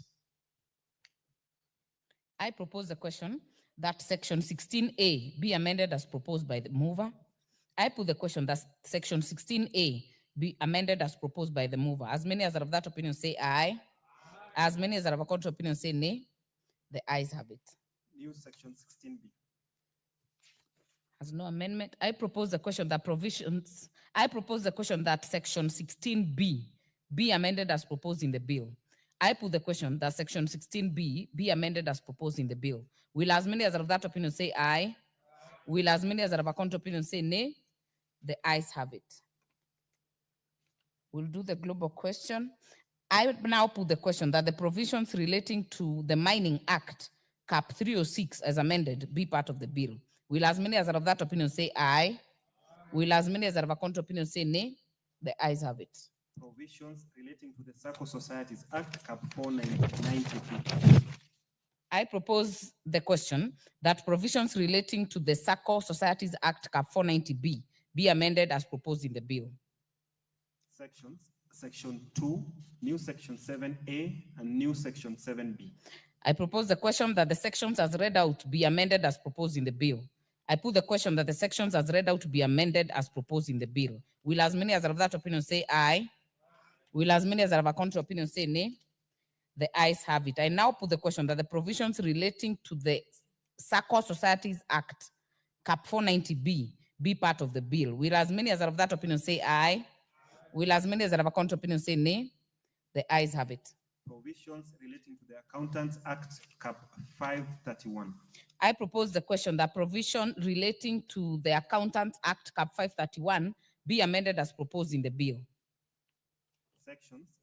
Section 2(1), new section 8A and new section 8B. I propose the question that the sections as read out be amended as proposed in the bill. I now put the question that the sections as read out be amended as proposed in the bill. Will as many as are of that opinion say aye? Will as many as are of a contrary opinion say nay?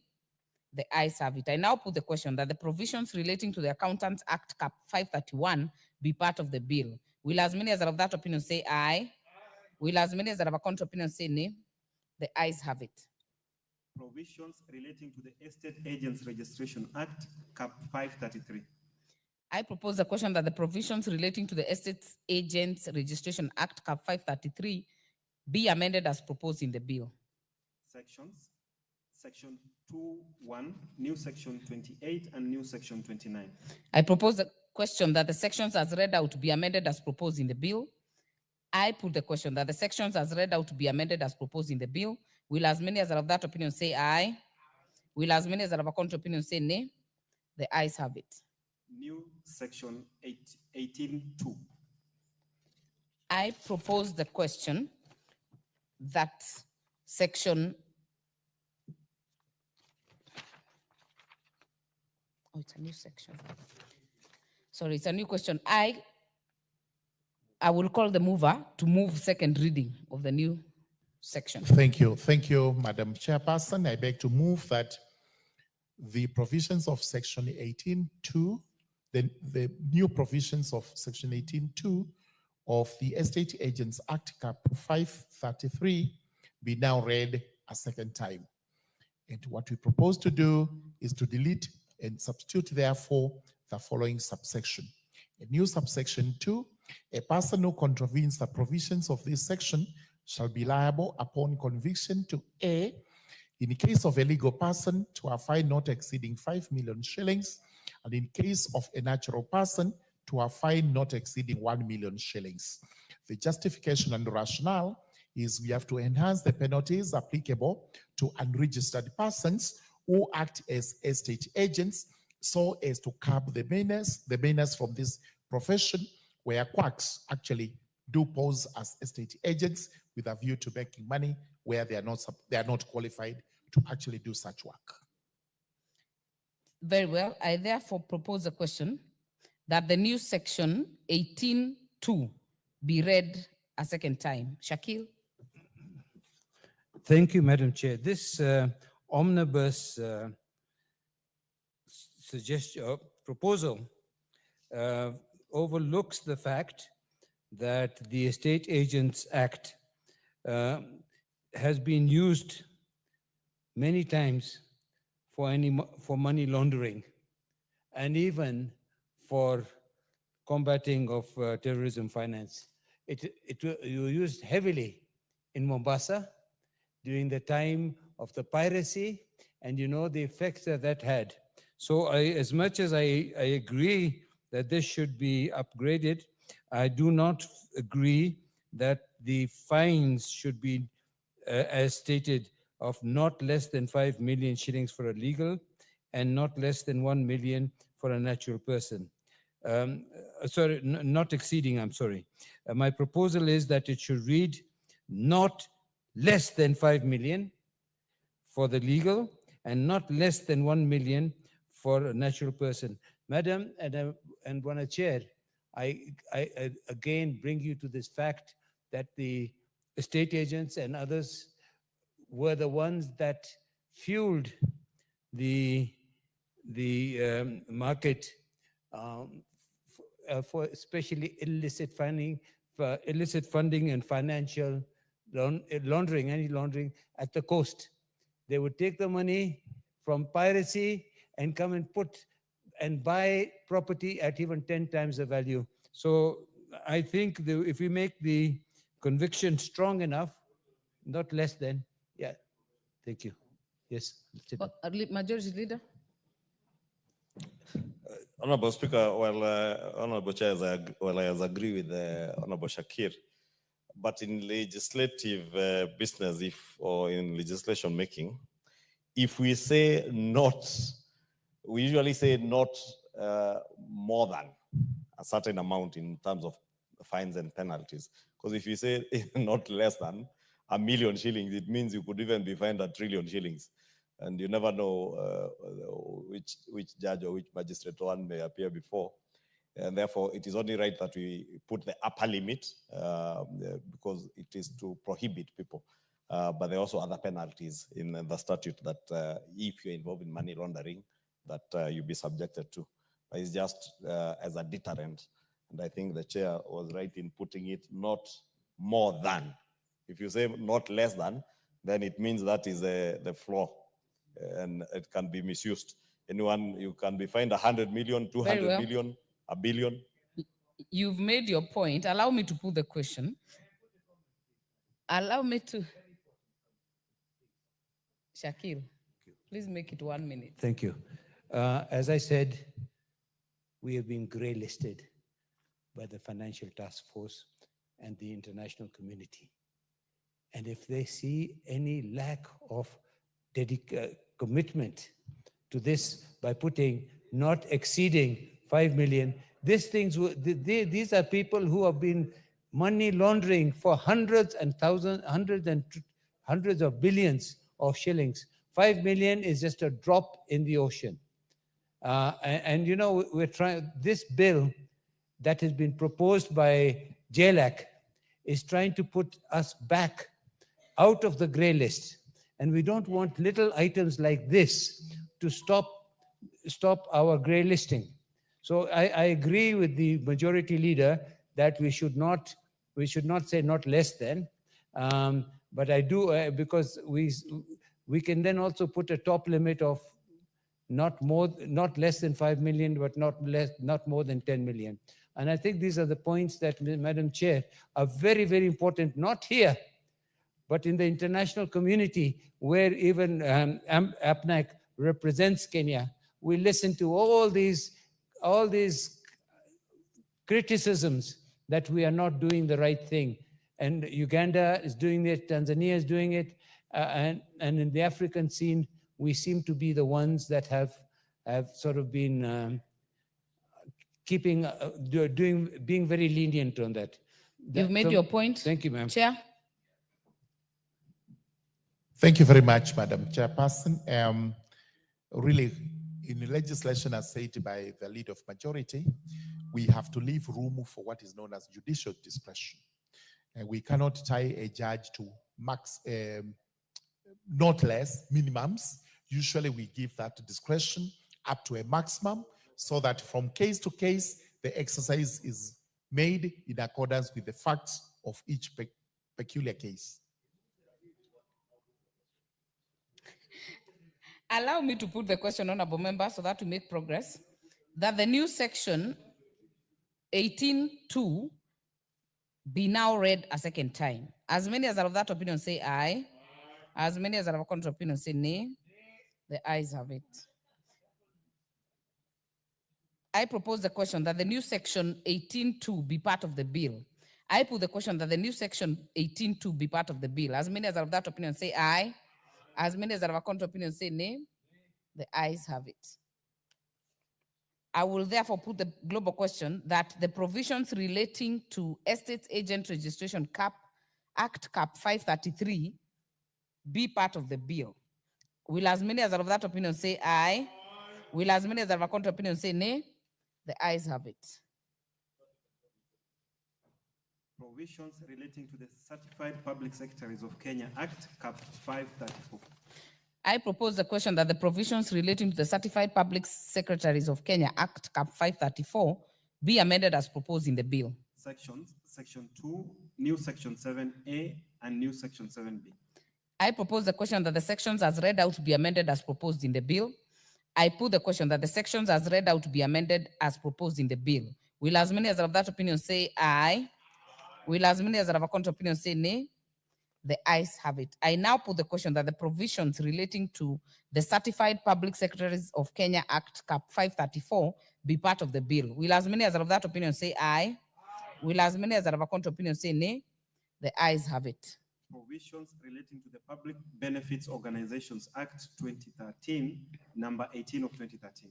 I propose the question that the provisions relating to the Public Benefits Organizations Act 2013, number 18 of 2013, be amended as proposed in the bill. Sections. Hold on. We have to read out the sections. Section 2, Section 3, and new Section 43A. I propose the question that the sections as read out be amended as proposed in the bill. Majority Leader. Honorable Chair, I wanted to say it's critical that we bring the public benefit organizations under the ambit of the Anti-Money Laundering and Terrorism Financing Laws Act. Because, Honorable Speaker, as Honorable Shakir was contributing on the need to also bring the estate agents under the ambit of this act. Also, the public benefit organizations Act, as we enacted, allowed very many NGOs and non-governmental bodies, non-profit making organizations to even attract funding from outside the country. And there are many, Honorable Speaker, that have been involved in money laundering. And people now register public benefit organizations or non-government organizations with the sole intent of laundering money, either for terrorism financing or even for just laundering to clean up money that is stolen from elsewhere. And Honorable Speaker, it is imperative, especially those of very unstable countries in the neighborhood of our country, where we have seen many people from those countries where there are unstable governments, laundering money from their countries and coming, bringing it to the country, using what are billed as NGOs or non-profit making organizations or PBOs. And therefore, it's imperative that we support these amendments. We now bring into the ambit of the anti-money laundering and terrorism financing laws in Kenya, the PBOs. Thank you, Honorable Speaker. I support. Shakil. Thank you, Thank you, Bona Majority Leader. It shows that you're really on the ball here. As much as I dislike the policies of Trump, there are certain things that he has said make great sense, like USAID and others. The money is being misused to lead us the wrong direction. So this public benefits organization we're talking about also include the international public benefits, what do they call them, NGOs. So I do recommend very strongly that the recommendation and the comments that the Majority Leader has given be acknowledged and be included in the preamble of this particular discussion. Thank you, Madam. Very well. I therefore put the question that the sections as read out be amended as proposed in the bill. Will as many as are of that opinion say aye? Aye. Will as many as are of a contrary opinion say nay? The ayes have it. I now put the question that the provisions relating to the Public Benefits Organizations Act 2013, number 18 of 2013, be part of the bill. Will as many as are of that opinion say aye? Will as many as are of a contrary opinion say nay? The ayes have it. Clause 2. I propose the question. The question that clause 2 be part of the bill. No amendment. I put the question that clause 2 be part of the bill. Will as many as are of that opinion say aye? Will as many as are of a contrary opinion say nay? The ayes have it. New clauses. New clause 3. Chairperson, mover to move second reading. Thank you. Honorable Chairperson, I beg to move that the new clause 3 of the bill be read a second time. What we propose to do is to make a provision on the limitation to state that a person who immediately before the commencement of this act held the office of the Director General of the Financial Reporting Center shall continue to hold that office as if appointed under Section 25 of the Proceedings of Crime and Money Laundering Act. We make a new subsection 2 that the term of a person who continues in office under subsection 1 shall not exceed 6 years from the date of the second appointment. This is purely to align it with the number 1, and the rationale is to provide for the transition for the current Director General of the FRC in light to the amendment we have made regarding the term of office. So we do not actually dismiss this person by virtue of legislation. I beg to move. Thank you. I therefore propose the question that the new clause 3 be read a second time. Yes, Majority Leader. Chair, I rise to support this amendment because, Honorable Speaker, as a committee has proposed also to align the term of the Director General of the Financial Reporting Center with that of similar offices like that of the Director of EACC. Because, Honorable Speaker, what happens in countries like ours, if you are serving a 2-term or a term that is renewable, probably the way it has been that you serve a term of 4 years that is renewable, then people get compromised in their first term because you want to be in the business of pleasing people, not doing what you ought to be doing. And that was the basis on which even EACC, the director general, is it the director general or the CEO of EACC, serves a 6-year term, so that when you are given that office, you work impartially without the need to please anybody for renewal of the term. And it's also important, Honorable Speaker, that because of the sensitivity of this office, you do not, by operationalization of this law, bring to an abrupt end the term of the current DG, so that we allow him a transition period of another 2 years to finish a 6-year period. And thereafter, then we can get into the business of embarking on recruitment of a new DG. And I support, therefore, even that transitional clause. Very quickly, Mutuse.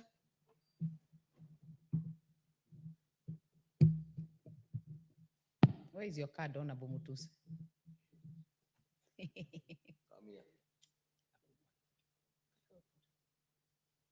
Okay, close to you. Thank you, Chair. In support of the amendment, you know, as the Honorable Shakil has ably articulated, we are at a precarious position with the Financial Action Task Force. We are grey listed. Tanzania, Uganda have been lifted, Tanzania are just about to be lifted. And therefore, we did smooth transition so that what we are doing in terms of lifting our country from the grey listing continues. And that's why the committee thought it was important so that the current Director General is given ample time to complete the process. You do not bring his term to an abrupt end and therefore affect the efforts that the country is making in terms of its international financial obligations. Very well. I therefore put the question that the new clause 3 be part of the bill. As many as are of that opinion say aye. As many as are of a contrary opinion say nay. The ayes have it. Title. I propose the question that the title be the title of the bill. I put the question that the title be the title of the bill. As many as are of that opinion say aye. As many as are of a contrary opinion say nay. The ayes have it. Clause 1. I call the mover to move second reading. No, there is a proposed amendment, but allow me to first propose that clause 1 be part of the bill. Mover, there is a proposed amendment. Thank you, Madam Chairperson. I beg to move that clause 1 of the bill be amended as shown on the order paper. What we are doing is that we just need to change and insert what is known as a commencement date. That date is going to be the date of publication in the Kenya Gazette as soon as this is assented to. So we will have that immediately after the expression 2025. And that's really the justification, is to bring this, to state when this will come into force, the commencement date of the amended act. Thank you. I therefore propose a question that clause 1 as amended, clause 1 be amended as proposed by the chair.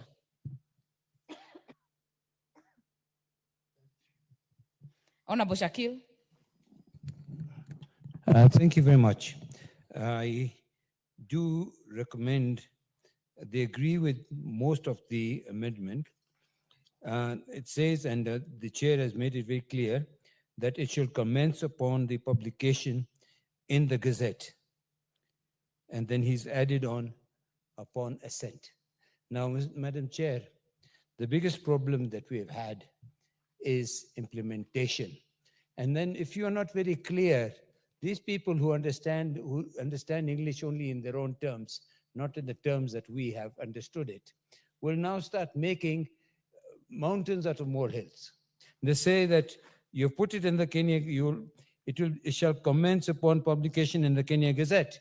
And that has been a history here that we have delayed the publication of the Kenya Gazette.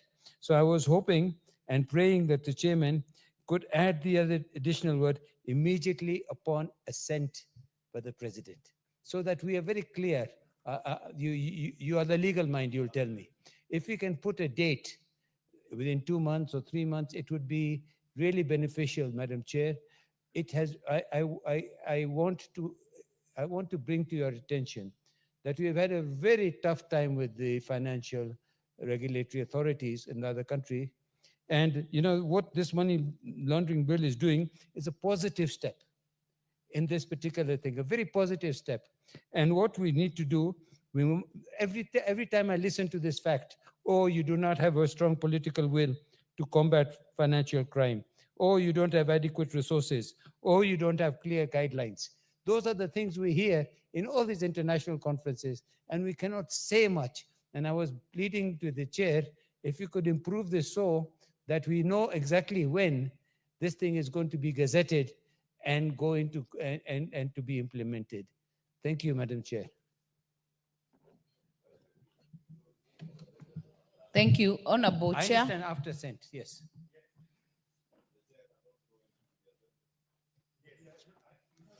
Honorable Majority Leader, you're totally out of Give me order. this one. Thank you very Chair much. Jailak. Thank you very much, Madam Chairperson.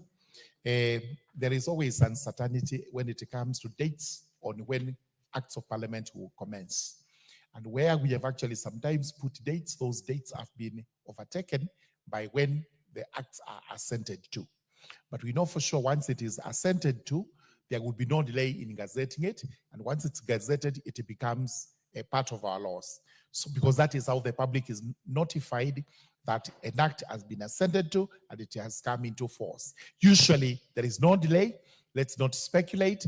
As soon as it is assented to, it will find itself in the Gazette, because we have also, to cure the mischief, which Honorable Shakili is repeatedly saying, that we are in the grey book, we have to come out of that grey book. Chair, just for information and clarity, when it says shall commence upon publication in the Gazette, it's common knowledge that it goes to the Gazette after assent. It is also common knowledge that when the president is assenting to bills, that is why the Attorney General is usually there and gets a copy of the vellum for immediate publication in the Gazette. So you don't need to put a date. The day the president assents to it, the same minute the Attorney General is given a copy of the vellum copy for gazettement. And therefore, it will commence immediately. The danger would have been if we left it at just 2025 or a certain date in 2025, then the fears you are expressing would suffice. Shakil. No, this one I wanted to say. The president of this country has made a positive direction on this particular thing, bearing in mind where we are on the grey list. And I want to thank the president for doing this, because we've been writing to the office of the president for some time, and we're very pleased that the president has seen it fit to make sure that this bill, and through the majority leader, comes through in a diligent way and fast. Thank you very much. I think you have been very keen since last term as the chair of APNAC, and I think you're happy and you have said so. So allow me to put the question, honorable members, that that clause 1 is amended be part of the bill. Allow me to put the question that clause 1 be amended as proposed by the chair. As many as are of that opinion say aye. As many as are of a contrary opinion say nay. The ayes have it. I now propose the question that put the question that clause 1 is amended be part of the bill. As many as are of that opinion say aye. As many as are of a contrary opinion say nay. The ayes have it. Honorable members, we have come to the end. I will call the mover to move reporting. Honorable Chairperson, I beg to move that the committee do report to the House its consideration of the Anti-Money Laundering and Combating of Terrorism Financing Laws Amendment Bill, National Assembly Bill number 5 of 2025, and its approval thereof with amendments. I will put the question, which is that the committee do report to the House its consideration of the Anti-Money Laundering and Combating of Terrorism Financing Laws Amendment Bill, National Assembly Bill number 5 of 2025, and its approval thereof with amendments. As many as are of that opinion say aye. As many as are of a contrary opinion say nay. The ayes have it.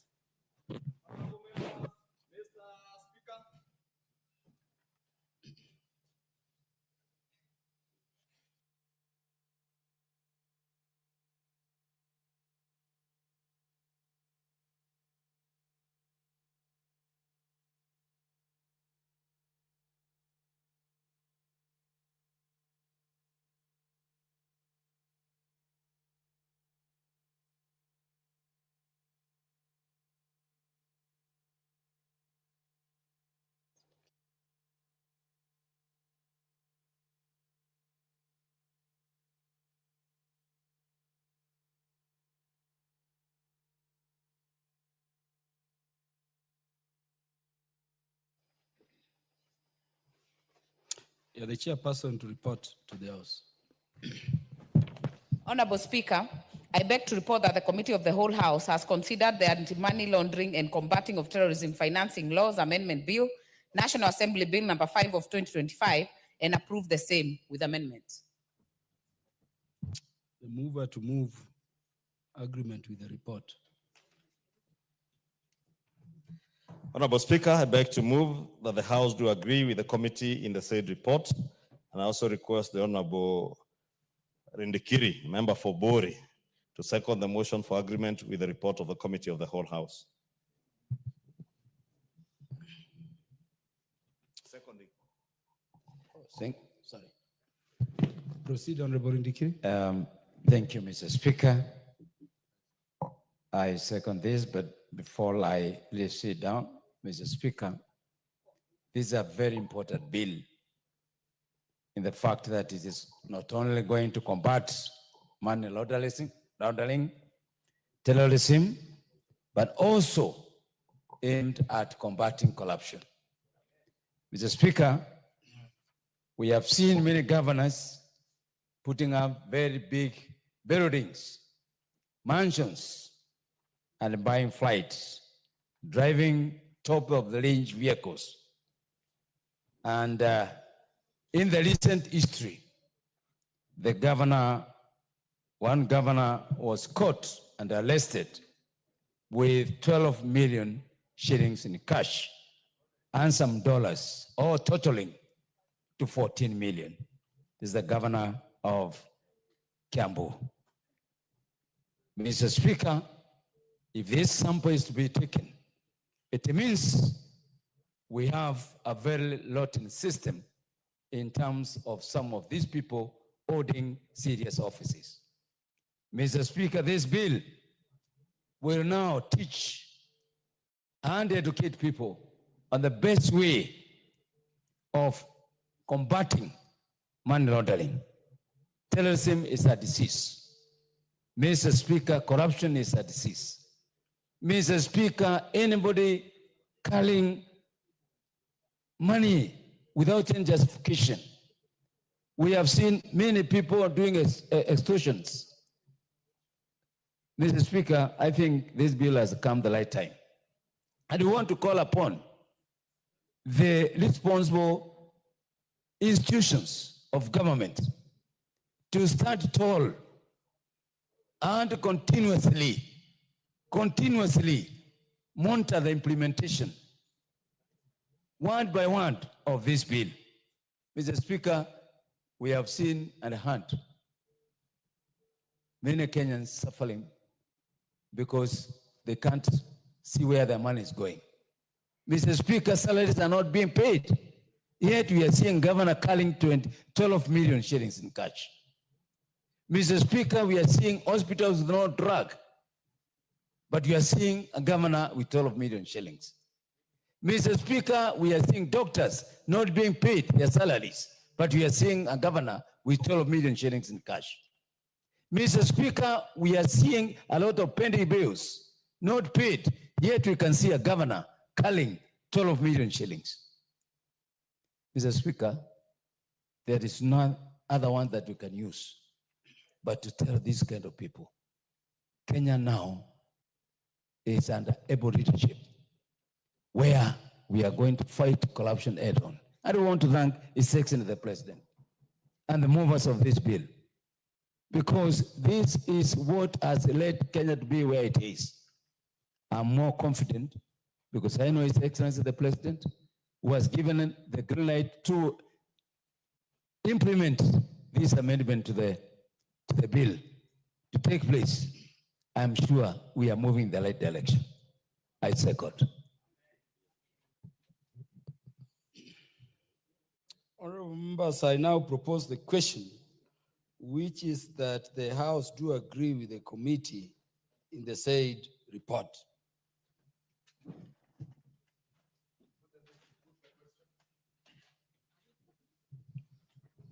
The Honorable Makali Mulu is in the House.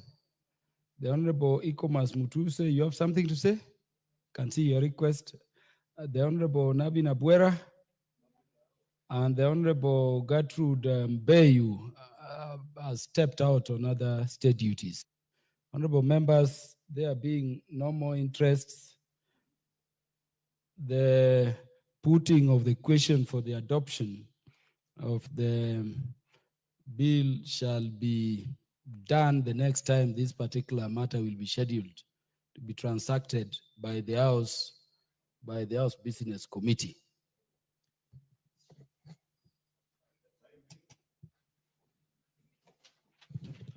Let's be upstanding, honorable members. Honorable members, the time being 7:34 p.m., this House stands adjourned until tomorrow, the 16th day of April 2025 at 9:30 a.m.